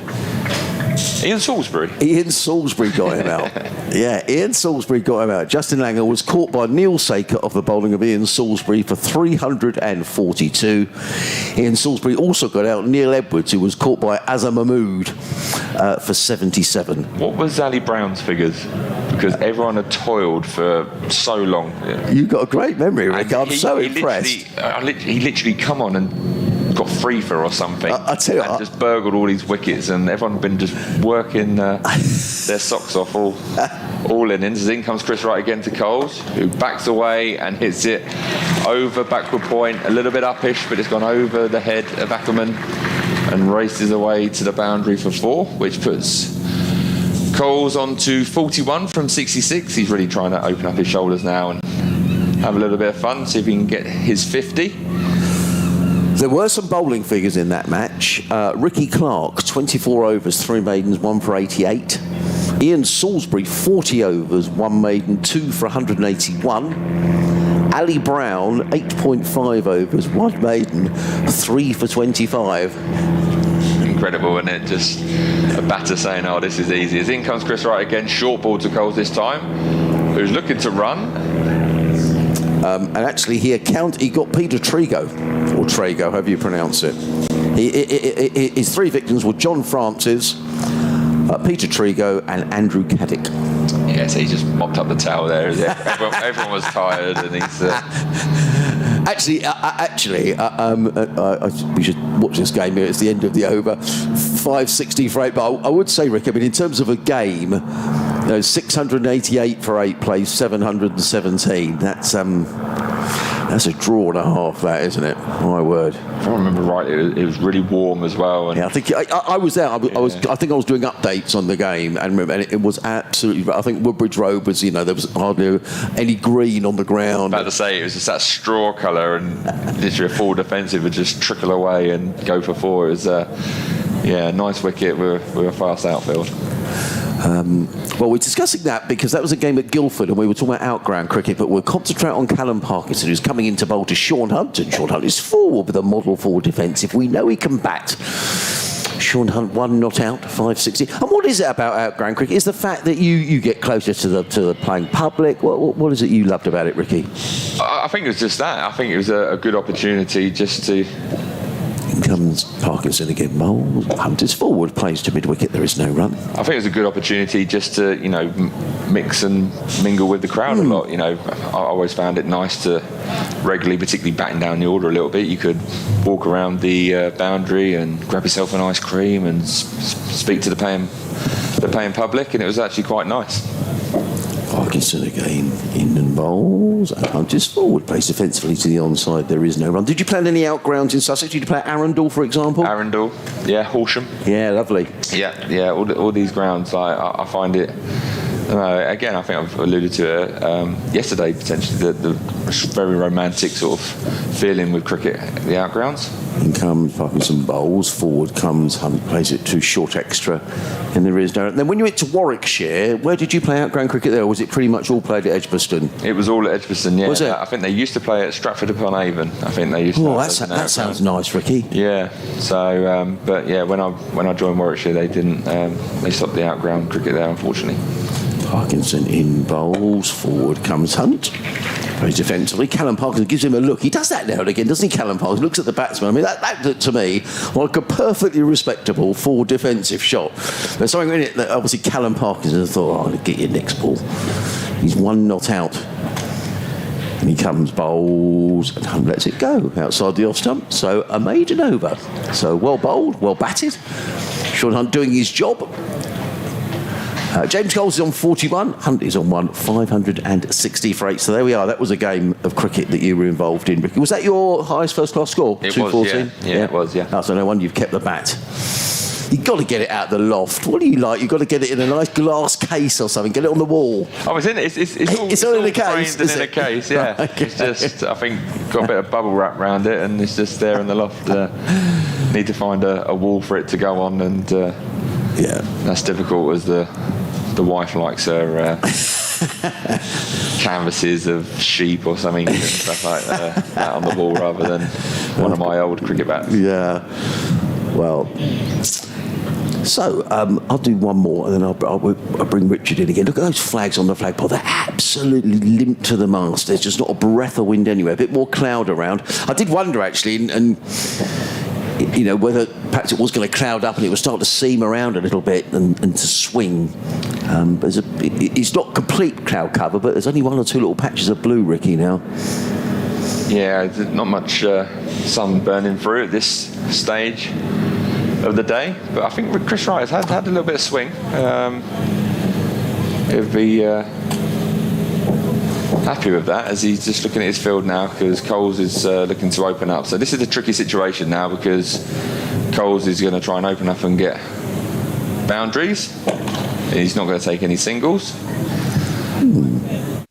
I think I would trust Sean Hunt here. I would think he looks more than capable.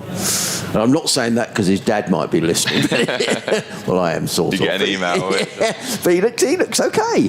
He's scored runs in the club cricket he's played. You'd have seen a bit of him at the Oval as well. So 83 for 8 England are in the one-dayer. Crumbs. It's not looking good, is it? It's not looking good. Good at all.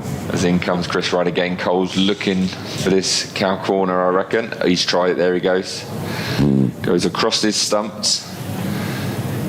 Everyone is out pretty much on the boundary, bar Ed Barnes, who is a sort of a mid-wicket, just slightly deeper. And that is why Coles is looking to go across the stumps and sort of heave it into the cow corner region. I think Chris Wright has sort of potentially got Ed Barnes there if he goes short and he just tries to pull a short ball. He's just easing back now. I'm not sure he's allowed to do that, but he's back. In comes Chris Wright again, short ball, and here it goes. He's gone back, but not quick enough. And it's a 1 bounce 4. So the plan was there, but Coles had played it very nicely. Short ball, pulled over wide mid-on, 1 bounce for 4. Be interesting to see if Ed Barnes comes back now into a normal sort of deep cow corner position. High score of 36, James Coles in first-class cricket, so... Not now. No. And within 5 of a half century. So everyone pretty much on the boundary, making it hard for Coles to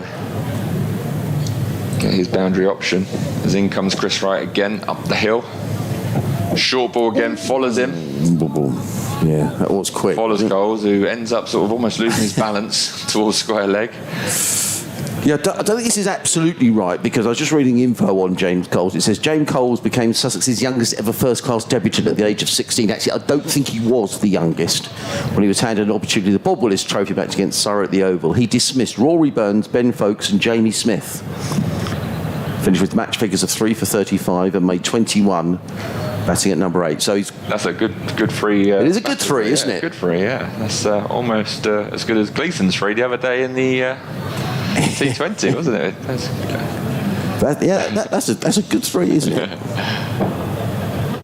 Phil comes up now with 2 balls left of the over, so they'll be looking to keep Coles on strike. Will he still try and get a boundary or push a single? He's trying to push a single. He does. He goes to Mike, who fields. That's a good quick single. So Leicestershire will be disappointed with that.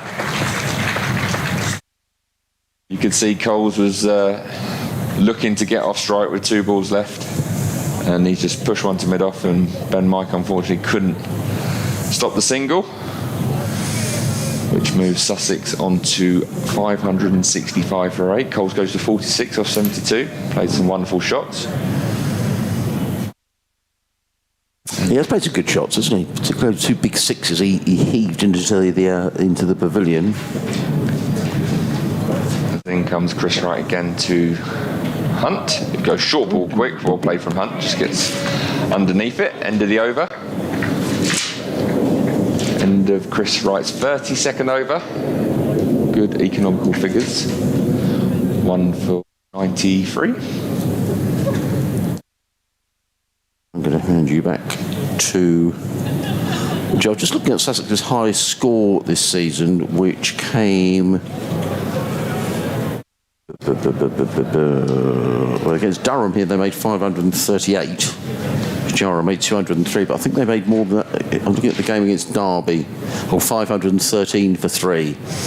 Tom Haynes made a double hundred, as did Pujara. So that you were talking about, and you know, take nothing away, excellent batting, but I think everyone would agree the pitch at Derby was a good batting surface. And there's been some good batting surfaces around. I'm going to leave you with Ricky and with Richard. Change of bowling at the far end. Going to have to check the record score for Sussex against Leicestershire as well.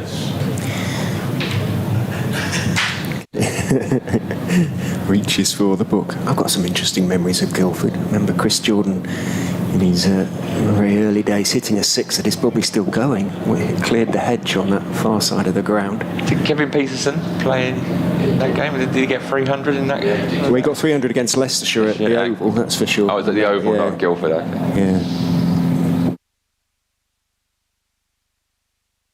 And Mike is in. Big swing from Coles, thick inside edge and pad, and it trickles to short leg, and he asks permission to pick it up and does, and tosses it to Swindles. I remember seeing Doug Bollinger in the car park. Whether he had his wig at that stage, I don't think he did. It was pre-rug days for Doug the Rug. Highest score for Sussex against Leicestershire is 686 for 8. 686 for 8 in 1900, so Coles is going to have to play a spectacular innings if they're going to get anywhere near that. He'll be looking to target this short leg side run, so Ben Mike's got to be careful here and make sure he gets it outside off stump. He is in and bowls a Yorker, looking for the Yorker. Bowls a decent one as well, jammed out by Coles. Good.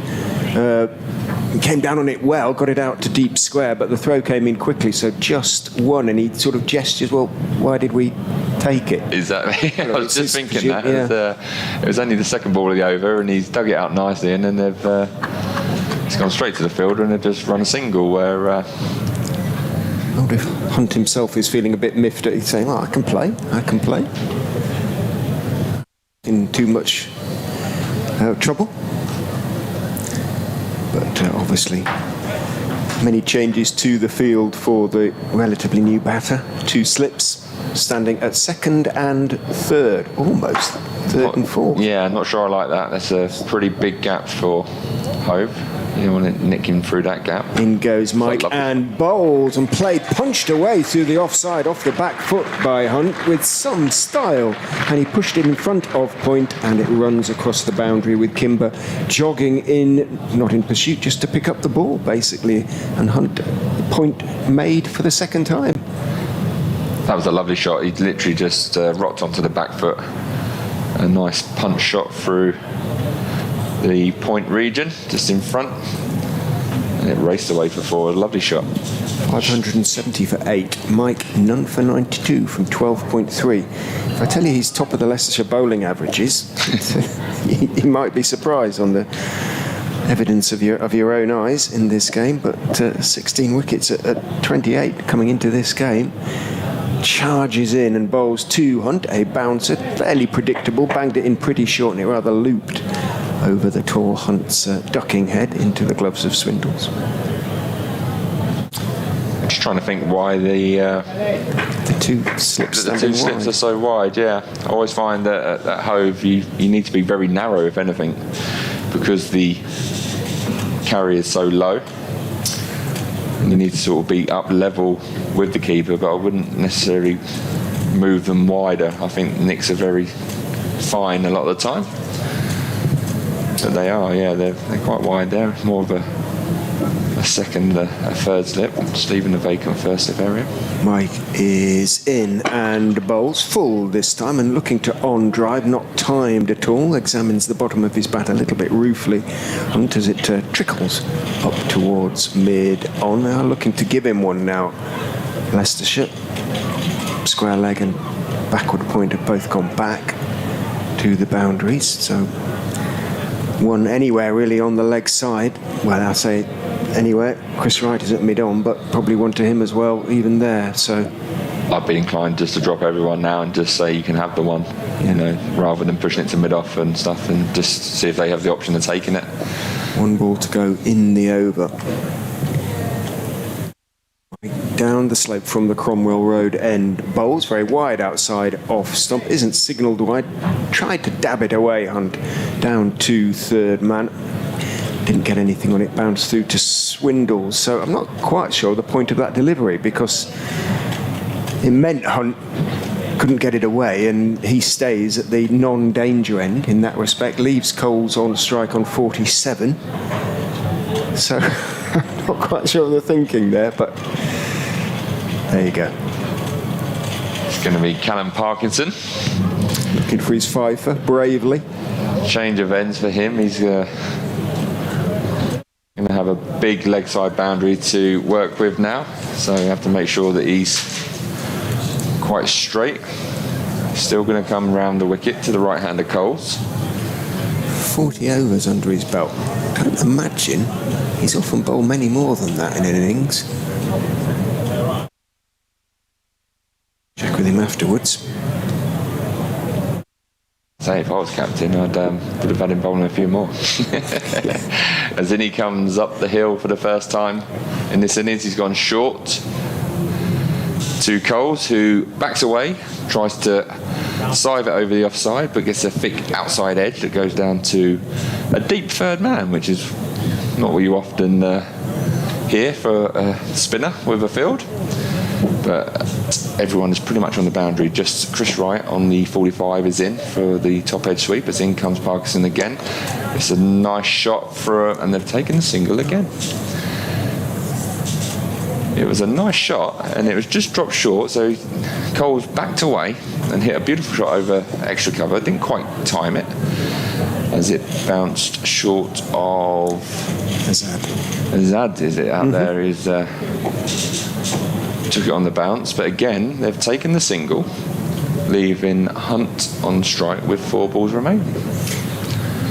So Acquitted himself pretty well against Ben Mike, didn't he? So he did, yeah. It's just a question that they didn't take the run the first ball over, and then they take it the second. So it's potentially a little bit of muddled thinking, but it brings Hunt onto strike. As in comes Parkinson again, up the hill.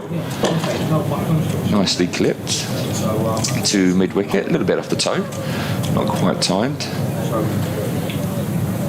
as you see a fielder who's Mulder, I think that is, he now goes to a deep mid wicket, and Kimber comes across to the short mid wicket. As in comes Parkinson again, up the hill to Hunt, who inside edges into his pad. Could be a run out, Ben Mai. Good quick run. Good quick single there. Parkinson won't be happy with that. It's safe to say it wasn't on Hunt's mind. It wasn't. he was a bit shocked, didn't he? That he saw Coles running down at him. So there's 2 balls to go of the over, and all the field go out. So I'm slightly confused with this, because I don't know how Coles is going to play. He's scampered a single. Is he going to try and go for a big shot? He is, and that is a lovely shot, and that's why he goes for a big shot. He comes down the wicket. He goes over long off for a very well earned 50. Takes his score to 54 off just 77 balls, with 5 fours and 4 sixes. Well done, young man. Maiden first class 50 in some style. That's how to go to it, isn't it? Be interesting to see what he does here as the field comes in again. Now, before he got a quick single.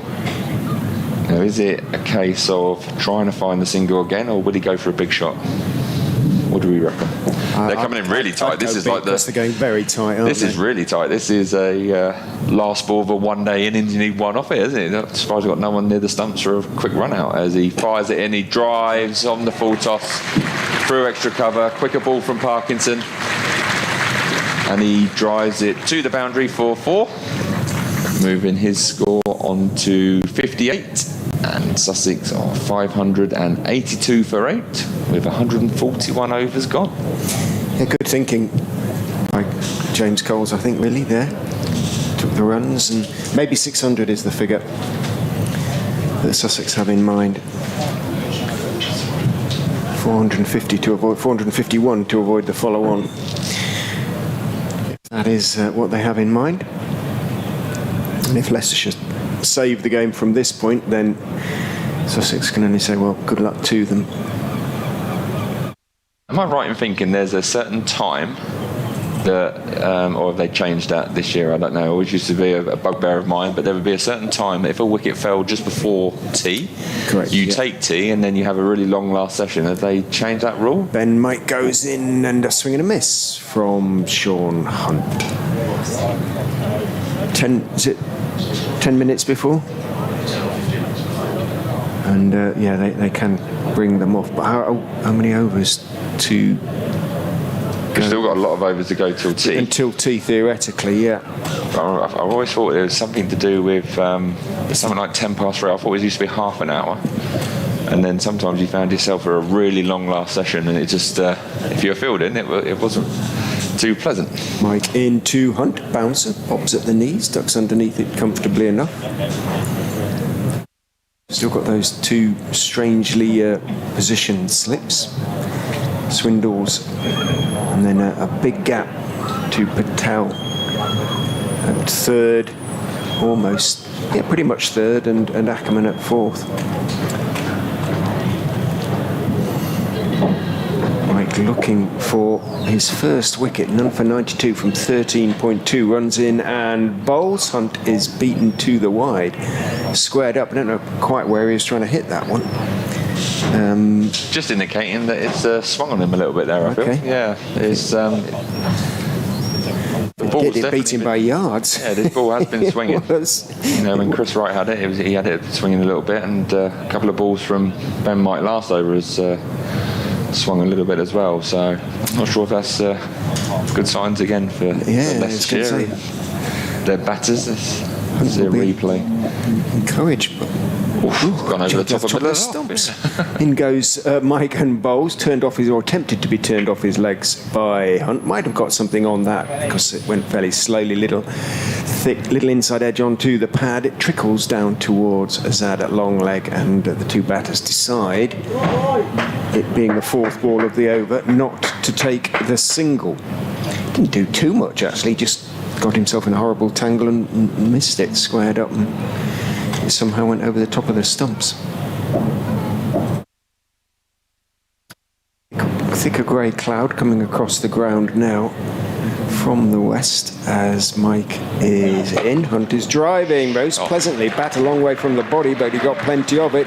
Mulder turns, chases it up the hill, but he's not going to pull it back before it crosses the ropes at wide extra cover, and Mike kicks at the ground in annoyance. Hunt has moved into double figures, 10 off 23 to him, and that 600, if that is the target, comes ever closer, 586 for 8.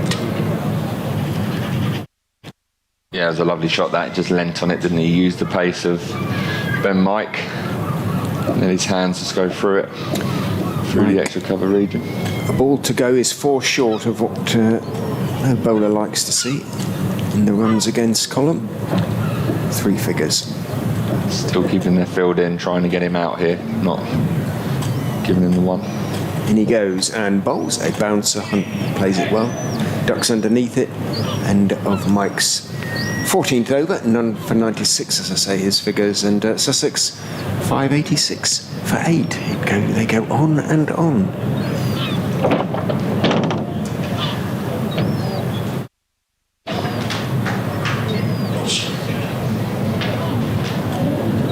Little conference between Captain Parkinson and the ex-captain Ackerman.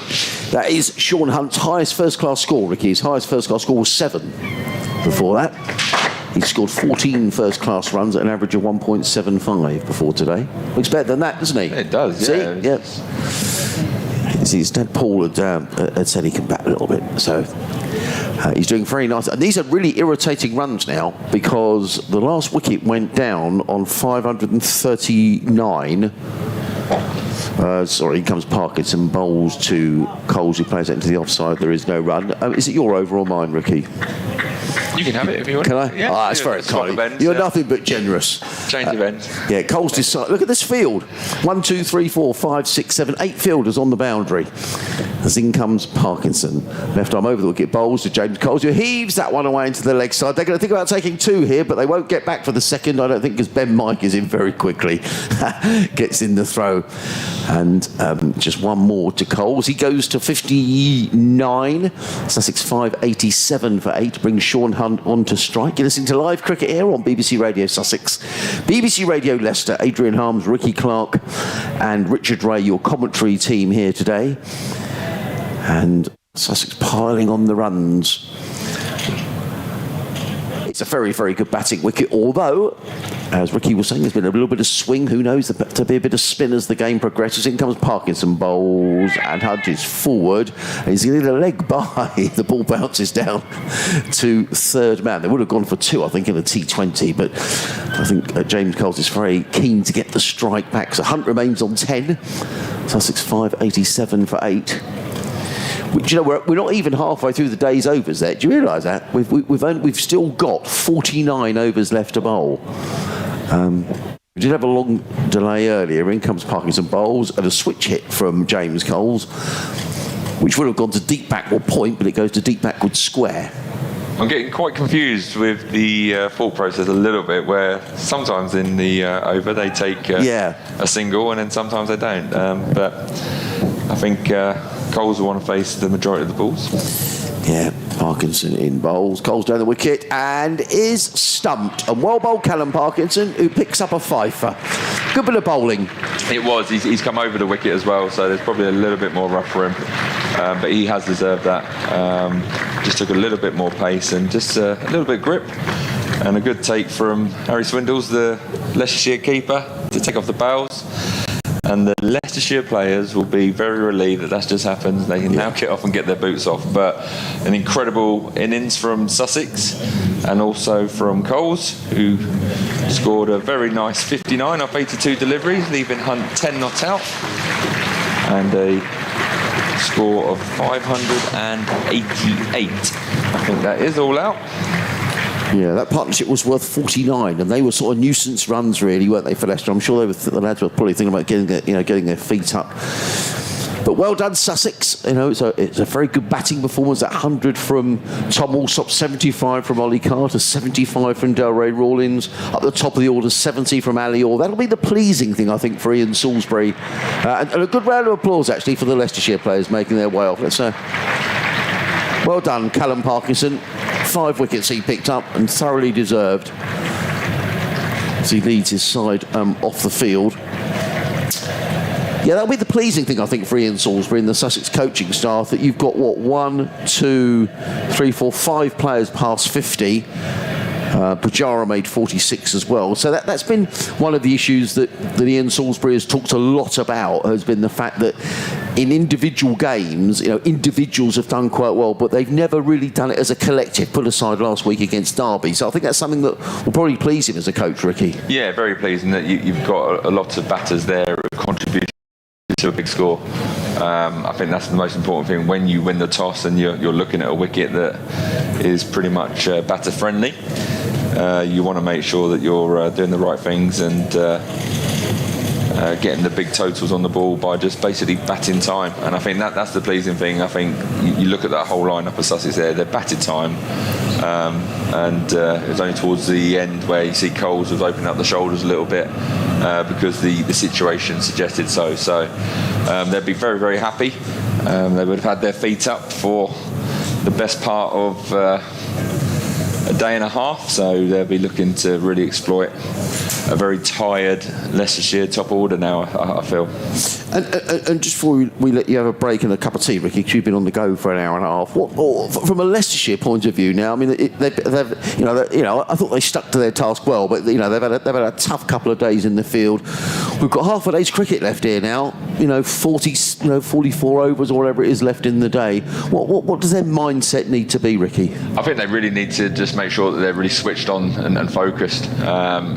A good sort of way of going about it is just making sure that you're switching on and switching off the best you can, because you've been in the field for a lot of overs. You'll be tired body-wise and mentally, but it's just making sure that you're going about your processes. And when you get into bat, it's just a case of when that bowler's coming in, you're switching on, ready for that bowler's coming down, and then making sure you're switching off and just staying nice and relaxed.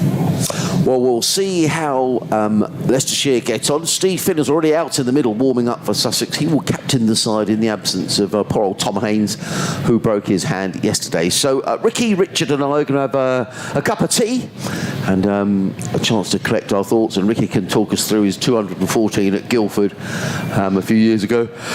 Ball by ball. And we'll be back with you shortly.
Well, what they won't want to do is go into tonight.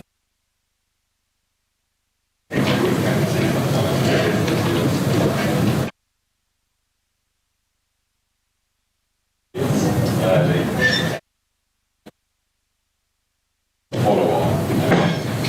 302. Yeah. Yeah, feels so long.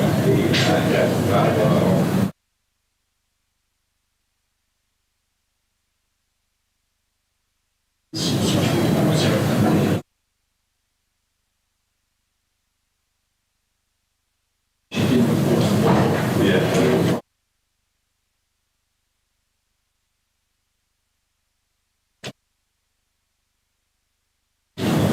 Yeah, I know what you mean.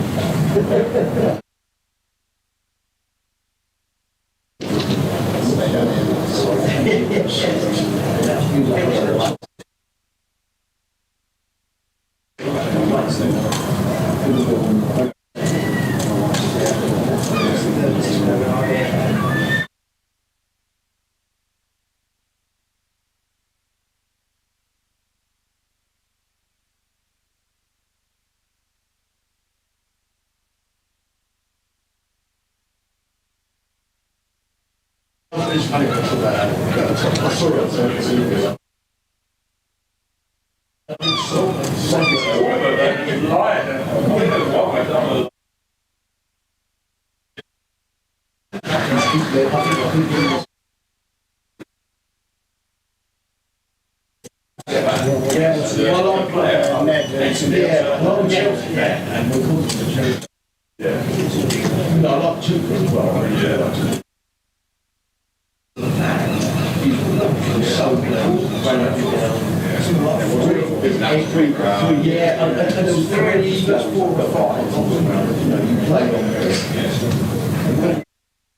And at that stage, it's very good.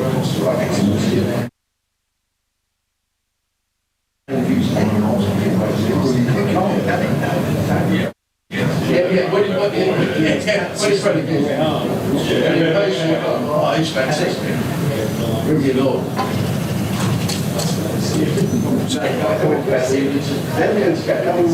What appearance of Worcester would be like Yeah. You sure? Oh, that's pretty.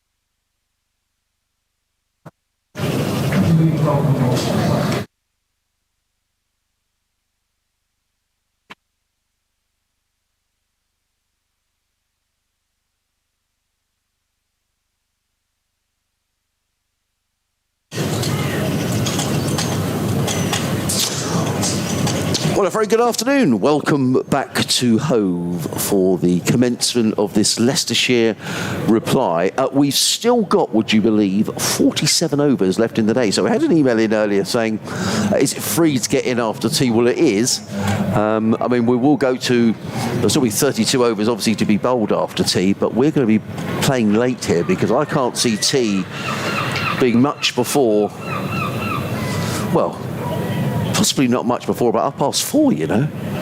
And then we'll have tea, and then we'll have another 32 overs. So unless the spinners come on and bowl a stack of overs, which might happen, we're going to have a late one. So if you're at work and you think, will there be any cricket much beyond 6 o'clock? I think the answer is yes.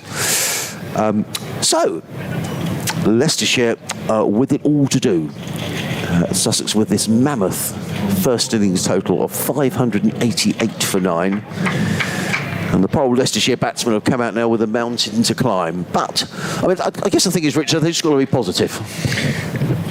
Just got to bat, haven't you? Just got to head down. You know it's a good track. And it shouldn't hold too many terrors. Try and see off the new ball. That's for Hassan Azad and Rishi Patel. Azad's found some really curious ways of getting out this season, and he's attracted some fairly ordinary decisions. So he's due a change of fortune, famous last words, but he's going to take strike. And he's going to take strike to Steve Finn, who is bowling with 3 slips, a point, cover, mid-off, mid-on, mid-wicket and a fine leg. As in comes Finn running him down the hill, bowls to Azad, and he's caught and a wicket go down off the very first ball of the innings. It's taken at first slip by Tom Alsop, who's got a very, very reliable pair of hands. Well, poor old Azad, he stood in the field for all those overs. The first ball from Steve Finn, he gets a little nick, it's snaffled up by Tom Alsop at first slip. Well, you can only feel for the batsmen. Sussex are elated, and Leicestershire, after 1 ball of the reply, are no wicket for 1. And we were just discussing at the tea break then, and Ricky was saying often you find in situations like this, the wickets do tumble and then a side follows on and do a lot better second time around. But poor old Azad, he had 10 minutes to strap the pads on. He's out first ball, and Leicestershire are 0 for 1. Yeah, and I'm never going to say anything again about him being due a change of fortune, because, we saw a few edges sort of slip between the wicketkeeper and first slip on the first day, didn't we? But Hassan Azad just looked behind him, head went down and marched back to the pavilion. Nothing that he'll feel like saying when he gets there. Nothing that anybody will say to him, I would imagine. It's bad luck. Yeah, very difficult. Credit though, actually, to Tom Alsop, who absolutely. You come out and you're ready, and Ricky was talking yesterday about preparation and fielding practice and that sort of thing, and being ready. And so easy in that situation, maybe not to be concentrating, perhaps first ball of the innings, perhaps you're looking around the ground, whatever. But actually, you're there, and the chance comes, and you take it. So, well done, Tom Alsop. And interestingly, they have promoted Louis Kimber to come in number 3. Okay. Usually a middle order batter. So in comes Steve Finn, racing in down the hill, comes in and bowls to Kimber wide of the off stump, taken low down by Carter, and there is no run. What do you think the thinking's behind that, Richard? Well, Ackerman, who they sort of tried to persuade to go up to 3, is very, very much prefers to always bat at 4. So they've tried others. They've looked at, Lewis Hill, who's made runs at number 3, but thinking differently. Perhaps they want to see how Kimber acquits himself, really. He's known as a sort of big-hitting, forceful batter, but perhaps they feel he can deal with the new ball as well. In comes Finn, bowls, and Kimber is forward, plays it down the offside of the track. Finn fields of his own bowling, and there is no run. You wouldn't want to have paid a lot of money to get into the Oval today, Richard, because England have been bowled out for 110. There's a lot of comment about some of the shots that they've played. Really? Well.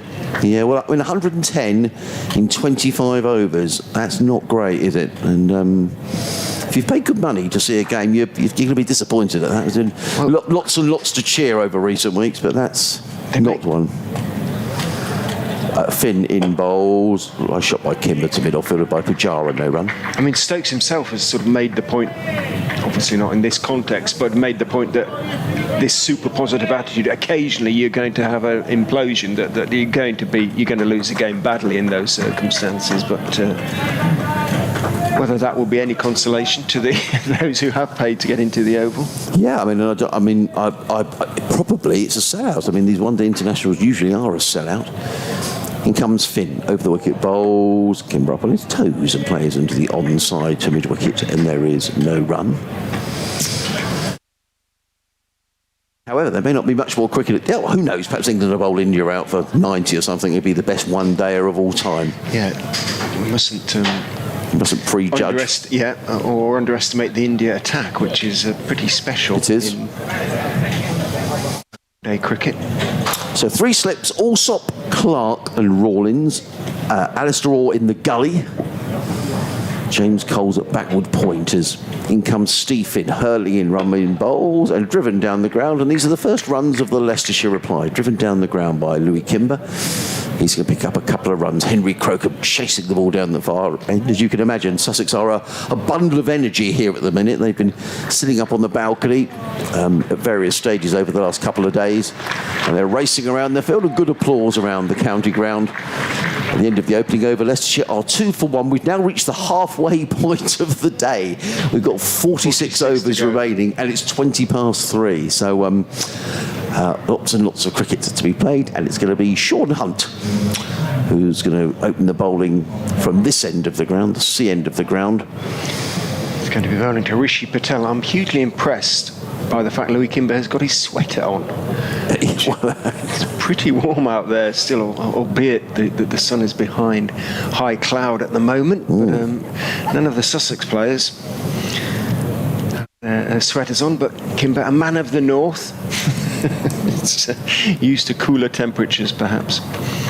So Sean Hunt, I think he did play at Grace Road, didn't he, earlier this season, Hunt? Yes, I'll just double check my stats. I remember seeing him. Now he's ready to bowl.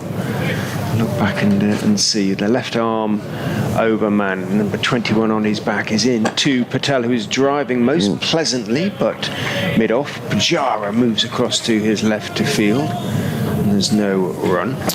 Yes, he did play, and he took, bowled 13 overs, 0 for 32. Did he pick up a couple in the second innings? But yeah, I remember him. And second innings, 16 overs, 5 made, 0 for 30. And he finished not out. So yeah, but bowled very tidily. A lot of noughts there. In goes Hunt and bowls down the leg side, swings on with the arm. Patel raises his bat inside the line, makes sure he doesn't get anything on it. Taken by the keeper, tumbling away to his left, Carter. Yeah, I think he's. I think just the different angle of Sean Hunt gives different, interesting. We'll speak to Ricky a little bit later about maybe the different problems that a left arm over can give a batsman, particularly right-handed batsman. Bowls on off stump, and Patel is careful, studied in his defence, pushing the ball out off stump into the offside. Yeah, I mean, and he's taken wickets. Ricky was talking earlier. We were all talking about how a lot of these batting surfaces are good surfaces this year, but he's taken wickets on good decks as well, particularly down at Cardiff, where I thought he bowled very nicely. Turns, tall young man, and bowls to Patel, who's turning his wrist up that one, clipping it into the leg side. Who's the 12th? Well, that's a very good question. So I think that warrants a little call to the score, because he's the 12th man on for Tom Haynes. So we'll see. Tiny. He is, isn't he? Let's see the 12th man.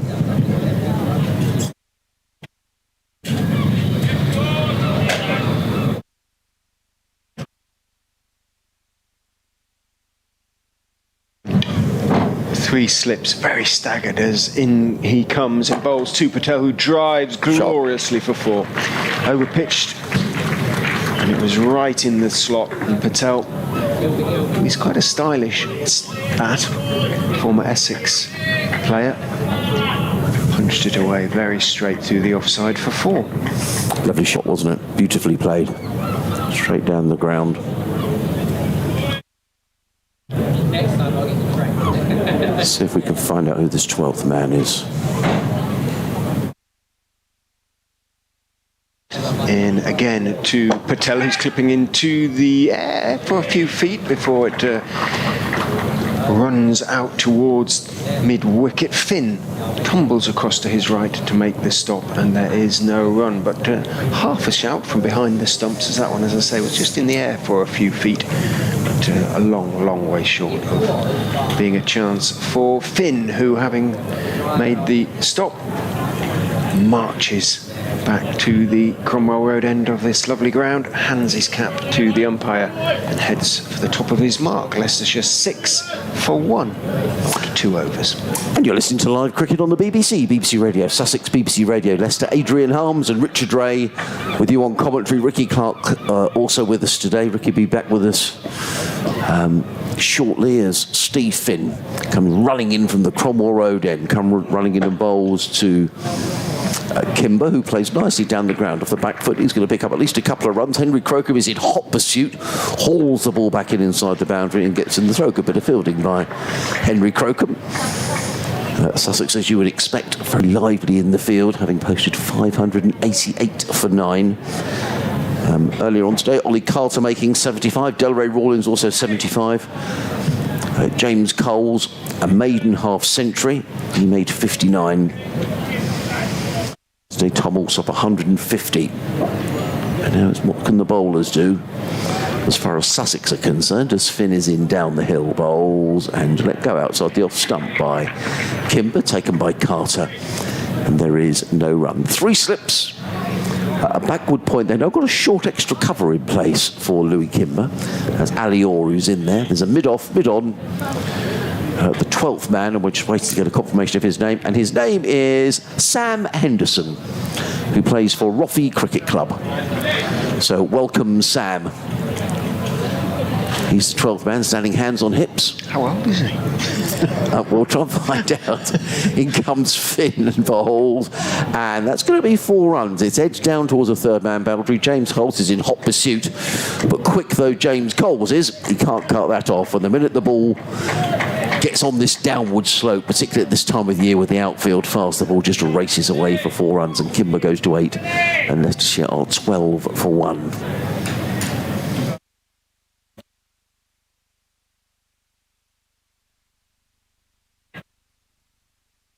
Is he a member of the academy or something? Yeah, we'll find that out. So Sam Henderson is the 12th man. In comes Finn, bowls, and Kimber plays up. Actually, I thought for a moment that was a good bit of fielding actually by Henry Crocombe at mid-on. I thought for a moment that had gone back to Steve Finn for a caught and bowled, and he just gives a long look, doesn't he? Steve Finn, I mean, he's been around a long time, and he's perhaps suggesting to Louis Kimber, who was slightly fortunate there. It is a lot more cloudy now than it's been actually for most of the day. I mean, it's some darker cloud drifting in. There's no sign of any rain, don't worry about that. But, you know, these are, you would think, decent conditions for seam bowling. As in comes Finn, bowls, and Kimber forcing off the back foot, plays on the bounce. Good bit of fielding by Orr in a short extra cover, and there is no run. Probably feel, Louis, that he owes his side a few runs, having missed Alsop on 60, went on to score 150. That slip off Parkinson. It's just his 12th first-class fixture, I think. 17 innings he's played, 407 runs with a highest score of 71. Sway bowls, let go outside the off stump by Louis Kimber. There is no run. It's the end of the 2nd over. Steve Finn continues to give Louis Kimber a prolonged stare. Kimber on 8, Patel on for Leicestershire in reply to the Sussex total of 588 or 12 for 1. Kimber on 8. Patel is on 4. Now we're going to see another over from Sean Hunt from this C end of the ground.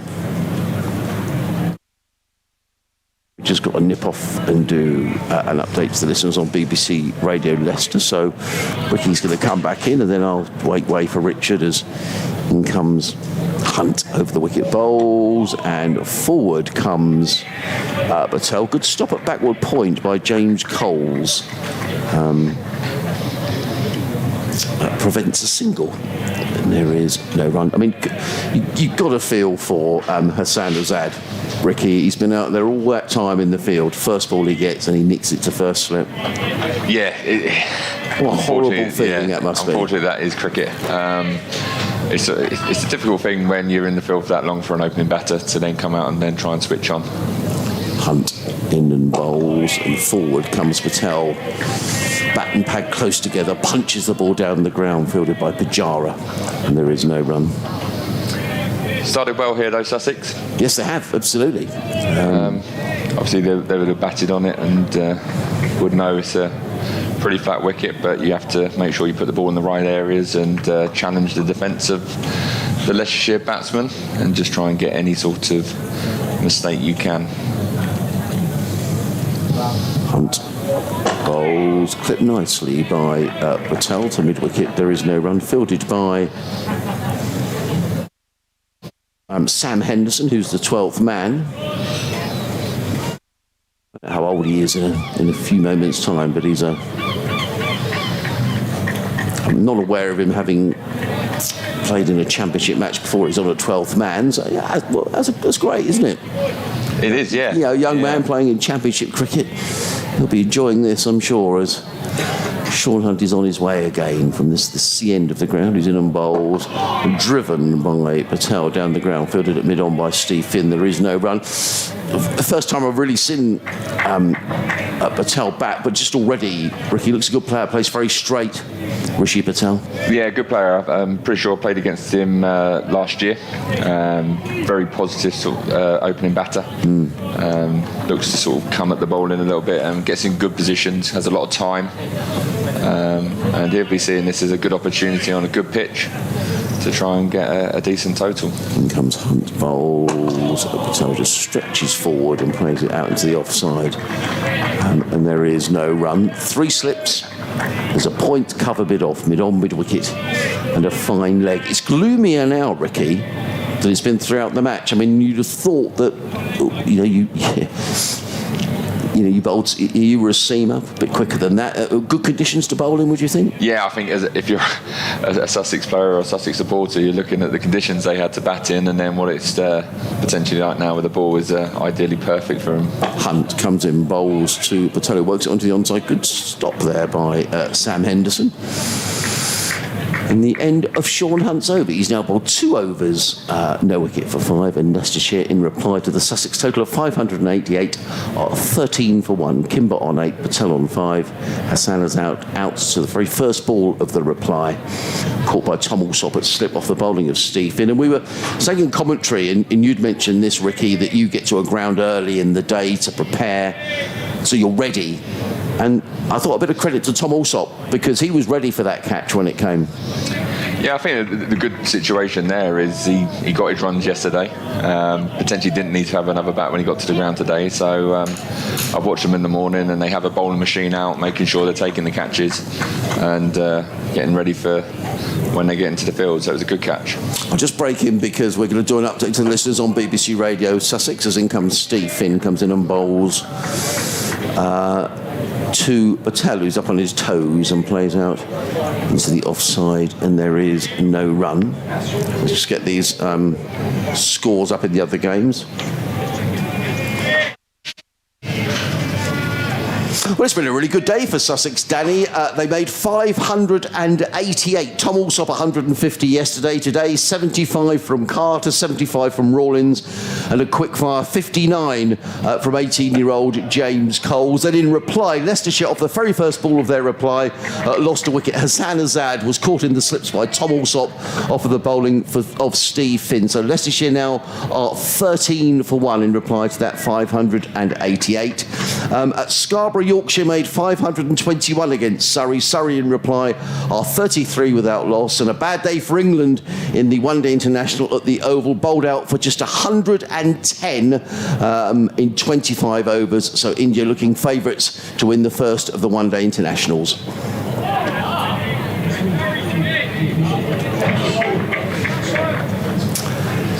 Is the update done? A little bit of bounce there from Steve Finn. Obviously, he's very, very tall, and you expect him to get a little bit of bounce, but it just looked like it just stayed in the wicket a little bit longer than it should have done, and just had a bit more bounce than normal, and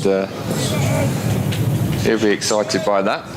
It's good to see him really running in. He's had a couple of knee problems since he's been down here at Sussex. Played in the first 2 championship matches, then missed the next 5, but he's been running in pretty freely today. Comes in and bowls to Patel, who's forward, and As you were saying, Ricky, he just looks a good player. Just looks to have time to play his shots. The last ball of the last over from Sean Hunt, again, the way he got forward and just leant on the ball, and a good solid defensive, and we've seen very similar there, where he's gotten into a very good position, let the ball come to him, played it under his eyes nice and late, and that's what you need to do on good pitches. Make sure that you're not letting your hands do the work, and let the ball come to you and strike it in good positions. Feeling again, bowls wide of the off stump, taken by Ollie Carter, and there is no run. A Seagull update is that the Seagull, who we thought might be unwell, seems to have moved. So that's good. A couple of yards.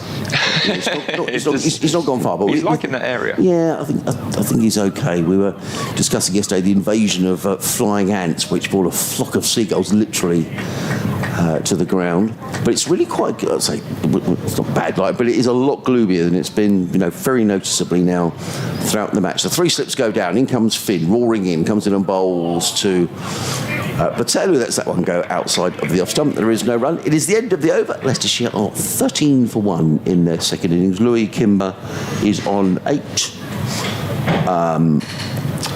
Patel is on 5, and we say poor Hassan has had the man out. First ball of the reply to Steve Finn without scoring. A bit interesting, Ricky, because you'll be commentating here on Sean Hunt, who you know from your days at Surrey, and as I say, he's got himself incredibly fit, Sean Hunt. I was just looking here, obviously he's closest to us here from this sea end, and he looks in incredible shape, so he's obviously been working incredibly hard in the gym. Yeah. Looking strong, and bringing the ball back a little bit as well, so swinging the ball. And it's brilliant for him as well there. He's got Stephen Finn, bags of experience next to him at mid-on. And it's an indication as well, the fielder just coming onto an on-drive, so there's indication here that he is getting a bit of shape into the pad, so we're looking to try and get an LBW as he comes in from the sea end. There's the swing into the hip of Kimber. No runs scored. Yeah, you just see there the shape he's getting. So he's got a nice rhythm. He's looking actually, to see there at the top, he's looking incredibly strong. Yeah, isn't he? So well, he bowled the first match of last season when I saw him make his debut up at Old Trafford, and he took 3 for 47. And then he comes again up the hill from the sea end, swinging, drive. Thought that was a catch then at one point, but driven nicely from Kimber into the man on the onside drive. Stops it nicely, gets a pat on the back from standing captain Stephen Finn. It's Ali Orr who's in there at that shortish or silly, would you call that silly mid-on or shortish mid-wicket or? Straightest drive, right. Catch on the drive, I think we'd say. I think Sean Hunt just moved him a little bit wider because he didn't want to run into him in his follow-throughs. Then he comes again, Sean Hunt. Oh, and he's pushed it across him this time. That's good bowling. Very good bowling. He's got the 3 slips as well. So the first couple of deliveries of the over, swinging back, and that one is just angled across, looking for that edge. So far a very good over here from Sean Hunt, and a very nice start for Sussex. Yeah, he's just 20. He'll be 21 in December, Sean Hunt. So he's one of these young Sussex players. As in he comes again from the sea end, up the hill, swinging in, tucked into the leg side from Kimber, goes back with a square. Subfielder scampering after it, does well. Return throw, 2 runs to the Leicestershire total. Moves Kimber on to 10. He's full of enthusiasm, isn't he, Sam Henderson, the 12th man? We're just checking how old he is, and I'm very grateful to Graham Irwin, the Sussex scorer, for helping us out. But it's he chased that back with all the enthusiasm in the world, didn't he? And he would. Why wouldn't you? Be fantastic for him to be out there and stuff. As in comes Sean Hunt again, up the hill, swinging back. That's a lovely shot. Lovely shot from Lewis Kimber. Leaning on a very full delivery, just swung back into him, but let the ball come under his eyes, pushed it down the ground for a nice drive for 4 runs. I guess from a Sussex point of view here, if you're the skipper, Stephen, I mean, he's got all the runs in the world to play with, but you're looking for your bowlers to pitch the ball up, make the batsman play, and that's exactly what. It was a lovely shot for 4 runs, but that's what you want your bowler to do in this situation, don't you? I think this situation, you've got your free slips, you're looking for him to drive, and that's why you've got your catchers there. He's got, as we mentioned, an onside catcher on the drive as well. So you're looking to bring the stumps into play as much as possible. As in comes Sean Hunt again. A little bit leg side off the hip of Kimber, down to fine leg. Scampers around. We were a good throw, but 2 more to the Leicestershire total. Moving them on to 21 for 1 after 6 overs. Kimber moving to 16 off 17. Rishi Patel 5 off 18. Listening to live cricket on the BBC, BBC Radio Sussex, BBC Radio Leicester. Adrian Harms, Ricky Clark with you. Richard Ray back with us at the end of the next over. Just a quick look around some of the other games. Some extraordinary one-day cricket today. Ireland made 216 against New Zealand. New Zealand are 0 for 2 in reply. So Guptill and Young both out. Steve Finn's going to bowl the next over. In the one-dayer at the Oval, England bowled out for 110, so there's the break between innings there. India haven't started their reply yet. County Championship Division 2, we're interested in Durham, 207 for 7 in reply to Derbyshire's 283. As in comes Finn, down the hill, bowls, let go outside the off stump by Patel, and there is no run. Notts, 238 for 4 against Glamorgan. Middlesex, 73 for 3, leading Worcestershire by 70 at Merchant Taylor's School. Have you played there, Ricky? I haven't played there, no. The Middlesex outground we used to play at there was Uxbridge. Right, okay. Yeah, that was quite nice. Sometimes Southgate as well. Yeah, I've done a T20 game at Uxbridge and also covered a championship game at Radlett.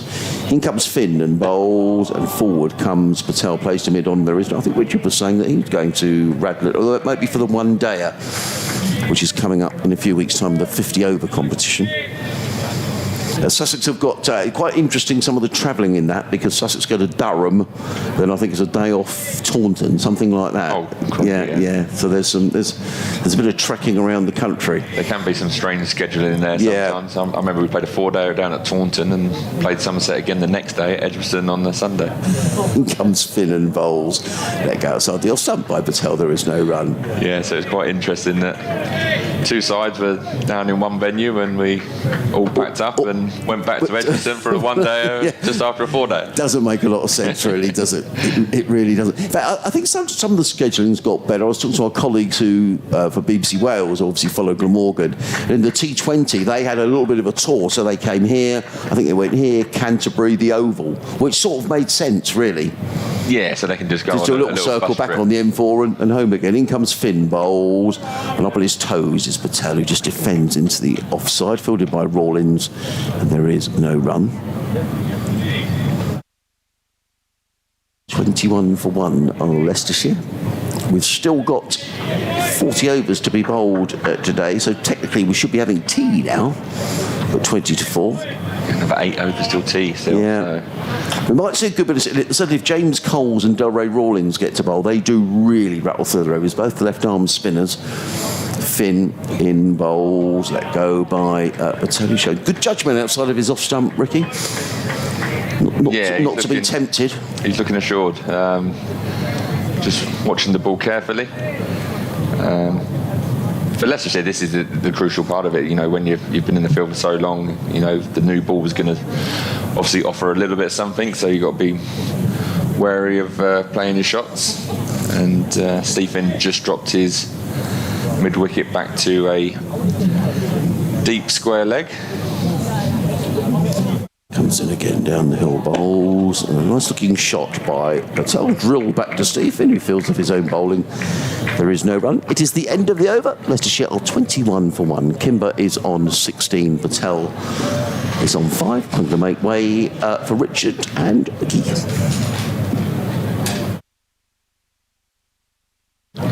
It's going to be Sean Hunt to continue from the C end. 3 overs so far for him, cost him 13 runs. Had a good bit of swing back into the right-handers. He'll be looking to try and get that outside the off stump. Got a little bit too straight on occasions. Just watching Steve Finn in that over, I just get the impression that he's not quite as vertical as he was. I don't know whether that's as a function of age or what really, but it just felt like his arm was pulling across to the left slightly as he delivered it, but it may just have been an impression. I don't know. It didn't look quite like the Steve Finn that I'm used to see for England and what. I haven't seen him for a while, but maybe wrong. As in comes Hunt up the hill. That's a better delivery, swinging back.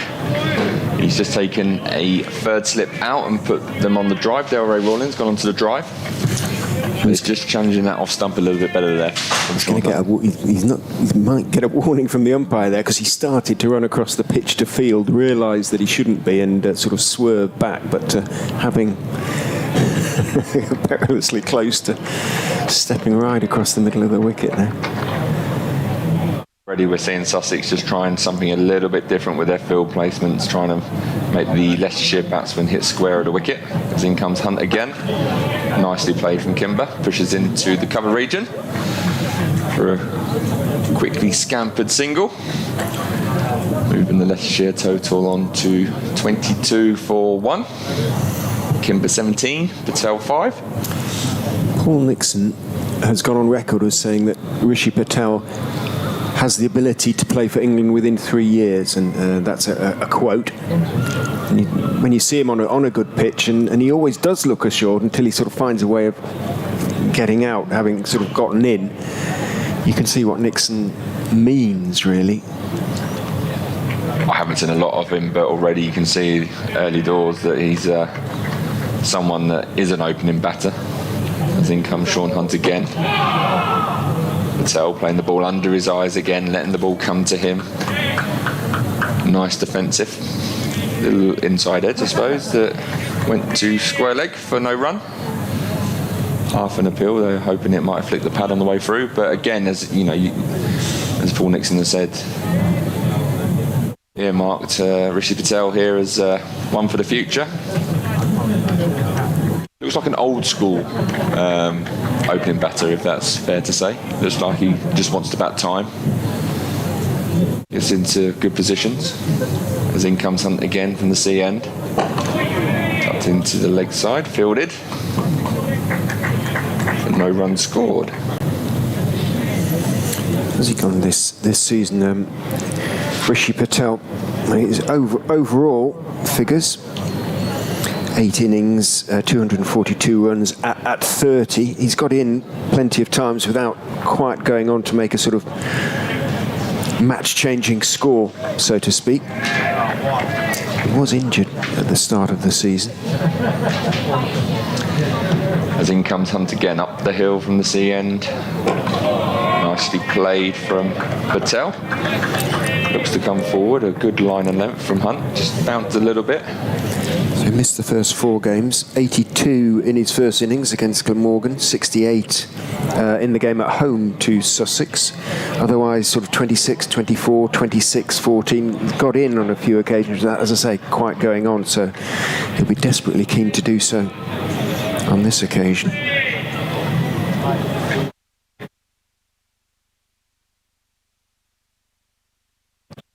Turns again. Comes into Rishi Patel, just outside off stump. Well played again from Patel, leaning forward, letting the ball come under his eyes once more. Plays it into the ground for a dot ball, and that is the end of the over. 8 overs gone, 7 remaining until we have a tea break. Leicestershire are 22 for 1. Single over of spin before tea. Captain 101, is it? Yeah. I'd be very surprised, given the newness of the ball.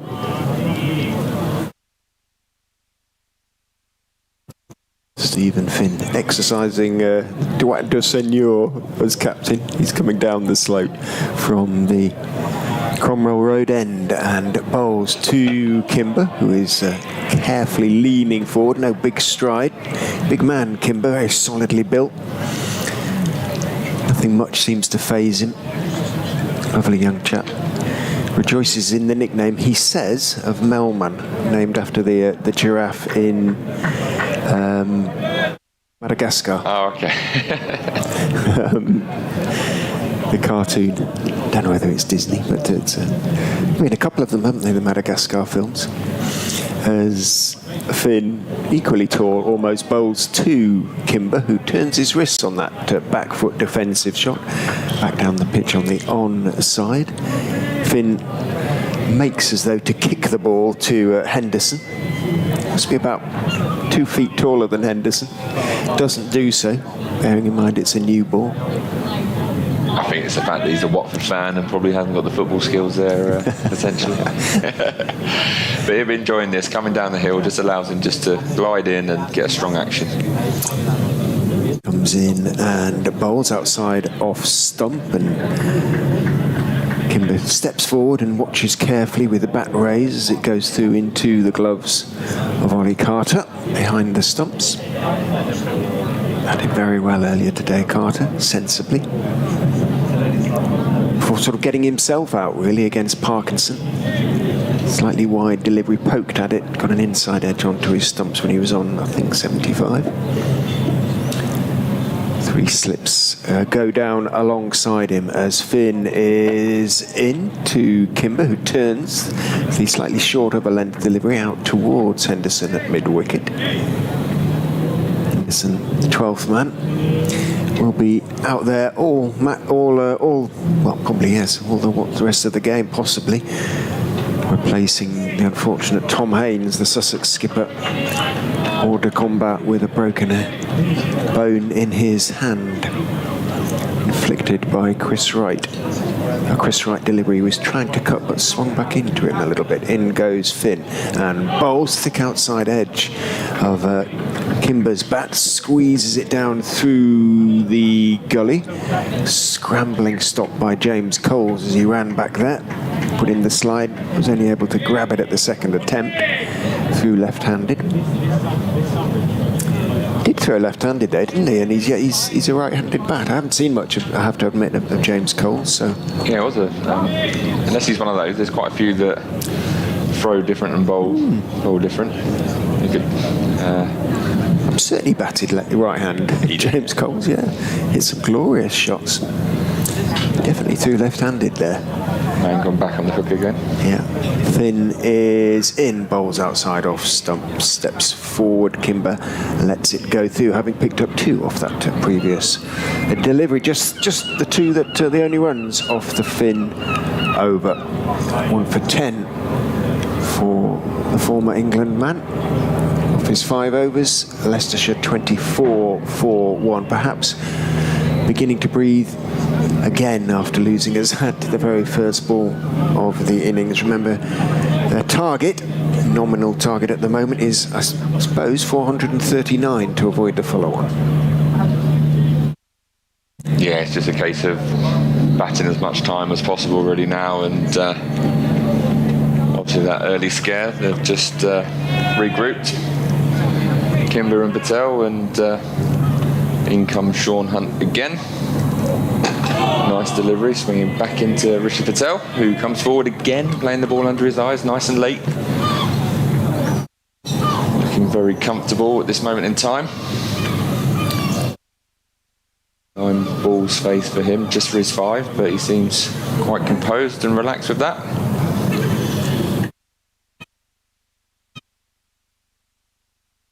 No real sort of bad ball to dive on, really, at this moment in time, has he? So, doing nice. As in comes Hunt again. Up off the hip. From Rishi Patel, no run scored, goes to square leg. Either the Seagulls have upped their volume levels, or our effects mic is a bit loud. I was just thinking that, I thought it was in the room with us. It was. So someone let a seagull in, yeah. When the effects mic was on the roof, as it used to be up here, sometimes they used to sort of perch on it or sit right next to it and chunter away. As in comes Hunt again. Nicely bowled, played again from Rishi Patel. Let's come forward. Been really impressed with Richard Patel so far in this innings. Only 31 balls in, but he's playing the ball nice and late. Letting the ball come to him. Hasn't gone searching for anything at this moment in time. The Sussex bowlers is just challenging his defence, trying to find that edge. As in comes Hunt again, that C end. As we say that, he throws his hands at it a little bit more. He gets away with it. Goes through the cover region for 4 runs to the short side. And Sean Hunt won't be too disappointed with that. He's enticed the drive, a little bit uppish from Rishi Patel. Just seen him get 4 runs, and the slips will be applauding that, as they do just then from the second slip. Applauding the bowling from Sean Hunt, and he won't be too disappointed. As in comes Hunt again from the CN. Defended nicely from Rishi Patel. Up to Stephen Finn, the standing captain at mid-on. No runs scored. Leicestershire moving on to 28 for 1. Just 1 ball left of the over from Sean Hunt. We have 5 overs remaining until we have a tea break. In comes Hunt again. Nicely bowled, pushed to mid-off from Rishi Patel, and that will be the end of the over. Patel moving on to 9 from 34. Kimber 19 from 25. An over's gone. 5 overs apiece. What sort of... How, did you have a preferred length of spell, so to speak, in these sort of circumstances, or was sort of 5 or 6 enough, or...? I used to be a rhythm bowler, so if I had a good rhythm and it didn't really take anything out of me, I'd like to keep going as long as possible. If you got, the ball swinging or you're feeling the game, right? I think sometimes you have to look at the heat and stuff. Can be a factor. 5 or 6 is normally quite a decent sort of spell. But I was always sort of quite different. I'd like to bowl as long as possible, and if I had a ball moving, I'd rather bowl the overs there with it moving than come back later on when it's not doing as much. Well, Stephen Finn is making a change. He's taking himself off and bringing on Henry Crocombe, young man, as I say, who impressed me with his bowling at the Upton Steel County Ground earlier this season. In fact, he is Sussex's top wicket taker in the county championship, with 15 in the 9 innings in which he's bowled so far this season. Fairly expensive at 39 apiece, but in the context of this game, all that matters really is taking wickets. It doesn't matter too much, or not necessarily matter too much, how much they cost. In he comes from the Cromwell Road end and bowls very full to Kimber, who waits, ball is under his eyes, and tries to punch it away through the offside. Puff of dust, quite low down on the bat, hit it down into the ground, and it ran out to mid-off, and there's no run. Delroy Rawlins starting to warm up, so we might get a couple of overs of spin before tea. Yeah, I think they're looking at it on the basis that Parkinson bowled very well and obviously got his 5 wickets.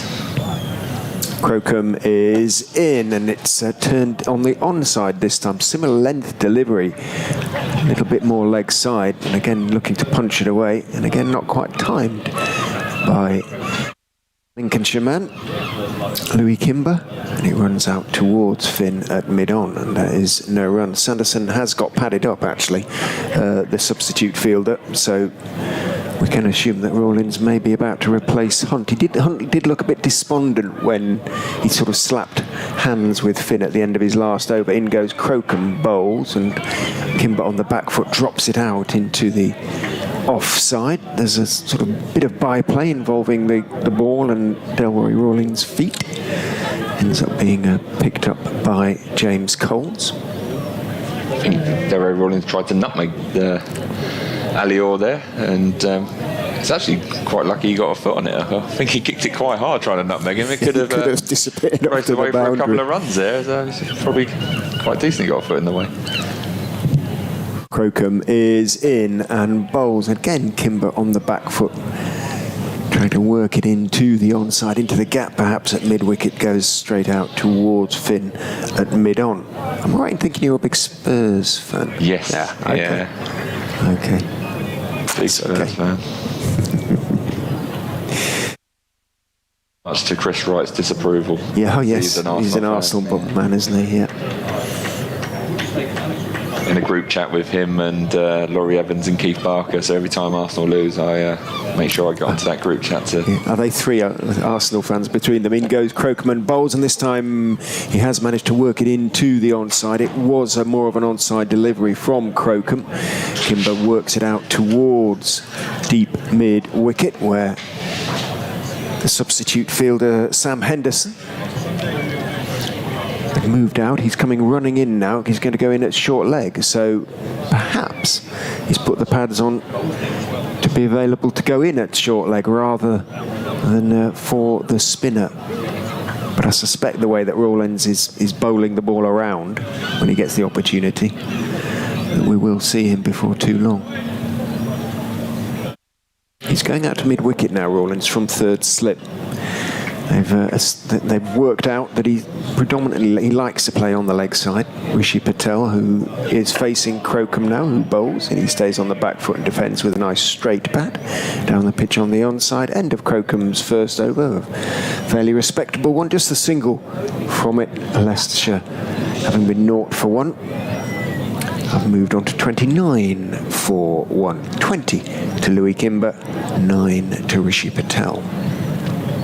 I think you're right here, Richard. We are going to see a change with Delray Rawlins coming into the attack from the C end. Alan Parkinson got a lot of success for Leicestershire with his 5 wickets, bowled economically. Sussex will be hoping that Delray Rawlins can do a similar job and a similar role with his left arm spin. Just to see what you think, Ricky, of Henry Crocombe. He's been around the Sussex setup for a couple of years now. I have to say, in terms of his action, I really like him, actually. You tell me. Just it looks to me to have a lovely approach to the wicket. Lovely approach to the wicket, very sort of repeatable action. I saw him at the Oval a couple of years ago. I think you've already mentioned the game. Yeah. And I didn't realise how whippy his arm was as well. So he's got I think he's a bit quicker than he looks as well, is he? Definitely. Yeah, definitely. As in comes Delray Rawlins for his first bowl. Short back foot punch from Kimber. There's a deep man at deep cover for that shorter side. Single. Just an observation, Ricky, and it's not a criticism, it's just an observation. Is it quite early to have that sweeper on the cover boundary, or is that just something that perhaps the bowler would want? As in comes Rawlins again to Rishi Patel. Pushes it onto the onside to mid-on. Finn comes round, no run scored. I think it's a situation where it's the bowler feeling comfortable. You know, if you've got that protection, he still obviously wants to bowl the dot balls, but in he comes again. Rishi Patel uses his feet, pushes it to mid-off. Sean Hunt does the fielding, no run scored. I think it's just making sure that he's got the protection, allows him to get into a rhythm. Once he finds his feet, you might see him come up on the single, but it's just damage limitations. As in he comes again, quicker delivery this time, as Rishi Patel comes forward. Half an appeal, lots of theatre around the bat from the short leg and slip and wicket keeper. Trying to put Rishi Patel under pressure. Delray Rawlins comes in again, a little bit more flight this time, pushed through to mid-wicket. Pujara comes round, does the fielding, shining the ball, trying to keep it nice and shiny for the seamers.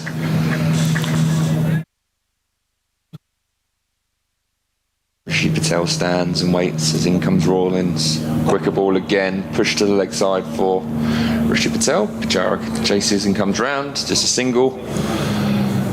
2 singles off the over. As Leicestershire move on to 31 for 1. Quite liking the way here, Ricky, that Steve Finn is, he's rotating the bowlers. This is already the 4th bowler that we've seen, and what we only had 12 overs, so he's... I don't know whether that's because of the heat or whether he's just, maybe keeping the batsmen on their toes. I think it's a situation where, there's potential. that you might see Stephen Finn start after tea as well, so he's giving himself a little bit of an extended break, or Hunt might start after tea as well. Here comes Henry Crocombe running in down the hill, comes on bowl to Patel. Now that was played not that far wide of short leg, hence all the hands were up in the air. I mean, it whistled past Sam Henderson, who's in there at short leg. It wasn't a chance. In fact, he's just taken a step back, which is interesting. I was just about to say, if he's in there for that sort of shot, then he maybe needs to go a little bit further in front of square and just maybe a couple more deeper if he's there for that shot. When I saw him come in, I thought they might go short ball at Rishi Patel, but so far Crocombe's just trying to bash an area. In comes Crocombe again, bowls to Patel with a very solid forward defensive shot that Crocombe fields of his own bowling. And there is no run. 2 slips in place, backward point, cover mid-off, mid-on, mid-wicket. As that short leg, would you call that short leg, Ricky? Just about. Yeah, just about. He's, and a fine leg. He's just close enough to make it a short leg. But it's interesting to see why he's there. If he's there for a bat pad with the angle coming in, or if it's off the face. Here comes Crocombe again, bowled. Oh, that's short and up on his toes is Patel. That might be why he's there. There was in the indication that trying to get the short ball and popping up to the short leg. There is no run. If you've just joined us, a very good afternoon wherever you're listening on the BBC, BBC Radio Sussex, BBC Radio Leicester. And myself, Adrian Harms, alongside Ricky Clark, formerly Surrey, Warwickshire, England, all-rounder. Great to have Ricky here in the commentary box this week. It's all 4 days. As in comes Crocombe and bowls, and Patel looks to force this one on the offside, doesn't time it, fielded by Rawlins, and there is no run. You may be watching via the Sussex Cricket Club live stream. In which case you'll see it's quite an overcast afternoon down here on the south coast with some heavier cloud as well. So I think the forecast is pretty good for the next couple of days, so fingers crossed. Or you may be listening around the ground as well, in which you are. A very good afternoon to you as well, as Henry Crocombe turns at the Cromwell Road end of the ground and comes running in towards us and bowls. And Patel is up on his toes and plays that well. Plays it back to the square on the leg side and picks up a single, 32 for 1. I think we're a little way away from, I mean, this sounds a ridiculous thing to say, from floodlights coming on, but it has got a little bit gloomy. It has. It's been for quite an extended period of time currently. It has that sort of thunderstorm feel. No, I agree, Ricky. Yeah, it does feel like that. Just talk about England. As in comes Crocombe running in down the hill and bowls and let go outside the off stump by Kimber. There is no run. End of Henry Crocombe's over, just the single from it. Very well played, I thought, by Rishi Patel, to be honest. 32 for 1, Kimber 21, Patel 11. Yeah, England, just to reiterate, bowled out for 110 by India at the Oval in just 25 overs. We wondered whether it might be a tough, a difficult track to bat on, but India 37 without loss in 7. Looks like a good track, Ricky. You'd know it well. I was shocked when I saw, obviously, the wickets tumbling early. Particularly in one-day cricket at the Oval, you normally get an absolute belting wicket. So, it was interesting to see the wickets tumbling for the England innings, and unfortunately, I think for the paying public and those watching on TV, it's going to be over very shortly. And we all former county doing quite well at Scarborough now, 74 without loss in reply to Yorkshire's 521. Rory Burns is on 44.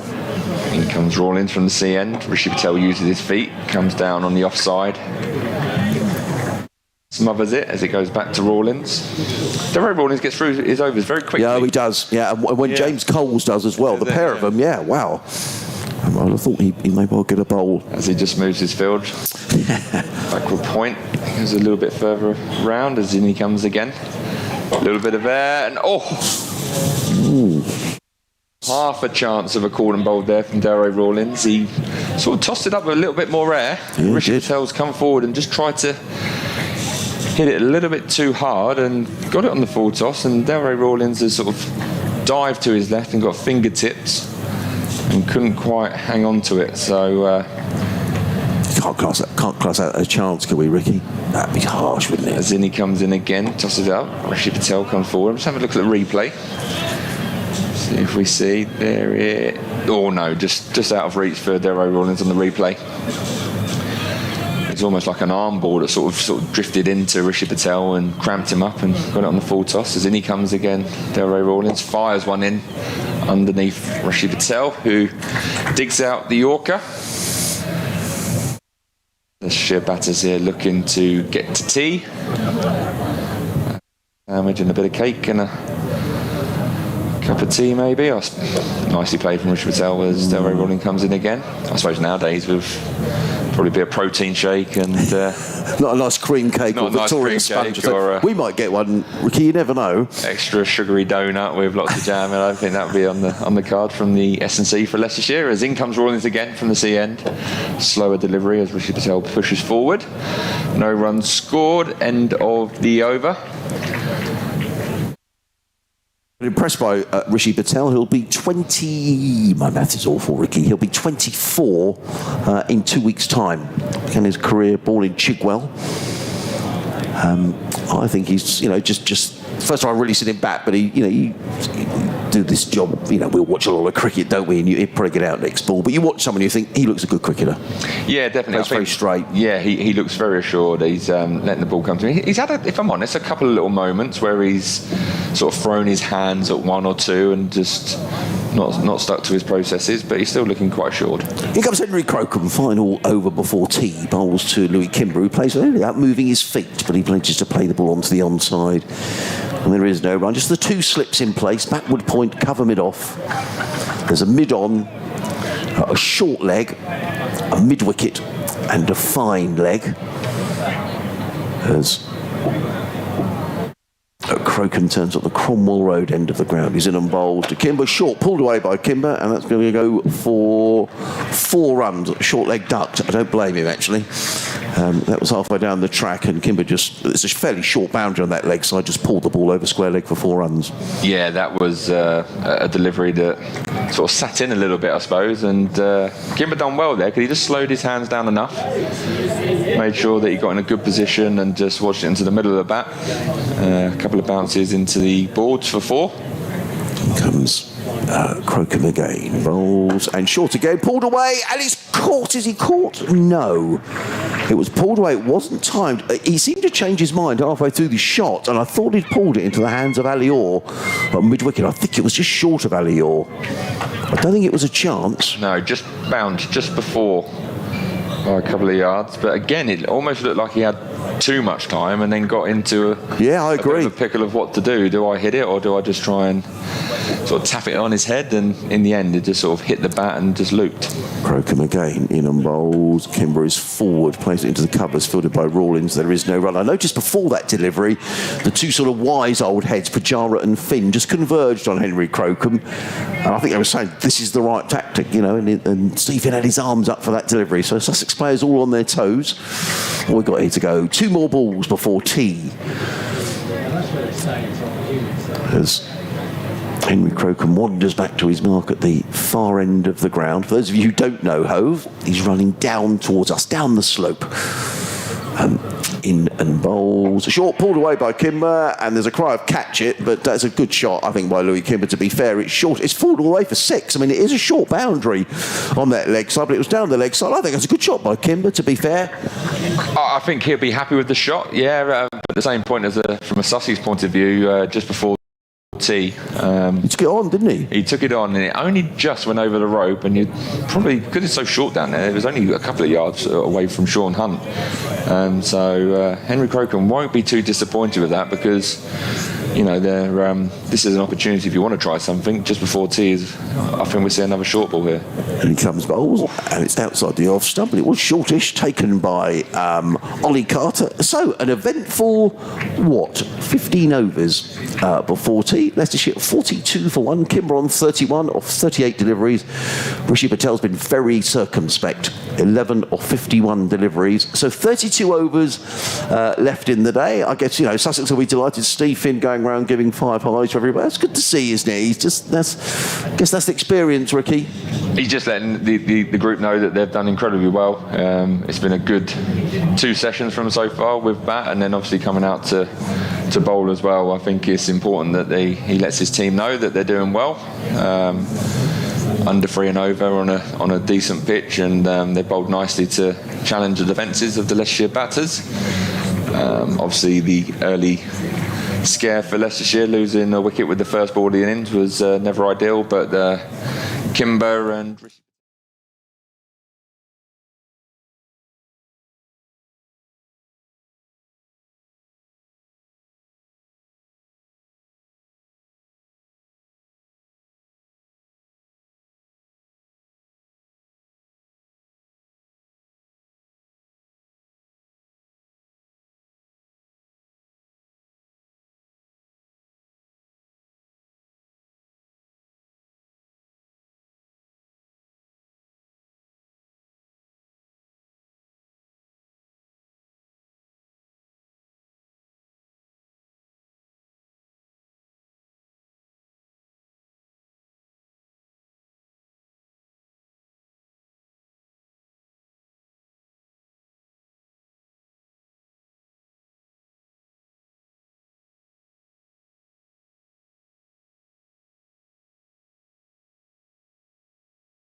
I'm here, Anthony.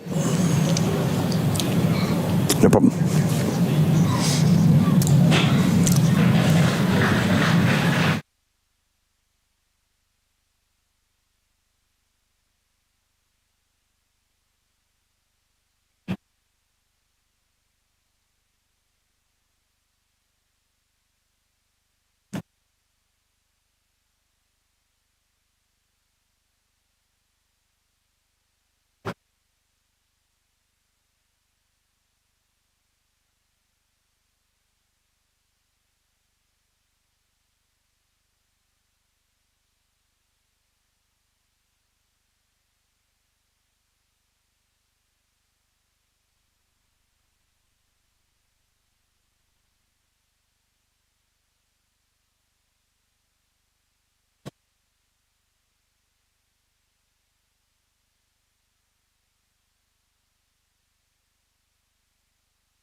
Yeah, been a fantastic day for Sussex, making 588, Danny, in their first innings, led by Tom Alsop, who made 150, 75 from Ollie Carter, 75 from Delray Rawlings as well. Then in reply, Leicestershire losing a wicket to the very first ball of their reply. They've recovered slightly, they're now 42 for 1, and we're just about to get underway after the tea break. Meanwhile, up at Scarborough, Surrey have responded well to the first innings total of 521 from Yorkshire. They're 80 without loss. And one day international, I'm afraid England are going to get heavily beaten at the Oval. England bowled out for just 110 in 25 overs. India 71 without loss in 14 overs.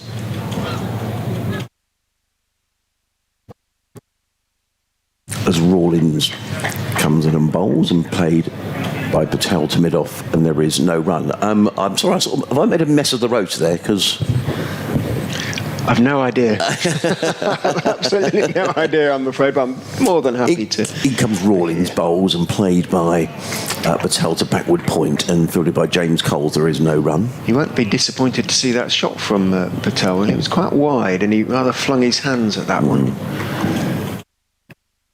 Won't be disappointed, that is. No. As in he comes again, bowls to Patel, and Patel is forward and just plays it into the offside, fielded by Carter.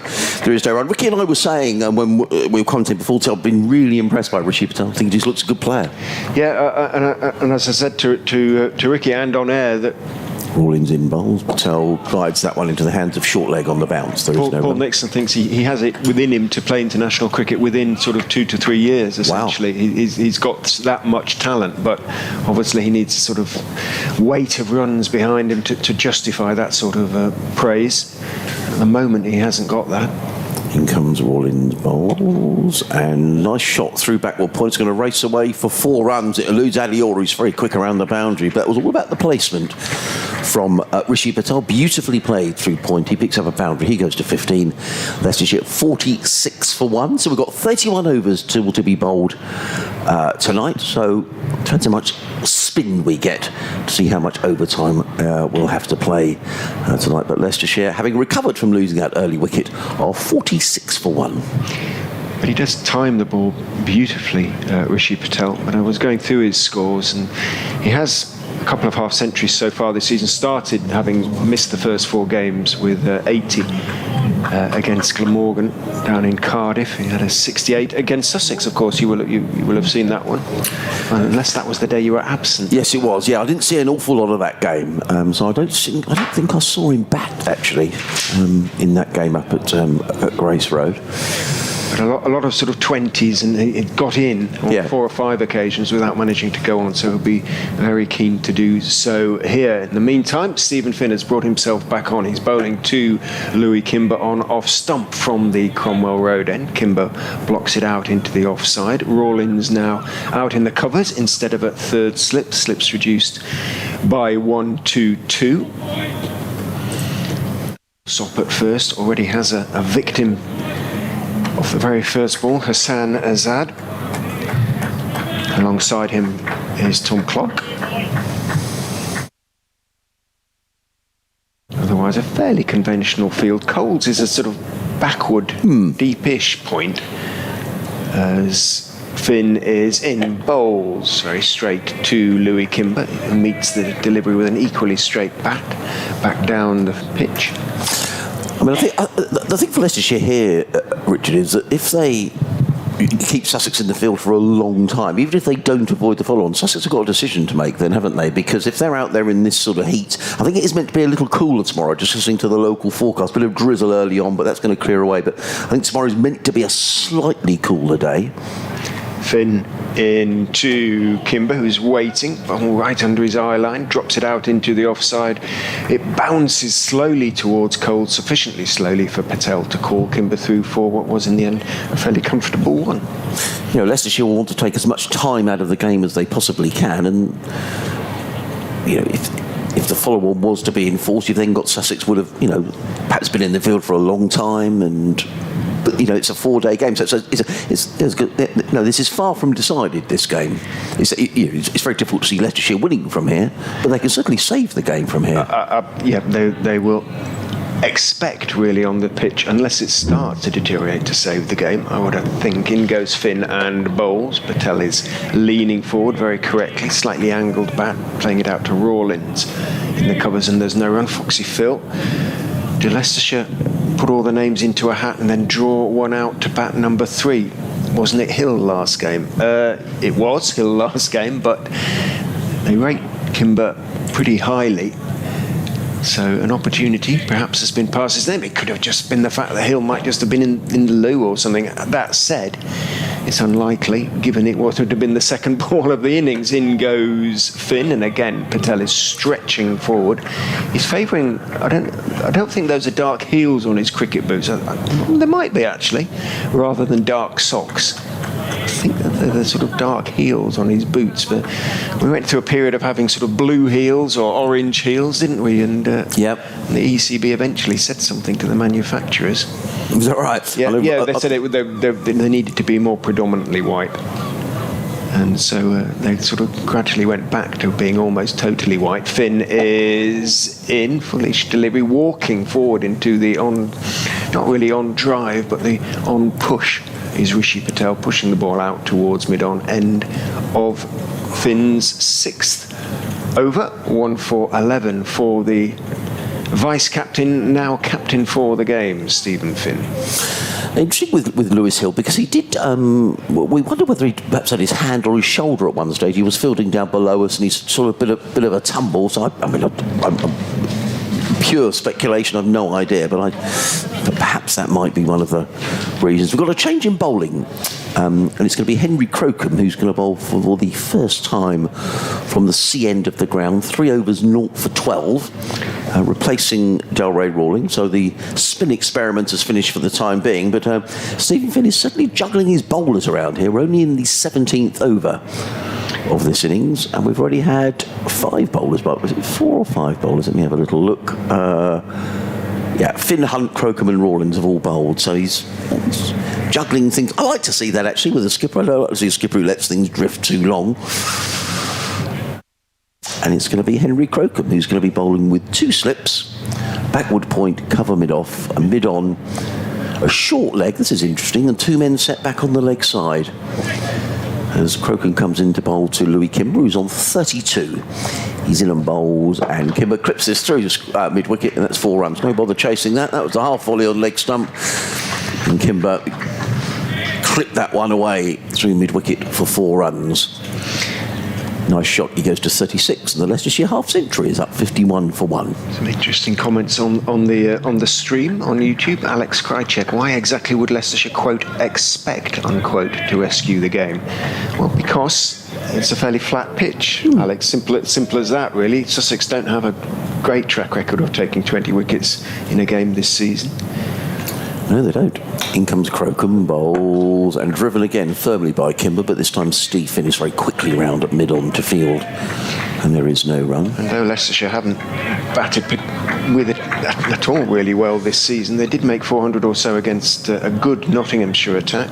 They have a few batters in form post the T20. Hill himself made a century against Nottinghamshire. They went on to lose the game badly, but this isn't Nottinghamshire's attack.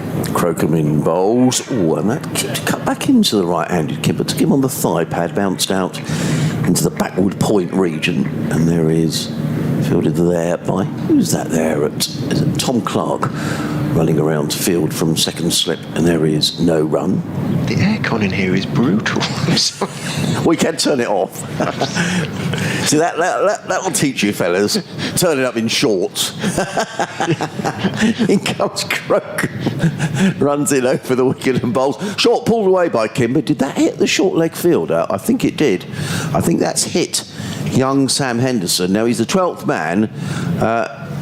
And it was pulled away. Now, isn't that nice of Rishi Patel? He's just inquiring how the young man is. Now, I don't know whether it hit him on the helmet.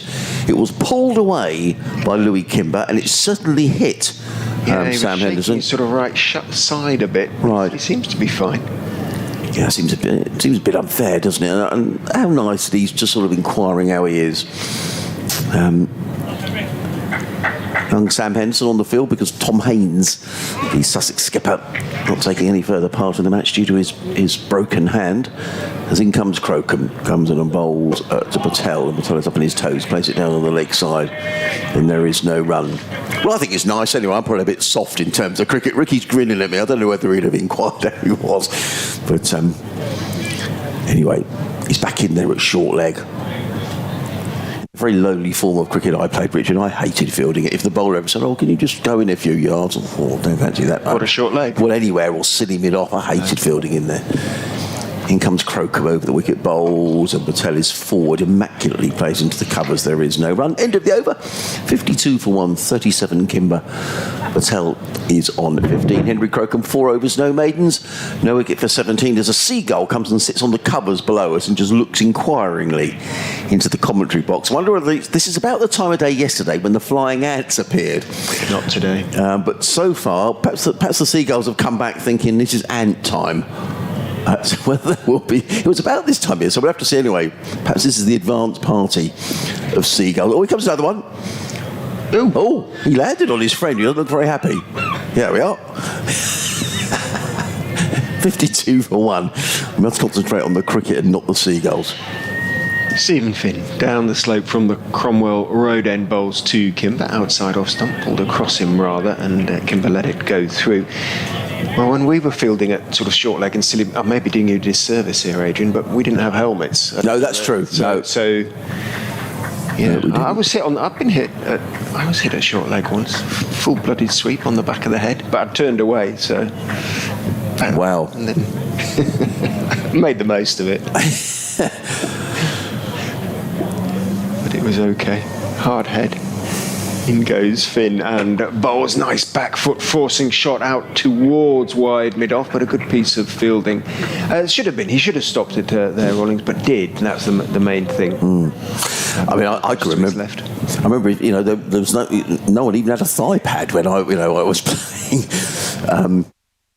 A pair of pads, and those were borrowed out of the club kit. I mean, very few people had their own pads and gloves. You just used to take them out of the kit bag. Oh, we did have our own kit. No, we didn't have our own kit. Right, if you had your own pads, you really were quite something. In goes Finn and bowls. Patel very correct, leaning forward, defending that one. Bounces down towards mid-wicket, who comes running into field. Yeah, but I think if you rocked up in the changing room with your own pads, and if you had your own bat, then you really were quite something. But the club kit, it was always a question. The skipper had to arrange for the club kit to get to the game, and so number one, he had to have a car, and not everyone had a car. So you had to pick up the kit, get it to the ground, and anyway, happy days. Very happy days. Finn is in and bowls. Nice line and length. Patel solidly forward again. Slightly angled back down towards Coles at backward point. But in all seriousness, cricket equipment is not cheap, is it? I don't know what you pay for a decent bat now. 300 quid. No. Oh, yeah. Wow. 500, says Ricky. At the top of the range. Wow, I'm so out of touch. I thought it was all about 100 quid. Oh, no. Finn is in and bowls outside off stump, chopped up into the air and freed his hands at that, Rishi Patel. Bounce outside off stump, chopped, steered over sort of backward point, knew exactly, I think, where he was hitting that one and got plenty of it. Soared over Coles, who turns and jogs after it, bounces 10 yards or so, 15 yards inside the ropes at third man and over them for 4. Took a bit of a tumble there, Steve Finn, as well, just for a moment. I wondered if he was okay, but he looks all right. He does it from time to time, doesn't he? Flings himself sort of off his feet in his follow through. Yeah. He seems to be fine. He's sending square leg back to the boundary. He's saying, I'm going to bowl a straighter bouncer at you now. Patel, see if you can cope with that one. Well, that's the implication. In he goes and bowls. Patel forces off the back foot down towards backward point. Coles is in pursuit. He's not going to get there. It is very rare when the infield is beaten here for them to chase the ball down before it crosses the rope. Consecutive boundaries for Rishi Patel. Slightly different in their execution, but both played with a degree of certainty that may concern Stephen Finn. Patel looks in nick. He's moved on to 23. Leicestershire 61 for 1. We haven't acknowledged the 50 partnership as such, because obviously they started with the score on a big fat 0. Let's see Pujara having a word with Steve Finn, perhaps being always experienced about. Yeah, just coming back to that. I mean, and it is, from that point of view, village cricket, etc., etc. If you might get youngsters turning up to play and haven't got pads or a bat, so you do need the club to provide, some sort of equipment, sure. to, especially at those sort of prices. But yeah, someone had to take the kit. You turn up to an away game, you've got no kit. It's a bit embarrassing, isn't it? Still, in comes Henry Crocombe. He's going to bowl to Louis Kimber, who's on 38. Leicestershire 61 for 1. Short, pulled away, 4 runs. It's too short from Henry Crocombe, isn't it? And Louis Kimber, that's the second time he's done that. He did it off the first ball of the previous over. He just clipped the ball through mid-wicket off a half volley. That was too short from Crocombe. And Kimber has shown here that if it's short or wide, he's not going to hang around. Just before tea, he pulled a short delivery down to fine leg that didn't. It made it for 6, wasn't that far away from Sean Hunt, but if it's there to be hit, looks like he's going to hit it, Richard. Yeah, but 42 now, he's got to go on from here. Yeah. A real opportunity for him. 3 consecutive balls have gone to the boundary in the innings now. And they've moved that short leg out of the way. I would imagine, if I was Sam Henderson, I'd be really pleased about that. You're not in short leg anymore, you're now at square leg by the looks of it. In fact, he's going a little deeper there, rearranging that leg side field. So there's a wideish fine leg, there's a deep backward square, and an orthodox square leg. In comes Crocombe over the wicket, bowls, and right up in the block. That's a good delivery by Henry Crocombe, and dug out by Louis Kimber. There's a puff of dust. And there is no run. Sussex Cricket at bbc.co.uk. If you'd like to get in touch, you can tweet us at BBC Sussex Sport. I've been a little bit amiss looking at my Twitter feed this afternoon, so if you have sent a message and we haven't replied or read it out, apologies from me. Just have a look through as in comes Crocombe again. That's a good stop by Sean Hunt, driven away by Louis Kimber through the offside, and a good sprawling save by Sean Hunt, and that definitely prevented another boundary. Kimber goes to 43. Leicestershire to 66 for 1, if you're just joining us, and lots of people are at this time of day. Perhaps having finished work. Sussex making 588 for 9. Ollie Carter and Delray Rawlings both making 75. James Coles with a quick-fire 59 at the end. Sussex losing the 9 wickets because Tom Haynes couldn't bat. In reply, Leicestershire losing a wicket to the very first ball of the reply. As in comes Crocombe, comes in and bowls to Patel, who's up on his toes and steers that to backward point, followed by Rawlins, and there is no run. 6 wickets for Bumrah in the England, what should we say, debacle? Yeah. Is it all over? Yeah, I don't know if it's all over yet, but he was bowling for Leicestershire a couple of weeks ago. Sighs. People saying don't let him leave without having signed a contract, which is easier said than done. Crocombe in again, bowls and let go down the leg side, taken by Ollie Carter, and there is no run. Crocombe has bowled from both ends. He's in his 5th over, 0 for 22. I think from a Leicestershire point of view, though, they've got a huge mountain to climb, but they might as well be positive, Richard. If there's a short ball, you can't defend for 2.5 days. Crocombe in bowls, and right up on his toes is Patel, plays it out into the offside, there is no run. Ended the over 66 for 1. Kimber on 43, Patel on 23, and that will tell you that in complete contrast to Leicestershire, and I was looking, Sussex haven't, there has been an extra so far, whereas in the Sussex innings there was over 50. Well, there were 21 no balls, there were 42 in no balls. It was certainly over 50 extras. Yeah, it was. The extras were, I'm going to tell you exactly. Come on, Adrian. Extras were 42. Oh, no, more than that. Sorry. So 21 no balls, 8 byes, and 11 leg byes. So you can just. 61. Yeah. It's a lot.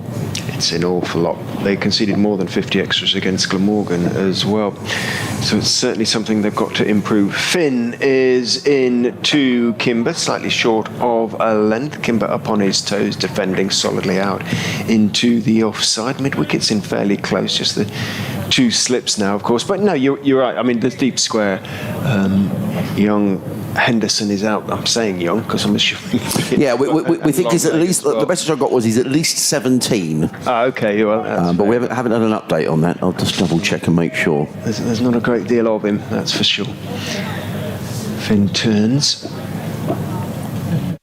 Familiar run. High stepping is in and bowls. Kimber is driving nicely, but only as far as mid-off. He tumbles across to his left to make the stop. It's Pujara, Cheteshwar Pujara. I should recognise him. He played for Leicestershire as well, briefly, in that game against... Everybody played for everybody. Everybody seemed to play for Leicestershire in that India side at some stage. They made sure they got the practice they needed, though it availed them naught in the end. Courtesy of Johnny Bairstow mainly. In goes Finn and bowls short, pulled, and it's bounced, and he went the wrong way. He didn't pick it up straight away. It went behind square. He took a few steps away to his left, and in fact it was going to his right. I'm not sure he'd have got there anyway. Kimber got plenty of it. There's 1 or 2 slightly puzzled looks, but I don't know. I mean, Ricky will be able to tell us when he comes back on shortly whether Hove is a good seeing ground. Some are better than others, aren't they, in terms of fielding on the boundary? Yeah, he just completely lost that, didn't he? Yeah, just misread it. Didn't know where it was going. Finn is in again to Kimber, who's defending, having gone on to 47 with that previous 4. Not that far off a run a ball, 54 balls. Louis Kimber has faced now, but you're right. With the field up, or a relatively conventional field anyway, and runs from the fielding point of view, from the fielding side's point of view, not too much of a premium. It is a real opportunity on a good wicket for these 2 young batsmen to get a score. Neither of them have got a first-class 100. In goes Finn and bowls. Kimber is leaning forward, looking at the ball, seeing that there is going to be a run in it. Hunt closed quickly on the ball, running in, but I think it's Cole who's running in there. I was saying beforehand, Adrian, he batted right-hand, but he's clearly left-handed in the field because he throws left-handed and tried to pick up left-handed. And he will bowl left-handed. And that's the thing with the Sussex spinners, that both of them will be left-arm spinners. So the choices are Rawlins and Coles, both who bowl left-arm spin. So no Archie Lenham in this game. Jack Carson, sadly, the off-spinner is still unfit. Finn turns down the slope and bowls to Patel, who's driving straight back past Stephen Finn, who stuck out his right hand, tried to deflect the ball onto the stumps, very nearly did. I think Kimber had his bat back down instead, but bowlers practice that these days, and it was almost achieved by Stephen Finn. And maybe giving him a fraction too much credit there, but I think he knew what he was doing, trying to deflect it onto the stumps, and Kimber flung himself back, jackknife back to get into his ground. End of the over. Leicestershire 71 for 1. Scoreboard looking rather healthier than it did before tea for them when they were 0 for 1, needing 539 just to avoid the follow on. Kimber has 48 of 55, Patel 23 of 70. And you're listening to live cricket on the BBC. Adrian Harms, Richard Ray, Ricky Clark, your commentary team here today. Thanks for your messages. Thanks for getting in touch. It's been great to have people getting in touch. We've had good fun today as Henry Crocombe is on his way from the C end of the ground. He's in and bowls to Kimber. That was wide outside the off stump. Now, that wasn't a great shot. My feeling was he didn't really move his feet to that. It was outside the off stump and he was looking to crack the ball away through the covers, but I'm not quite sure that was the ball to play that shot to, Ricky. I think that the fact that he's been going quite nicely had a part to play in that. It was a good wicket shot, let's just say, throwing his hands at it. He's just got to be a little bit careful there. In comes Crocombe over the wicket bowls, and this time he's more circumspect and turns the ball to mid-wicket, and there is no runs. But a good response from Leicestershire. I mean, I can only imagine the feeling in that dressing room, Ricky, when Hassan Azad gets out first ball. You know, you can imagine people perhaps not quite watching the game saying, oh, hang on, Hassan's out. And, could have been a quick rush. Yeah, of pads, quick rush of pads, and thinking a lot of panic. But these two have played really, really well. They have building a nice partnership. Played excellently. In comes Crocombe bowls, and Kimber plays it in the air. Is he going to be caught? No, he's put down.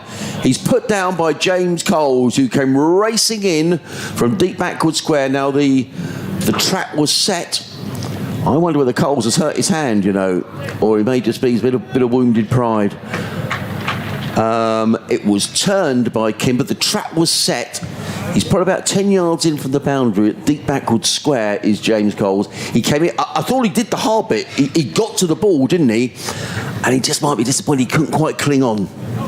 Yeah, he moved really, really well. And it's just a case of if he felt it was going to carry or not. But it did, unfortunately for him. And it just, he got there and just popped out.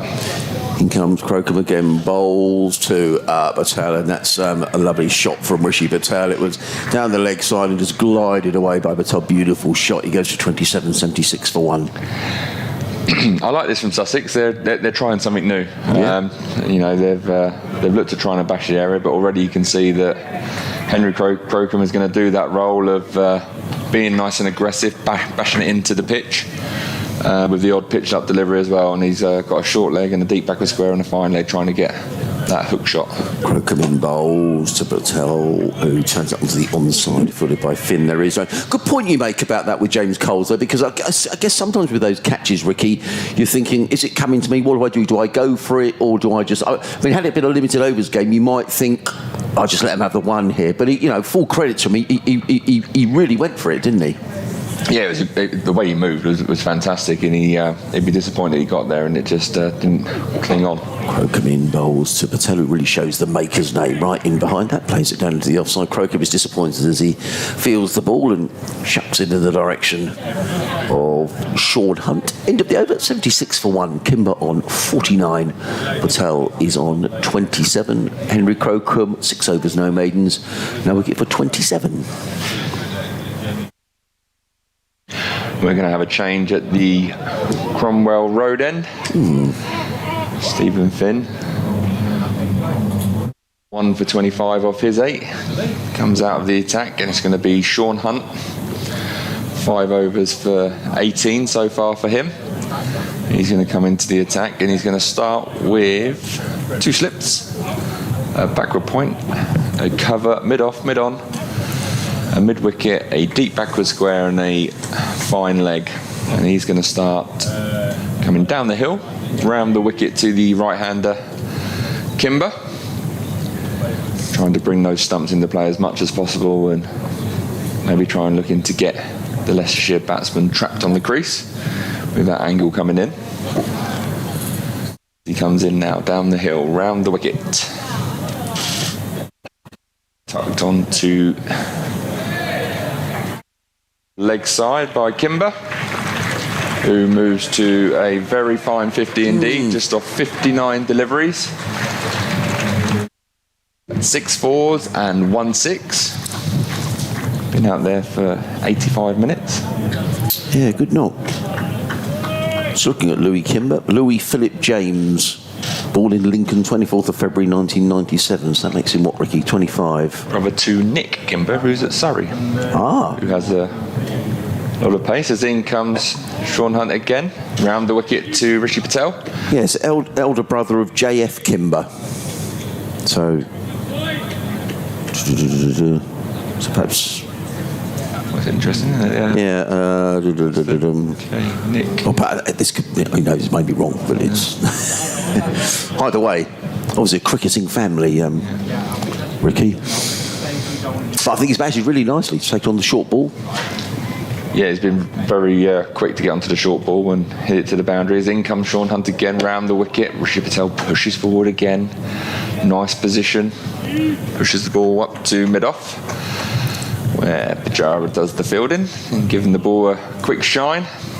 James Kirtley just walking around the outfield here with Sarah Taylor. You'd have faced James a few times in your career, Ricky? Yeah, a couple of times, yeah. Good bowler. Used to love coming down the hill here at Hove, and had good pace and used to swing the ball. I remember watching a Lord's final on TV where I think he got Fifer for Sussex against Lancs. As in comes Hunt again. Shot. Driven through the offside, fielded well again by Pujara, who comes round to his left, dives on the ball. Just a single scored. What's that? What number today? Yeah, it's getting closer. We can actually hear him. Yeah, we can. Yeah, we say. Should we eavesdrop? James, don't say anything that you'll regret. Yeah. We'll chatter away. So one of the spectators is chatting away with James. That's where our fixed microphone is. As in comes Hunt again down the hill. Full delivery, Yorker. Push back up the wicket to the bowler Hunt from Kimber, who dug out the Yorker. Big puff of dust.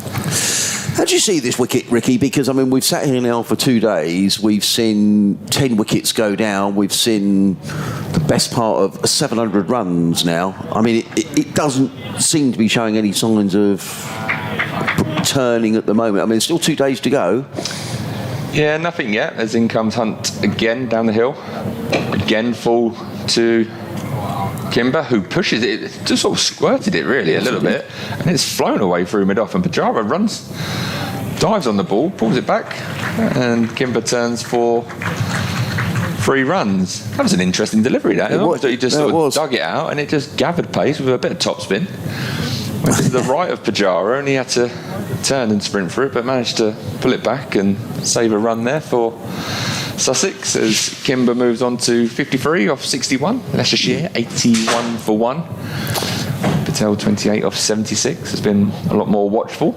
Well, I'll tell you what, and 10 out of 10 there to Cheteshwar Pujara, because, you know, he's 36 years of age, and I'm not saying that's old, crumbs, we're all older than that, but, you know, chasing the ball up the hill, he's, you know, the overseas, and no names, no pack drill, but you know, you do hear of some overseas who perhaps don't quite put in that amount of effort, but, you know, charging up the hill, you know, excellent. Diving on it, and yeah, it's perfect. Obviously, save run for his side, and you never know when that, you know, that run might be important in the course of the game. You know, if it gets close to Leicestershire, for example, for the follow-on.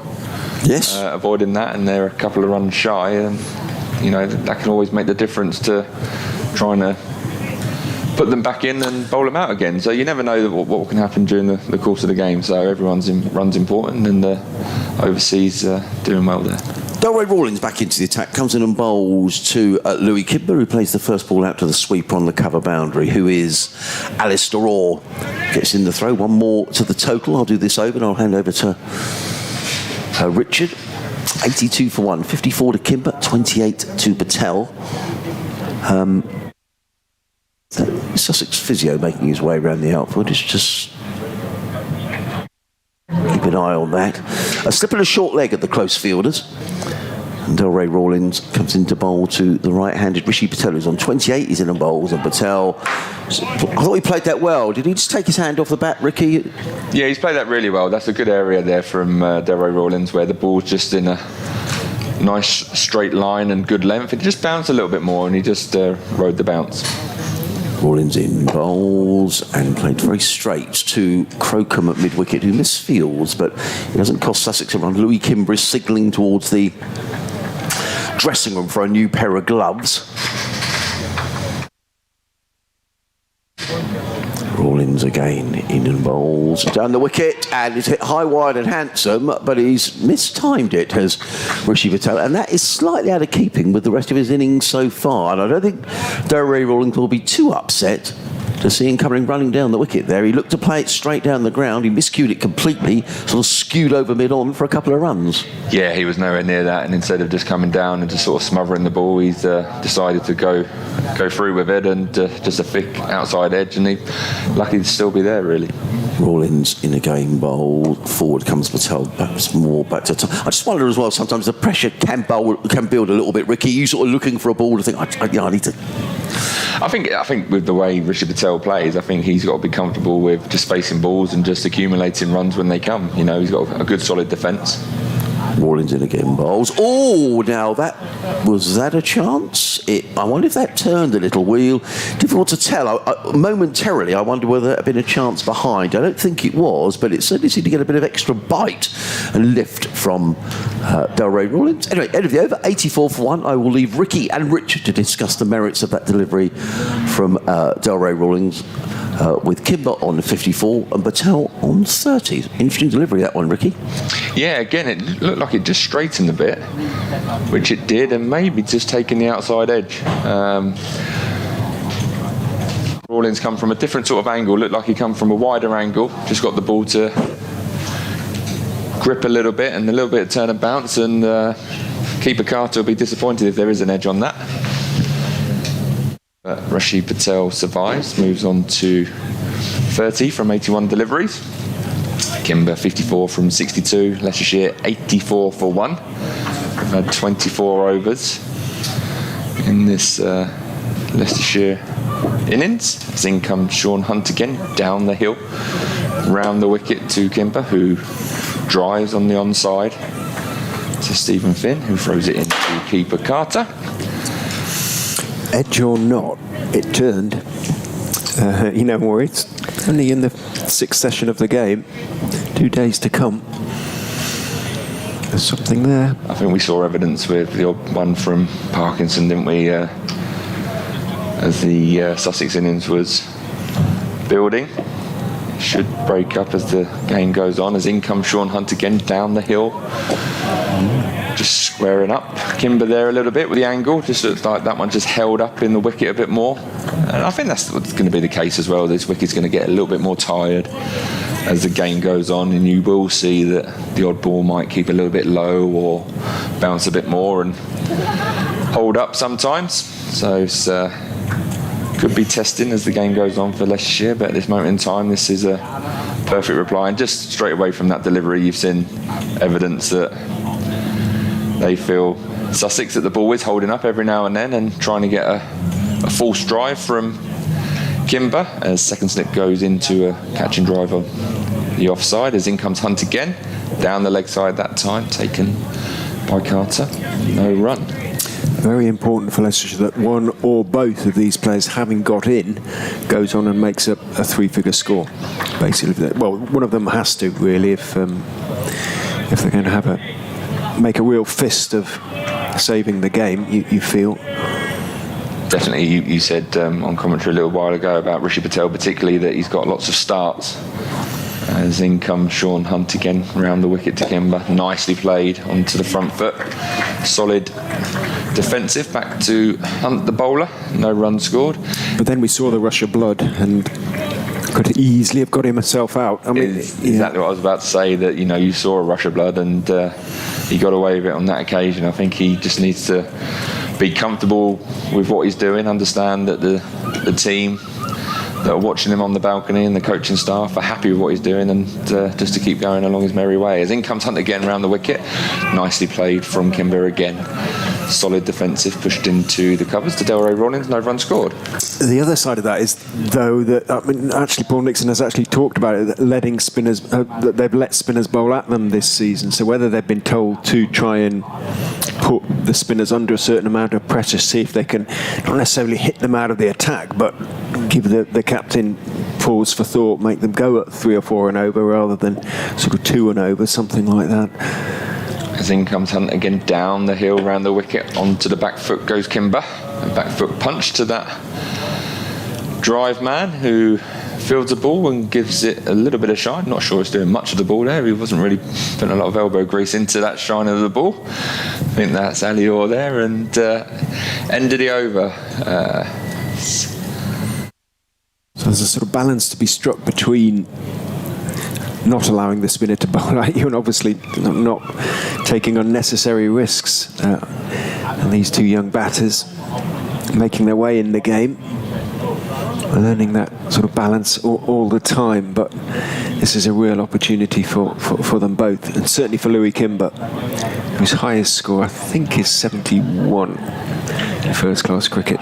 I think you've nailed it on the head there with the balance. If you look at Tom Alsop's innings, he was coming down the wicket and wasn't looking to go big every time. He was just going to come down the wicket and it wasn't quite there. It just pat it back, which allowed sometimes the bowler to think, oh, he's coming down again, and drops it a bit short and might get a cut away. Rawlins is in to Patel. It's down the leg side, tries to help it on its way, doesn't get anything on it. It's not taken cleanly by Carter, but slip, who I think is Alsop, gets around behind him to get to the ball sufficiently quickly to prevent any chance of a sneaky extra being taken. Patel has to be careful because he advanced out of his ground there. Rawlins is in again. Patel is leaning forward solidly to the delivery on off stump, back up the pitch. It goes to Bermuda born, I think, isn't he, Delray Rawlins, as I remember? I'm not too sure actually. I'll check that. In he goes and bowls. Forward goes Patel again and blocks it back down the pitch. No run. Feels as though he's been around for quite a long time, but he's still a very young man, Delray Rawlins, relatively speaking, still learning the game. He is in and bowls, down on one knee almost, Rishi Patel on that occasion. Bermuda, 1997. Delray Millard Wendell Rawlins is in and bowls. Fuller this time, driven back to him on the bounce by Patel. Puff of dust as he did so. Came educated at St Bede's School in East Sussex. First cricket club, though, Warwick Workmen's Club in Bermuda. Bowls, and Patel is driving again, not getting to the pitch of it, but pushing it firmly out into the offside. And there's no run. End of interesting over from Rawlins. Gets a pat on the back from Steve Finn. 5 overs, none for 9. So he's certainly not going round the park, Rawlins. Perhaps that was why Patel gave him the charge in the previous over. Tried to put him under a bit more pressure, but it was nearly disastrous. 84 for 1. I think for Leicestershire here, they've just got to weather the storm and understand that there are going to be passages of play where Sussex do bowl tight and don't give you anything to hit, but for them it's important that they just weather that storm and just pick off the runs as they can, and understand that later on in the innings, if they're still there, they can then capitalise and feast on deliveries from potentially tired bodies, as Sean Hunt continues from the far end, deep back of square, coming into a square leg. Fine leg moving round to a wide-ish fine leg. We've got a drive man on the offside still and a drive on mid-wicket as in comes Hunt round the wickets to Kimber. Full delivery, driven to the mid-on vacant position where Stephen Finn has hurt himself there, I think, a little bit. As we see Chris Wright walking round with a big thumbs up. Looking a bit stiff and sore there, Chris Wright, with he's got a dodgy tan line there, isn't he, in his vest? Yeah, very. Yeah, needs to sit out in the sun, hopefully, and try and top up that tan a little bit. Lorry driver's tan. Yeah, he has. As in comes Sean Hunt again. Downhill, round the wicket to Kimber. Short.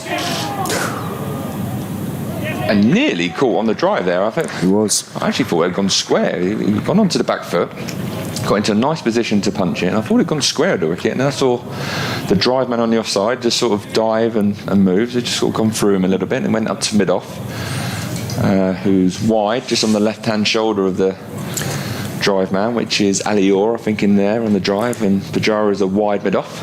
A single for Kimber. As in comes Sean Hunt again to Rishi Patel. Short ball, and that's bounced a little bit.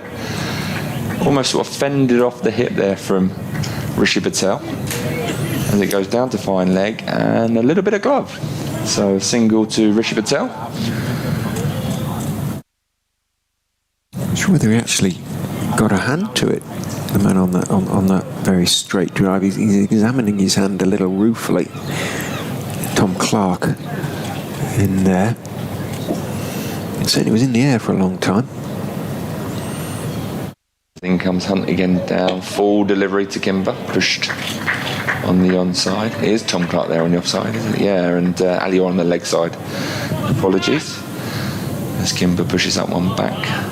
This is good from Sussex now, isn't it? They've dried up the runs a little bit, and these two young players, particularly Kimber, might just get a little bit angsty. Likes to score fairly quickly. It's exactly what we were saying with the Leicestershire innings, that they had too many people out and the singles became easy, and you've got to try and stem the run flows. In comes Hunt again, good delivery, driven, half stopped by Clark there on the drive.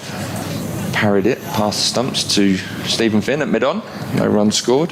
But it is that case that, when you have the fielders in, you've got to back your bowlers to bowl in the good area, create the pressure. It's going to be a long process for the bowling unit, and you just have to build that pressure to try and force a mistake from the batters. And I think in the Leicestershire innings, when they were bowling, it was a little bit too easy. As in comes Hunt again, driven. Half stop from Hunt, it trickles and hits the stump. Rishi Patel gets back, okay, and that's the end of the over. A couple of singles from it, as Leicestershire move on to 86 for 1. Kimber on 55, Rishi Patel 31, and we've had 27 overs of this Leicestershire innings. Rawlins, one assumes, will continue. His guilty pleasure is eating pineapple from the tin. Nice. So presumably with syrup in it. Yeah, you get lots of juice, don't you, sometimes with that, yeah. As long as there's no sugar added, that's fine. Long-sleeved shirt for Delray Rawlins. Have you got a guilty pleasure? It's obviously not pineapple from the tin, by the sounds of things. Probably quite a few. Those brownies went down very well, that's for sure. We'll have to ask again for those tomorrow. Rawlins is in round the wicket. Driving is Patel with puff of dust as bat and ball and ground come together in fairly close proximity, but it's stopped at mid-off, moving to his left. Hunt there. There's no run. Fairly close field at the moment. Rawlins is in. Patel is wristily turning the ball into the onside off his front foot. I fear that something might give in a minute for Rishi Patel. He's just looking like he wants to do something. Obviously, Rawlins is building up a few dots. I just hope he doesn't do anything silly, the young man.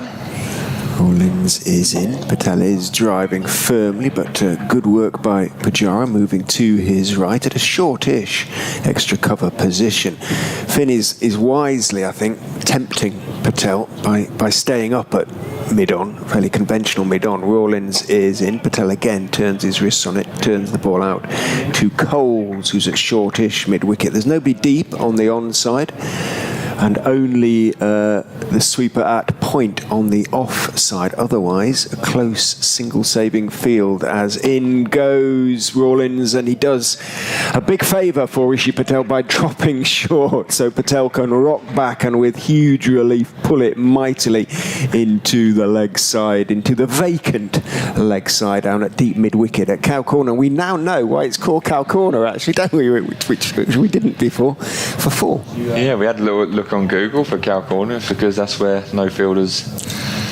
rarely field, and that's where the cows can sit and relax, apparently. But where cows can safely graze. Yeah, I'm not sure that's the case nowadays with the T20 and all the formats coming in. That's probably the area that batters look to target the most sometimes with the way the game's. Again, we're having a look at another cricket ball here. It's another seam that's come away and getting A little snip and a little tidy up there from umpire Debenham. Stephen Finn,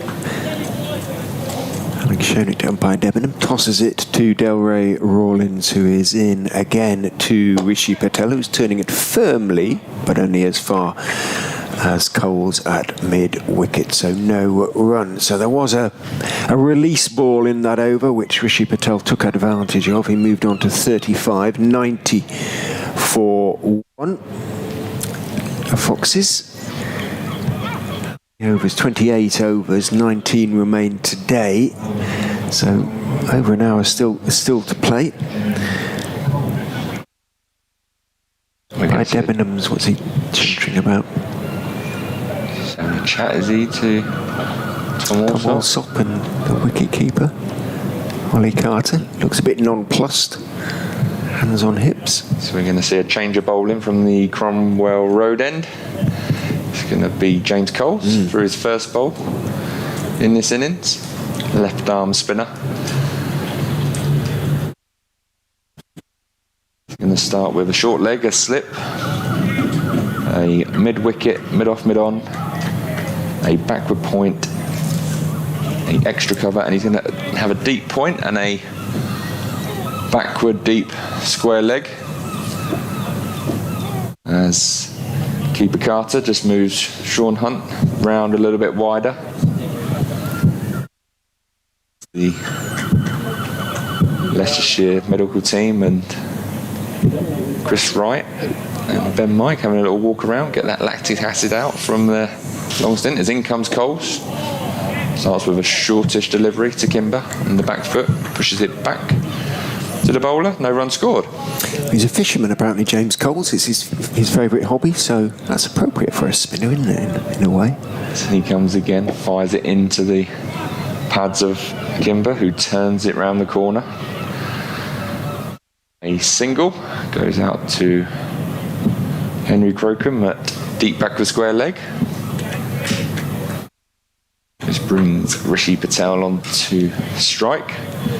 Captain Stephen Finn comes in and asks about a field change, which I like to see actually. You've got two completely different batters here, and I sometimes like to see a different field, but they're going to keep the same field to Rishi Patel as in comes Coles again, down the hill, down the leg side. Good work from Carter.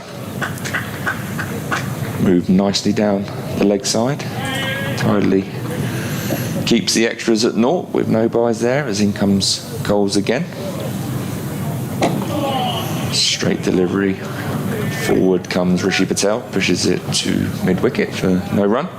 Just a bit more protection for Coles than Rawlins, probably wise for the younger bowler, do you think? It is, yeah. He's getting quite straight here, and I was just about to say he might get clipped, and there it is. But Henry Crocombe does the work. Deep backward square leg, comes round just in front of square leg for a single to Rishi Patel. One ball left in the over. Coles again comes down the hill. A little bit more flight, a little bit straighter again. Driven by Kimber. Back to the bowler Coles, and that is the end of his first over. Just two off it. Leicestershire moved to 92 for 1. Kimber on 56 and Rishi Patel 36. Respectable from the young man from Buckinghamshire, James Coles, to school in Oxford.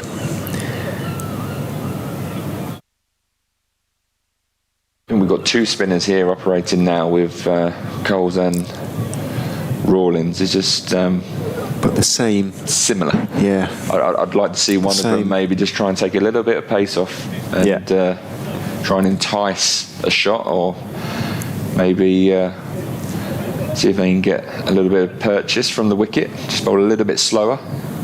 Just seeing Coles there. Potentially unfair on Coles. He's obviously just come in for his first over, and he might just want to get a few overs and settle in, and that's why he's bowling a little bit quicker and a little bit straighter. But we're going to see something a little bit different here from Rawlins. He's going to come over the wicket and look to test the patience of Rishi Patel particularly. He might do the same to both batters, but we did see a little bit of spin when Parkinson come over the wicket briefly to get the wicket of Coles when he come down the wicket. It did turn and bite, allowed Swindles to get the stump in, so we'll have to wait and see.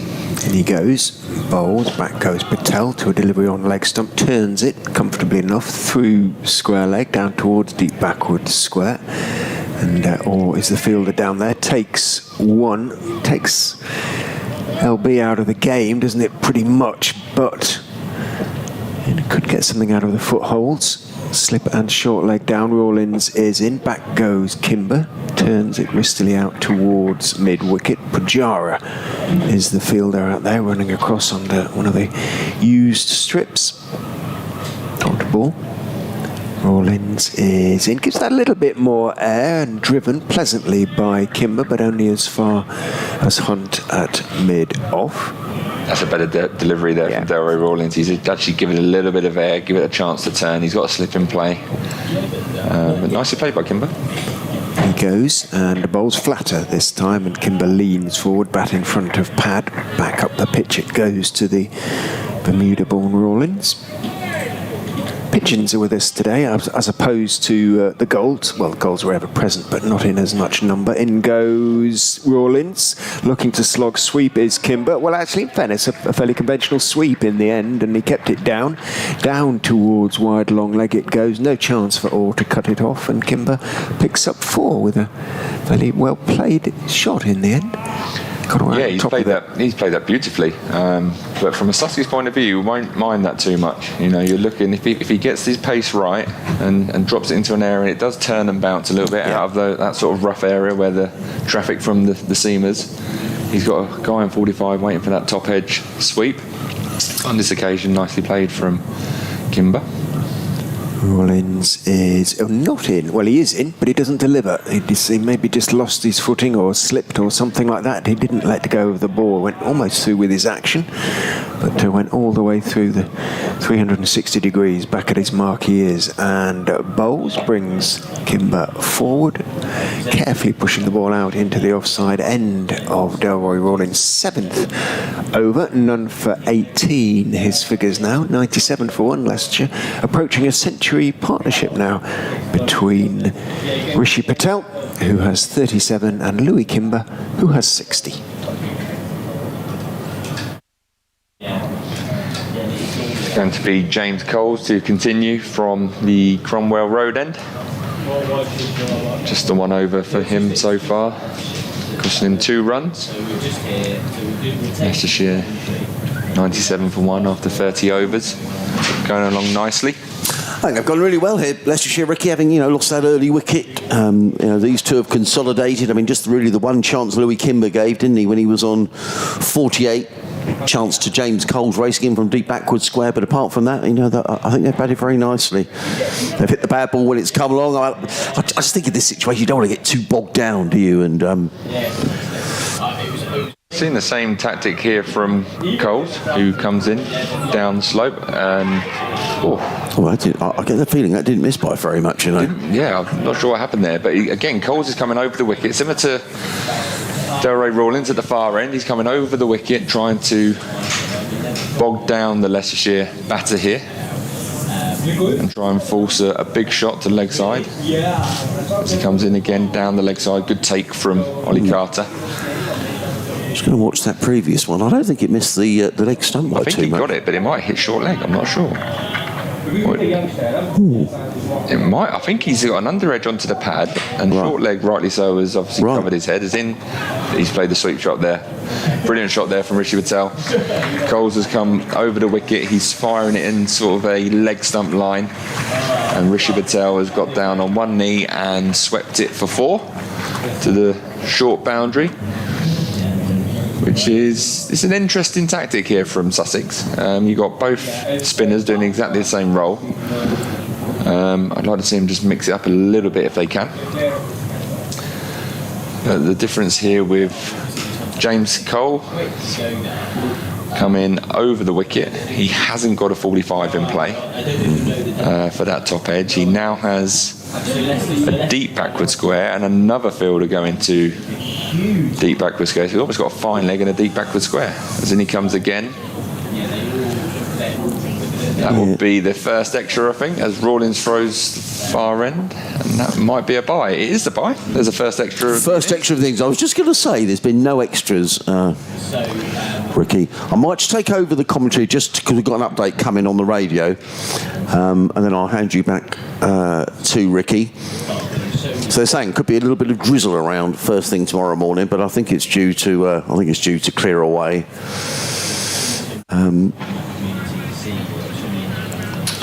So in comes Coles to bowl to the right-handed Louis Kimber. He's in and bowls, and Kimber just glides this one on the leg side. More runs. He's going to pick up at least a single. That'll be all he takes. Fielded by Henry Crocombe, who gets in the throw. One more to Kimber.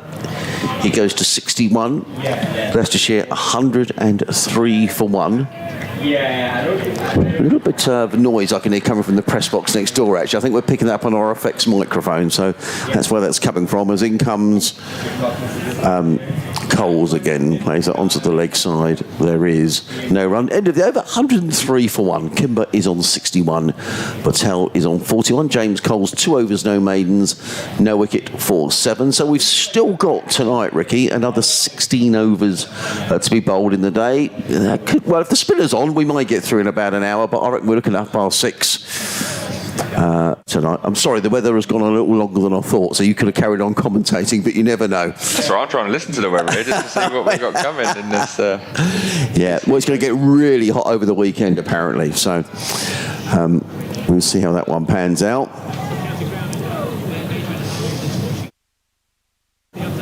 Yes, and a recovery here by Leicestershire, Danny. They lost a wicket to the very first ball of their innings after Sussex had made 588. In reply, Leicestershire now 103 for 1, with Louis Kimber going along very nicely.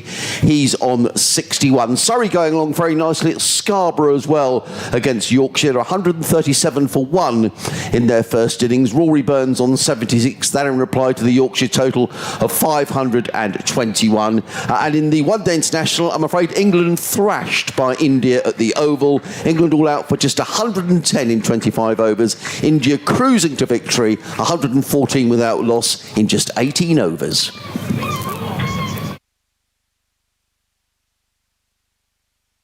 Yeah, I mean, I think we were saying earlier on that the result they had a couple of weeks ago, Danny, here against Derbyshire, I think was a massive turning point for Sussex. They hadn't won in over a year in the county championship. It was their first win in 20 matches, and I was talking to Tom Alsop last night. He made 150, and he said it's regenerated the dressing room. There's a lot more confidence. I have to say as well, Danny, that this is a very, very good batting wicket as well. It's been very hot at Hove, so I think it's been very good batting conditions, and indeed Leicestershire are showing it's a good wicket with the way they're batting. But there's a much better feeling around Sussex at the minute with that win last week against Derbyshire. Thank you. Bowled and cut away nicely by Kimber. He's on 67. As I was talking to Danny there, that was a big 6, wasn't it? Pulled onto the leg side. It was, yeah, and it's a change of plan already from Rawlins. He come over the wicket and he's gone back over the wicket now after going for a few runs. Rawlins in bowls and just played slightly away from his body then, did Louis Kimber. Plays it under the offside. He picks up a single. I think that's nice from Delroy Rawlins there. He just let it go a little bit slower, a little bit wider, and Louis Kimber again just had to slow his hands down and just got away from his body a little bit. So I'd like to see a slower pace here from Delroy Rawlins. Comes in again. Around the wicket bowls. Forward comes Patel, plays into the onside. There is no run. I mean, Sussex in this game, I guess, you've got 2 left-arm spinners that they'd have loved an off spinner. Perhaps if Jack Carson was fit, or just a little bit more variety. But in comes Rawlins, bowls and played firmly. That's a really good stop. Excellent stop. An extra cover driven away through there. I think that's Stephen Finn. No, it's not Stephen Finn. It is Tom Clark. Fielding there at extra cover. That was a good stop because that would have been 4 runs. A shot that deserved runs, in fairness, from Rishi Patel. He's on 41, 110 for 1. In comes Rawlins. Now, he gave that a bit of air, driven into the offside. Well stopped at short extra cover by Cheteshwar Pujara. End of the over. And Leicestershire are 110 for 1 with Kimber on 68, Patel on 41. Yeah, I'd like to see both spinners here at this moment in time. Just give it a little bit more air and almost use the quicker ball as a bit of a surprise ball. I think they're just both bowling very sort of similar pace, quite quick, and it's just easy for the Leicestershire batters at this moment in time just to sit on it a little bit and use the pace on the ball. I think if they just get it a little bit slower, just to give them a chance. They've got runs to play with. As we say, there's 15 overs left of the day. Can you try and nip a couple out tonight and entice a full shot? Bit of a debate going on there. I saw, Finn, Pujara, Tom Alsop involved as well in that discussion. There's plenty of people discussing what Sussex can do. Chris Wright has gone on a lap of the ground. He's done about 12 laps now. He's on a sponsor balk or something. He's on a sponsor balk and he's grabbing people as he goes. There's Alfonso Thomas as Coles comes in, driven by Kimber up to mid-off. Cole's also changing his plan here as well. He's had one over from over the wicket, didn't really sort of feel comfortable with that. He's gone back round the wicket now. I commentated on Alfonso Thomas. I'll tell you in a minute, Ricky. As in comes Coles again. Good area, nicely played from Kimber, pushes it into the offside. Pujara comes round and picks it up. 1 run to the score. He took 4 in 4 at Taunton against Sussex a good few years ago now. He was a fantastic bowler, particularly in one-day cricket. Yeah. He was the one that sort of set the fields and was brilliant at the death bowling. As in comes Coles again to Rishi Patel, driven back to Coles, no run. As we are 111 for 1. So, not sure if there'll be many people hopping around. Were you superstitious like that? Not really, but it's always a sort of thing that you grew up with. As Coles comes in again, bowls to Rishi Patel, who digs it back to him. It was always that sort of thing where you used to see umpire Shepherd, wasn't it? Yeah, jumping up and down. Yeah, just sort of what you grew up with and knew. As in comes, a leading edge from Rishi Patel again. Coles has gone quite straight on him. He just tried to turn it a little bit too much to the leg side, and it's just held up. Got a leading edge, and it didn't quite carry to Pujara. Extra cover. As Rishi Patel gathers his thoughts again and focuses, and in comes Coles again down the hill. Drives it in again with quite a decent sort of quickish pace under the eyes of Rishi Patel, who plays it back to Coles, and that will be a dot ball and end of the 33rd over. Leicestershire still on 111 for 1. Kimber 69, Rishi Patel 41. We have 14 overs remaining in the day. When you do get someone like James Coles or Delray Rawlings, they do get through their overs very quickly, Ricky. And I sometimes wonder when you're batting against it, do you sometimes just think, I want to take a minute? Because they're at you all the time, aren't they? Yeah, definitely. I think, as long as you're ready and waiting as a batter. But I think sometimes with this sort of situation, the bowlers want to get through it quickly, which means it's a very quick pace. Everything's happening quite quickly. I think this is a situation where Sussex actually can slow it down a little bit and focus on taking a bit of pace off the ball. In comes Rawlings, comes on and bowls to Kimber, who plays off the back foot firmly to short extra cover, fielded by Pujara, and there is no run. You're listening to live cricket on the BBC Radio Sussex, BBC Radio Leicester.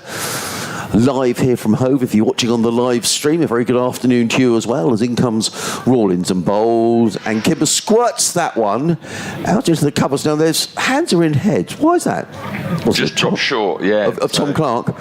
Yeah, about a yard or two just short. Yeah, it's just not quite happening for Sussex at the moment. A couple have just dropped short of fielders. You wonder, they're all on their toes as Rawlings in again. Bowls to Kimber, who's forward and plays to mid-on, fielded by Delray Rawlings. Not by Delray Rawlings at all, fielded by Steve Finn. And there is no run. Rawlings had a towel. He sort of tucks in the back of his trousers, which fell out as he delivered the ball. Finn goes and has a quick word with him. Which is as big as that towel that we saw on the balcony the other day there. Yeah. Finn's got that. Oh, it's gone now, hasn't it? It's gone, yeah. In comes Rawlings bowls. That's a quicker delivery and nicely played by Kimber. Picks up a single to the sweeper on the cover boundary, who's Henry Crocombe, gets in the throw. One more to the total. Kimber goes to 70 off 91 deliveries. Leicestershire are off the dreaded 111. They're 112 for 1. Rawlings waits again. Comes in and bowls, and Patel rocks onto the back foot, plays to back the point. There is no run. It's got a little bit gloomy. I can just see at the top of the block of the flats at the far end, there's just a light on the top floor that you can just see shining, which suggests it's quite grey away to the west as well. I don't think we're in any imminent danger of bad light or anything, but it has got a little gloomy. Rawlins in bowls. That's another quicker delivery, and Patel again is right in behind that, plays it down the offside of the track. The end of another Rawlins over, who has bowled 9 overs, 2 maidens, no wicket for 26. Leicestershire are 112 for 1. Kimber on 70. Patel is on 41, and it's a really good recovery by the visitors, having been 0 for 1. These two have batted very sensibly. I think they've hit the bad ball when it's come along. And Leicestershire will feel, Ricky, you know, if they could negotiate these remaining 13 overs of the day, they go into day 3 with 9 wickets in hand on a good track, you know, they'll feel there's every chance of saving this game. Yeah, definitely. I think, you know, that these two have built a very nice partnership. They'll be looking to capitalise and making sure that they're here tomorrow morning. I'm just concerned that they're getting a little bit frantic. The runs have sort of stopped a little bit over the last couple of overs. But from a Sussex point of view, as I said, I'd just like to see the spinners take a little bit of pace off, just try and entice a shot a little bit more. See if there is a little bit of grip. As Coles comes in from Cromwell Road end, short. Oh! Yeah, you played that on. He would have been very disappointed with that. Oh, my word. I mean, he could have hit that anywhere. It was a short drag down from Coles, and he tried to cut it, and he just under-edged it through to the keeper. As in he comes again. Better delivery this time. Brings Kimber forward, who defends it back to Coles. Again, getting through these overs nice and quickly. In comes Coles again. Short back foot punch through the covers. Pujara chases it, but lets it run through to Delray Rawlins, who picks up with a nice throw into keeper Ollie Carter over the top of the stumps. 1 run to the total. Kimber moves on to 71. Leicestershire 113 for 1 in the 35th over. Goals again driven by Rishi Patel. Good fielding from Pujara. No run scored. Thank you to Richard. Just letting us know that Louis Kimber, 71, equals his highest first-class score that came against Worcester last season. So well done to him. He's batted very nicely. As in comes Coles again. Rishi Patel forward, defensively into the mid-wicket region for no run scored. In comes Coles again to Rishi Patel.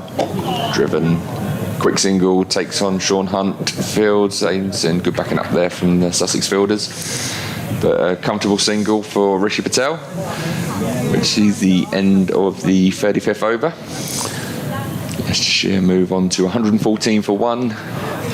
Kimber 71, and Patel moves on to 42. I guess the other point to make here, Ricky, is that from a Leicestershire point of view, I mean, it's a long, there's still 2 days to go in this game. The follow-on is still a long way away, but from the Leicestershire point of view, the longer they can keep Sussex out there for, even if they get to a stage where Sussex could enforce the follow-on, Sussex would have bowled a lot of overs. There's going to be a lot of tired bodies out there. So,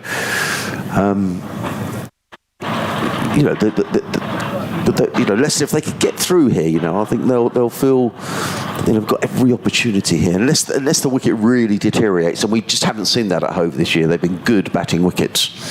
Yeah, I think you're looking at the platform that they've got at this moment in time is perfect from a Leicestershire point of view. Obviously, they would have been disappointed losing a wicket in the first ball.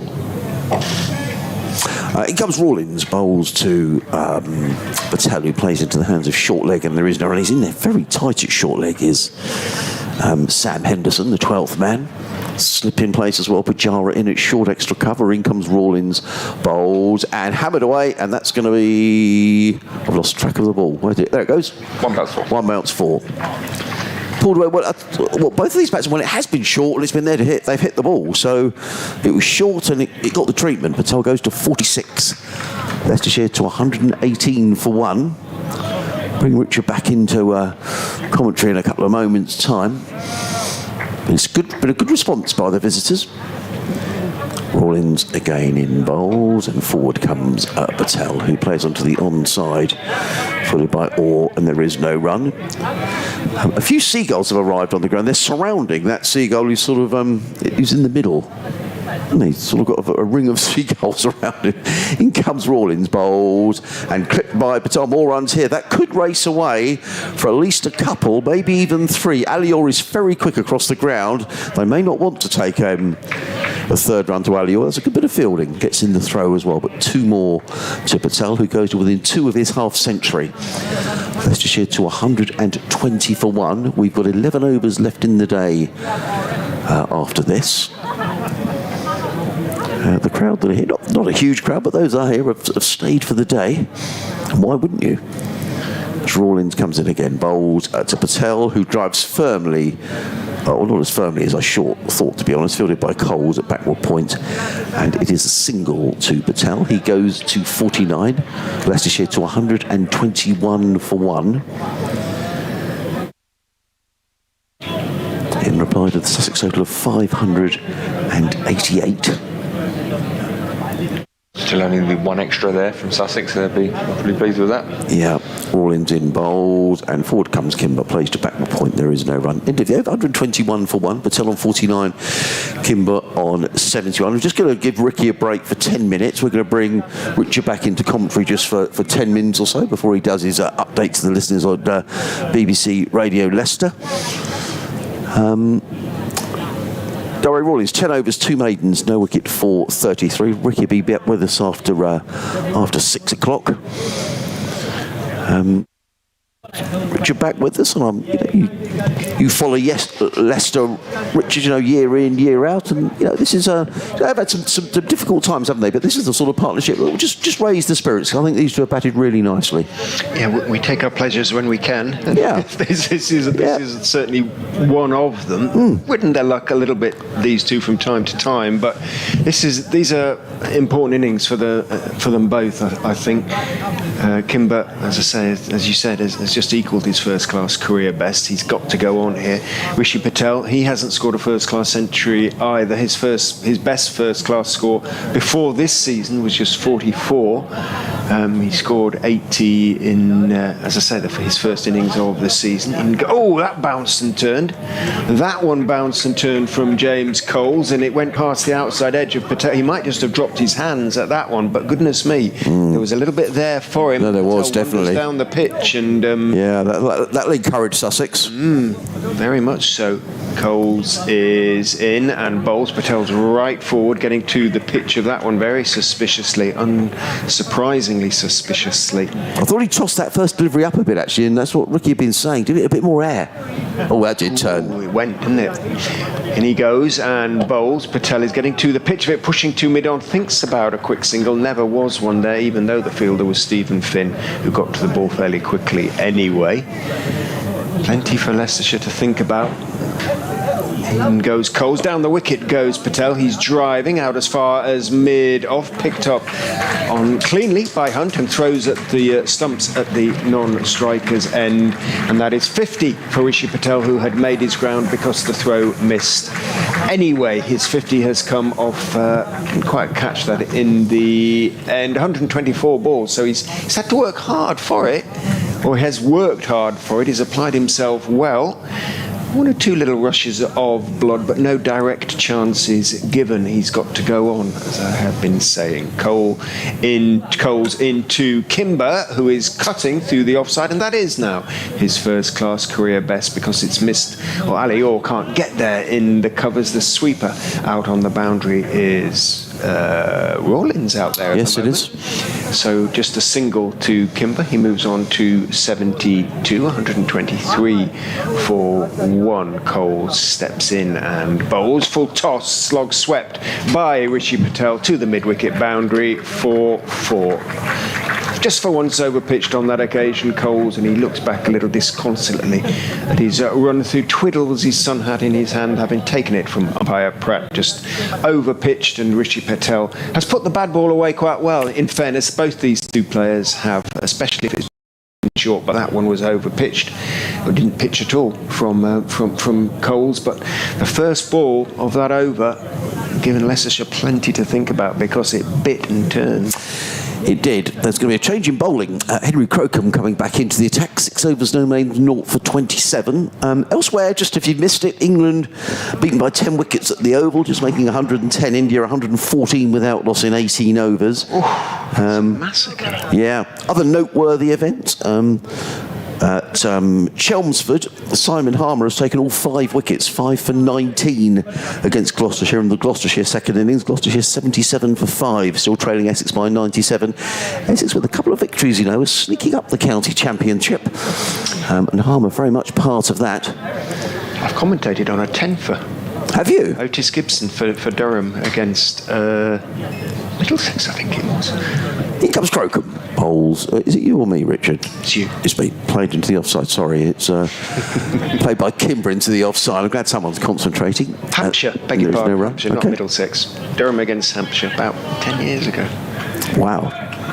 Talk about Hampshire. They're going along nicely. 361 for 9 at the Aegeus Bowl against Warwickshire, leading by 144. Ben Brown, formerly of this parish, is 65, not out. Hampshire also in contention in the championship as in comes Crocombe over the wicket bowls, clipped away nicely by Kimber. A shot that probably was deserving more than a single, in fairness, but nicely fielded by Ali Orr at deep backward square, who gets in the throw. Kimber to 73. Leicestershire 128 for 1.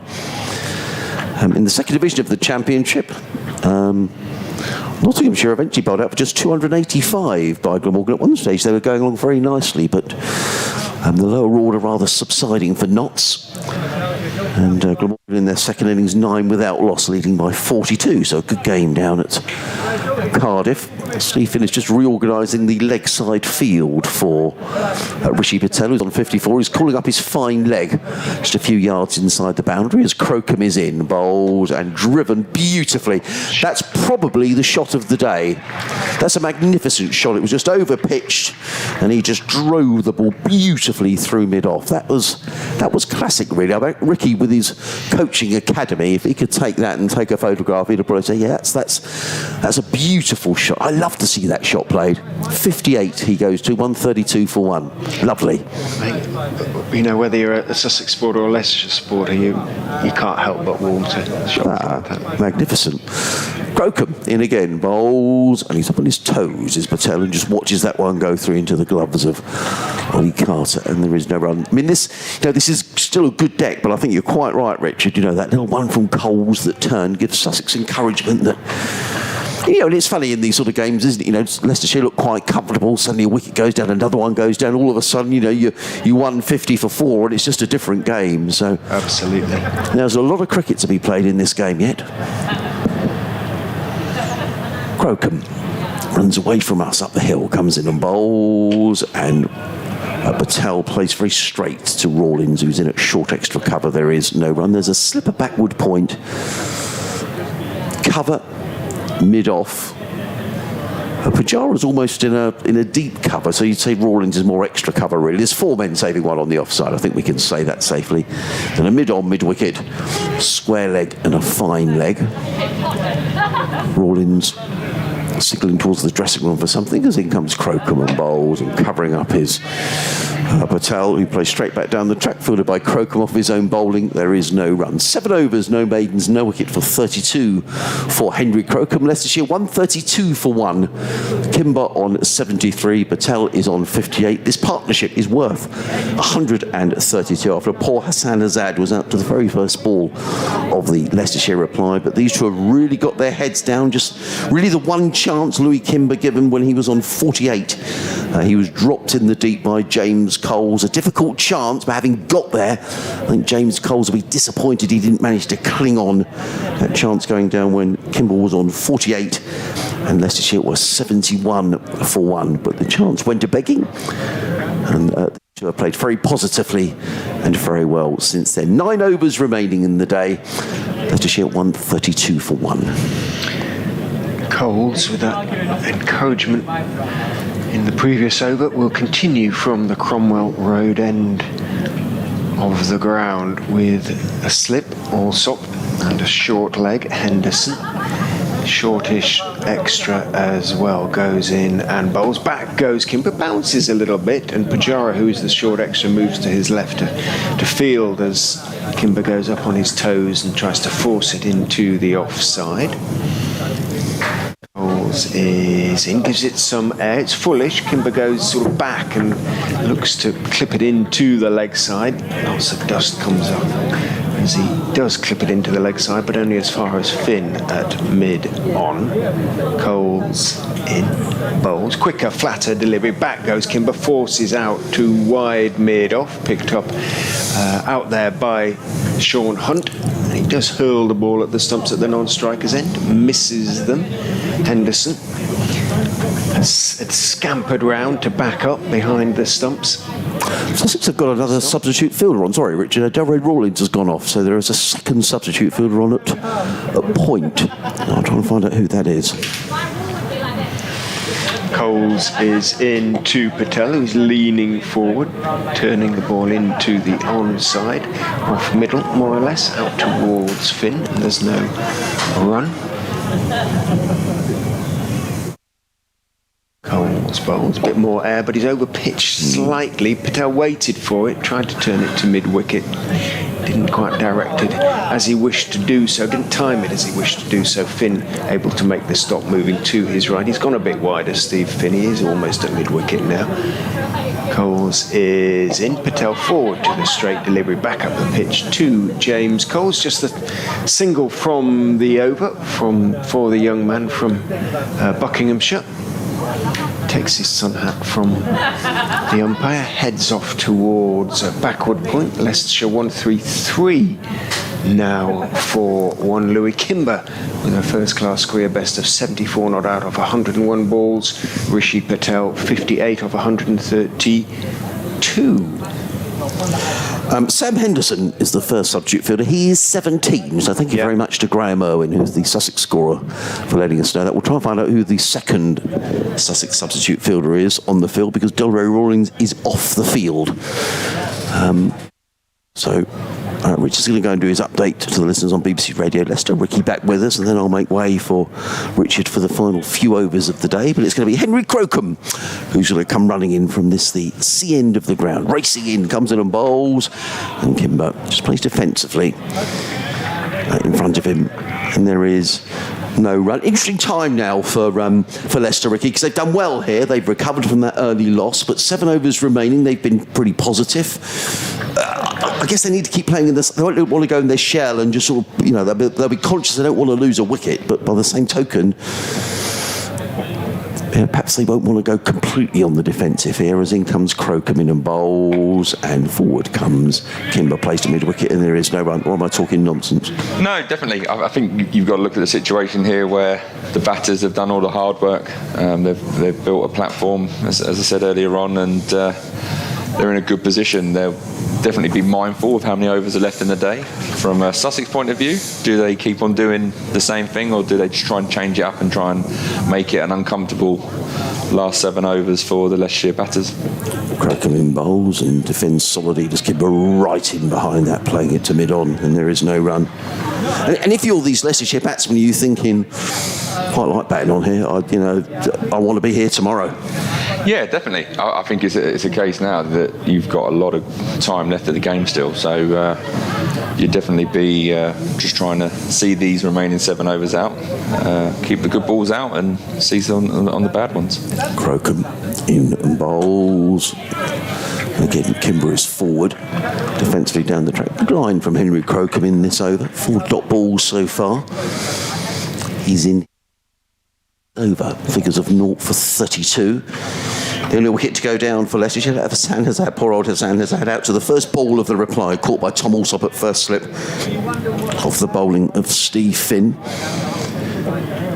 Crocombe runs away from us. He's in and bowls and cut away firmly to backward point. Good stop actually by James Coles. He can't prevent a single, but that was hit firmly by Louis Kimber, who just sort of looked heavenward as if to say, God, I thought I got 4 runs there. He done incredibly well there, James Coles, at backward point. Yeah. Sort of limping a little bit. He is a little bit, He hurt himself, but a nice back foot punch, forcefully from Louis Kimber. Yeah, that was travelling as well. So it was a good stop by James Coles. 134 for 1. Crocombe in again, bowls, and forward comes Patel. And we said this at the end of Crocombe's over.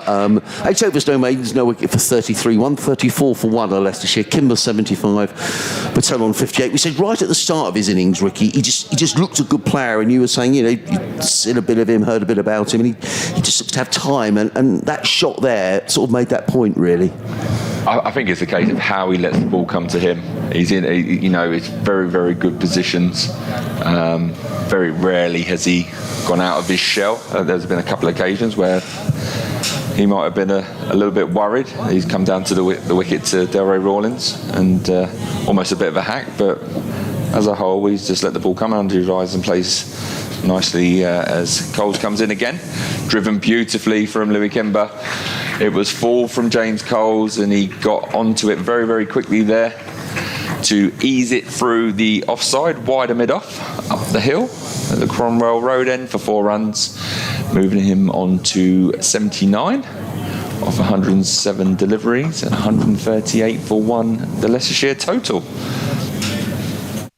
It's interesting in the second division, the game between Durham and Derbyshire finally ploys Derbyshire, making 283, Durham 296. Chris Rushworth, I think he took 7 wickets yesterday for Durham. We'll talk about that in a moment. In comes James Coles again down the hill. A little bit more flight, but again full underneath Kimber, who digs it out back to Coles for no run. Turns again, quickly through his overs, his Coles, as in he comes. Nice area, pushed on the offside. Kimber wanted a single. Richie Patel having none of it. Don't blame him either. That wouldn't have been a good single. I think Patel's just saying steady on. There was never a single there. Coles is back again, ready to bowl. These are quick overs, aren't they? Yeah, they I see are. a timer on these overs from Coles as he comes in again. Oh, a little bit of turn and bounce there. Dropped it in a nice area, a little bit slower. It looked like he gave it a little bit more flight and There's a second time that's happened. a bit of turn and bounce that just forced Kimber into a full shot. Didn't do a lot wrong, just held his line with his bat. As in comes Coles again, dragged down now, pulled, and that has gone all the way, I think, for 6. Again, the quicker delivery from Coles, a little bit rushed, and quickly onto it was Kimber for the pull shot.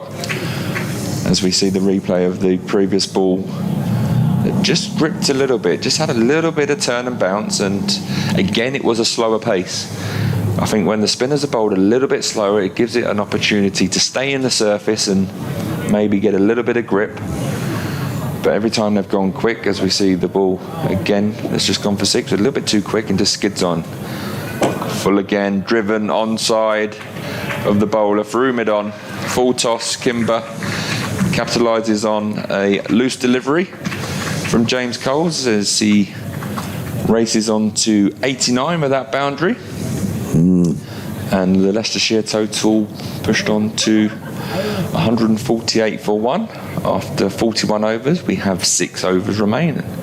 And you're listening to live cricket on the BBC. BBC Radio Sussex, BBC Radio Leicester, Adrian Harms and Ricky Clark with you on commentary for the remaining 6 over this match. Richard Ray will be back with us shortly as well. Yeah, I'll just talk about Chris Rushworth. I mean, 7 for 44 he took yesterday for Durham. He got 33 as well, batting at number 11. But I have to say, in terms of fast bowlers, I think we've classified him as far. I think he's been magnificent, hasn't he, in your era of cricket?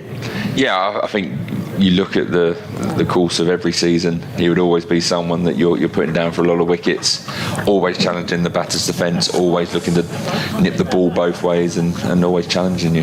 Henry Crocombe looking to challenge the batsman wide of the offside. What a shot that is by Rishi Patel. Just describe that shot. I mean, it was beautifully played through backward point. What was so good about that shot, Ricky? I think, I don't want to get too boring with it again, but he's just let the ball come to him. He just used the pace. There was a little bit of width on offer. He's not thrown his hands at it. He's just let the ball hit the bat, placed it into the gap, and it's raced away. Just a wonderful shot. 2 super shots he's played in the last couple of overs as Rishi Patel. He goes to 62.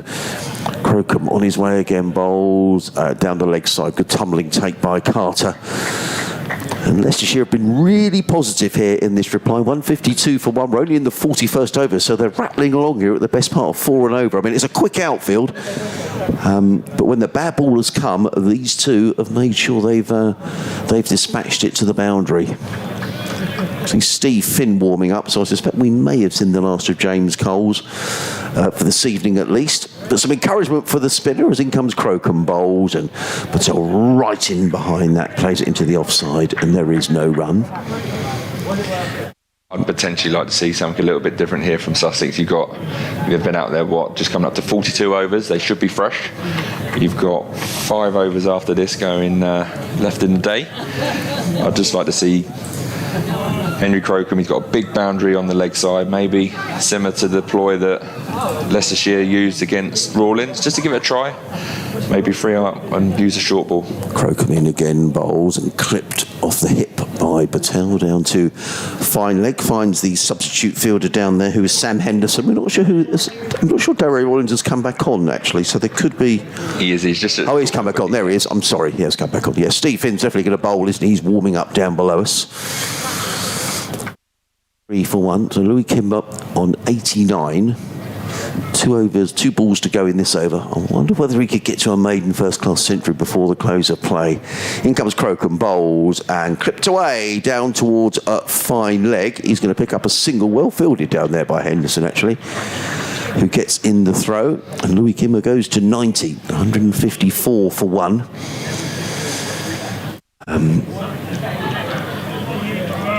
Just hoping that Louis Kimber, for his point of view, that he's just thinking about just batting and not how many balls are left today, and if he can try and get there before the close of play and just try and stay in his bubble and keep doing what he's doing. In comes Crocombe bowls, and right behind that is Patel, plays it to backward point, well footed by James Coles. There is no run. So it's the end of the over, 154 for 1. Kimber on 90, Patel is on 63. I'm going to leave the last 5 overs of the day to be described by Ricky and by Richard Ray. And just in case Louis Kimber does go through to this century, we just bit of protocol in the commentary box. We let the commentator commentate on the 100. So if it does get that close, we'll let Richard have the mic if Louis Kimber does go through for that maiden first-class century. But thanks, gents. It's been a pleasure today. Great, Ricky. Really good to have you in the box. Let's see how the last 5 overs of the day go. So we see a change of bowling from the Cromwell Road end. It's going to be the standing captain, Stephen Finn. Welcome to listeners on BBC Radio Leicester's cricket show who are joining us for these last 5 overs. Let's hope that you hear us describe Louis Kimber's maiden first-class century. But as Ricky Clark says, it shouldn't be on his mind. It inevitably will be. He's a human being, but I'm sure if he can get through to 3 figures before the close, he'll sleep more soundly tonight, perhaps. The modern cricketer is probably thinking, I'm on 90, it's 2 balls. I like to think he's just thinking about just batting time and just getting there slowly, but there are 5 overs, which is a long time. It is a long time. I'm sure if he just bats, he's in a good position. He's got a former England international to bowl at him in Steve Finn. And in he comes, Stephen Finn, down the hill. Good start, nice line and length. Looked like I had a little hint of shape away, but Louis Kimber seeing it nicely. Leans on the front foot, defends it back towards him, no run scored. I was doing the update when Coles bowled his previous over from that end and got another one to bounce and spit almost. But it's only just the occasional one. Maybe there's a crack or something. I think it's the pace. I think the spinners have got to give it an opportunity to stay in the wicket. There's not going to be a lot, but when it is, as Stephen Finn comes in again, back of a length, Kimber onto the back foot, pushes into the straight mid-off position, where Pujara comes round across in front of mid-off to pick it up for no run scored. Yeah, I do just think it's the pace. It's not going to do it every ball, but I think the slower you bowl, you're giving it an opportunity for the ball just to stay in the surface a little bit longer, just to grip it, and hopefully every now and then it'll turn. But both spinners bowled quite a quick pace today for Sussex, as in comes Finn down the hill.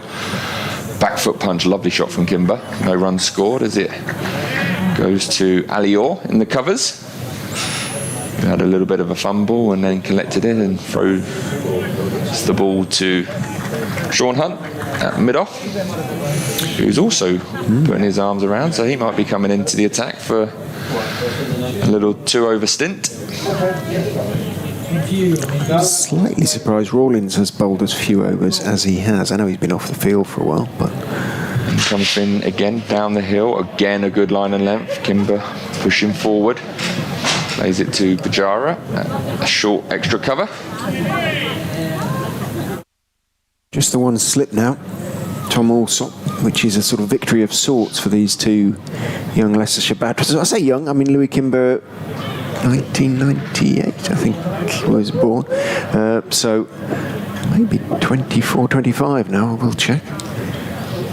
In comes Finn again. Again, a good area, line and length, just testing the patience of Louis Kimber, who is currently on 90. 118 balls, but nothing to hit at the moment as Stephen Finn drops his extra cover deep, goes onto the rope, just below the scoreboard to our right and the clock.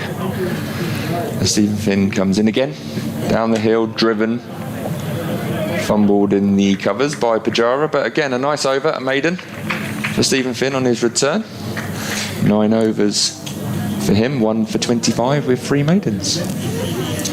February the 24th, 1997, so that makes him 25, brother of Nick, of he might have played with. Sorry? Nicholas John Henry Kimber. Yeah. I think there's 3 brothers. Another one plays in the in minor counties for Lincolnshire. Nick at Surrey has a lot of pace. Ah, right. A lot of pace. Yeah. Faced him a few times in the nets and felt like saying, "Hello, youngster. I'm the senior pro. Everything full for me, please." Well, Louis then will have had plenty of practice in the back garden at some stage in facing pace. He's leaning on his bat now, watching as Rishi Patel prepares to face Sean Hunt, who's going to go around the wicket to him. Runs in from the sea end and bowls down the leg side, swings down the leg side. Patel gestures at it rather than attempts to play it, and it is stopped, not cleanly, by Ollie Carter behind the stumps. Not the most edifying piece of cricket all round, one way or another, but it all goes down in the book as a dot. It did look like a very stiff delivery there from Sean Hunt into his 9th over. Not quite carrying, and Ollie Carter doing the tidy up work, but couldn't quite grab it. Hunt rather labours into the wicket and bowls on towards middle and leg, turned by Patel, but only as far as or at square leg. Walks away, just adjusts the Velcro on his gloves.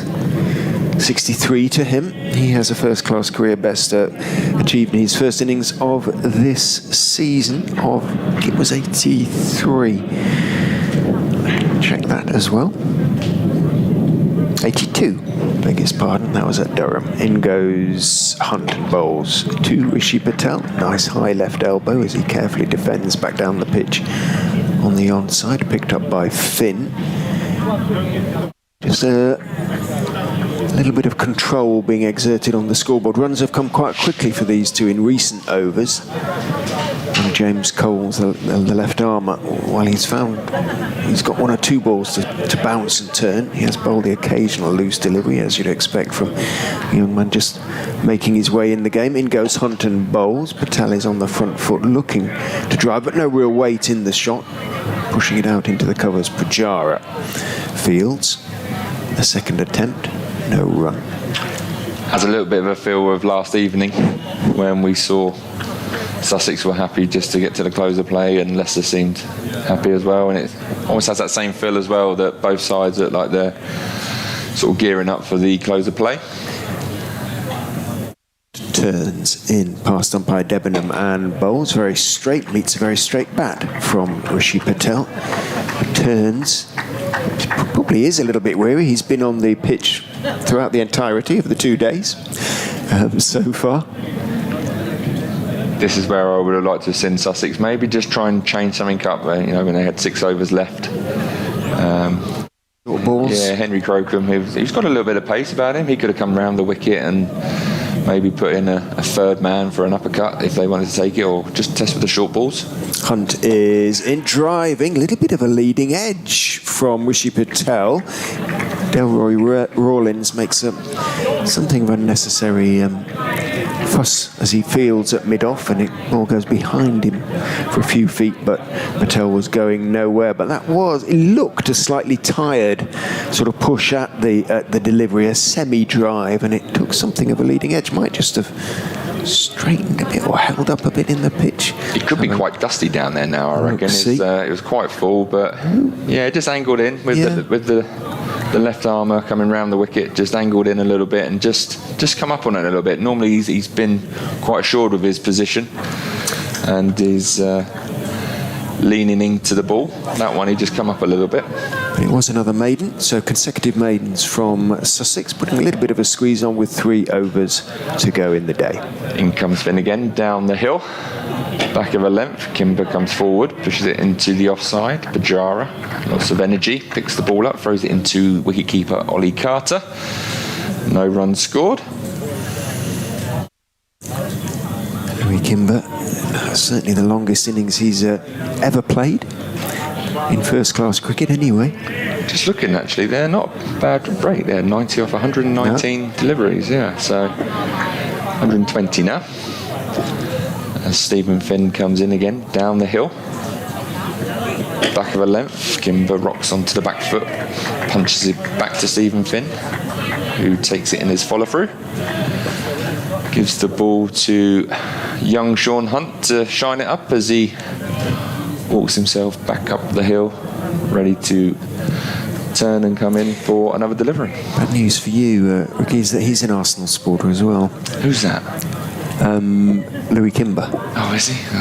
Actually, yeah, his brother Nick. I remember that. Yeah. As in comes Stephen Finn again, driven nicely from Louis Kimber up to mid-on to Delroy Rawlins. Actually, yeah, I remember his brother Nick was always an Arsenal fan. There was loads at Surrey, actually. I had to sort of compete with Alex Stewart talking about how brilliant Chelsea are and what they've won and all this sort of stuff, and then there was Jade Dernbach and Ryan Patel and Nick Kimber and Ollie Pope, loads of Arsenal fans, Gus Atkinson. As in comes Stephen Finn again, down the hill, Fuller this time, driven by Kimber. Back to Stephen Finn, another dot ball. We're looking to finish strong here, Stephen Finn, with these remaining couple of deliveries. Make it 3 maidens on the bounce. Keen golfer as well, Louis Kimber. Is he? What gives him joy? Shooting below his handicap, he says. Giving him a possible one here, dropping cover back towards the boundary. In comes Finn again, down the hill, driven hard into the ground by Kimber again, up to mid-off to Sean Hunt, who does the fielding, throws the ball to Delroy Rawlins, who's giving the ball a nice shine. Haven't seen a lot of swing, really, this game, the odd bit, but nothing to suggest that a seamer could consistently get the ball moving in the air. Looking quite gloomy out there now, and quite dark. Darker. As in comes Stephen Finn for his last ball over. Tucked off the legs of Lewis Kimber out to deep square leg just in front. Henry Crocombe comes round and does the field in there for Sussex, as it was 1 to the total, and Kimber moves on to 91. Leicestershire 155 for 1 after 45 overs. It's 20 past 6 and we have 2 overs remaining of the day. But Kimber has kept the strike, so it may yet happen in the remaining 12 balls.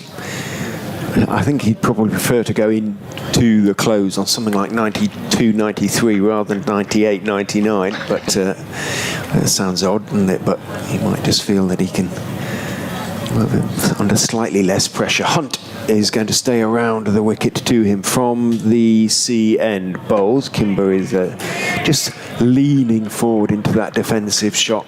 No great stride or anything like it.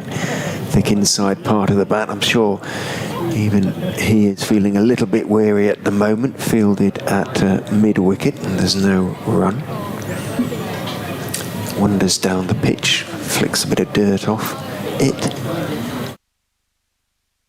Takes guard. He's been batting in a sweater, amazingly, on these muggy afternoon stroke evening as Hunt is in. Bowls to him, he's driving firmly, bounces down into the ground. Steve Finn forms the long barrier, and with him it is a long barrier. Sideways on at mid-on, makes the stop. There is no run. I take it he must have a superstition then? Is it normally a case he bats in a jumper, or? I don't know. He's not meant. I'm just thinking back, and I think he does usually bat in a jumper, but that's a fairly uncomfortable superstition as Hunt goes in and bowls to him on hot days like this. You would have thought. Backs defends it out into the offside, and there's no run. He's got an interesting prediction for the future of cricket. He doesn't think there's going to be human umpires going forward. He thinks in the end it will all be sort of cameras and decisions taken by computers or whatever, calculated. But it's not just a case of decisions, is it, for umpires? They're more than that. In goes Hunt and bowls, turned by Kimber off his off middle and leg stumped out towards square leg, where Orr is the fielder. It's an interesting thing to put, isn't it, with when you're trying to bat well. I don't think we're let umpire Pratt and Debenham know that. He's trying to you're on your way. End their jobs, because half an appeal on a pad could be a detriment to his score and his highest total. Hunt turns. Fifth ball of the over is in, driving, or not really putting his weight into it. Rawlings, as is his wont, dances around before fielding at mid-off there. He wasn't quite sure which way it was going to bounce, but he got something behind it in the end. Dot ball. I can see certainly more technology coming in to aid umpires. Maybe they'll have little, as they do in test matches, earpieces with indications from cameras as to whether certain decisions should be yay or nay. Back foot this time, defensive shot from Kimber, bounces to Rawlings, who takes it on the run, coming in from mid-off, end of the over. Another maiden, and it does look as though Kimber is going to have to sleep not out in the 90s. He's 91 not out. Patel 63 not out, and we have now just one over to be played today. Come on, Kimber. Yeah. Who was that? I think he's been leaving some comps. There's a Mrs. K, perhaps. It's going to be Stephen Finn to bowl the last over of the day. Rishi Patel waits, and Stephen Finn comes in down the hill again. Back of a length, and again Rishi Patel leans forward, lets the ball come under his eyes. Good position. Defensively back to Stephen Finn, who throws the ball to Pujara, who shines it up extra cover. Leicestershire 155 for 1. Kimber 91 and Rishi Patel 63. A lovely partnership after losing that wicket to the first ball of the innings. As in comes Stephen Finn again down the hill. Played nicely from Rishi Patel. Bounced a little bit, goes through the vacant third man area. Tom Alsop chased it in vain. Runs away for 4 runs to Rishi Patel, but played that quite nicely. Played it late with soft hands that allowed the ball just to deflect off the bat down to third man for 4. A tired throw back in from over the ropes from Alsop, and it was a tired attempted take by Ollie Carter. He let it bounce through on the half volley. Everybody looks a bit weary. Interesting, really, from Sussex point of view. They've only been out there with 47 overs. You think they'd have a lot of energy, but as in comes Stephen Finn again, driven onto the onside just to mid-wicket there from Rishi Patel. I suppose those two did bat a long time, Alsop for 150 on day one. And I think sometimes you look at it that mentally it can be quite demoralising, that you look at a wicket and you see 159 for 1. You've batted on it yourself, you know there's not many demons in it, and it's going to be hard work, and they're probably looking at the fact that they're going to be in the field for a long time tomorrow as well. As in comes Stephen Finn down the hill again, back of a length. Rishi Patel pushes forward, fielded off his own bowl in there from Stephen Finn as he throws the ball to Delray Rawlins to give it a little bit of a shine, as we have 2 balls left of the day. Who would be the happier of the 2 teams, do you reckon, after today's play? Obviously, day one, you'd say Sussex. Would Leicestershire be happy, or is it honours even? Honours just about even. Just about. As in comes Stephen Finn again down the hill, left alone by Rishi Patel, through to keeper Ollie Carter. Sussex will feel surely that they can't lose the game. Leicestershire will know that they still can. Maybe 60-40 Sussex then on that basis, but with the runs on the board, I suppose, with a big total, still a lot of work for Leicestershire to do. But if you're going to have a reply after losing the wicket and the first ball of their innings, it's a pretty good reply with 159 for 1 on the board. As in comes Stephen Finn for the last ball of the day. In goes Rishi Patel, as he has done all innings. Rocks onto the back foot, plays the ball under his eyes, pushes it back to Pujara at cover, as umpire Pratt flicks the bails off, takes the stumps out. Allsop does the same at the other end for umpire Debenham, and the Sussex players giving themselves high fives all round. And a little fist pump as well for Rishi Patel and Louis Kimber as they walk off towards the pavilion.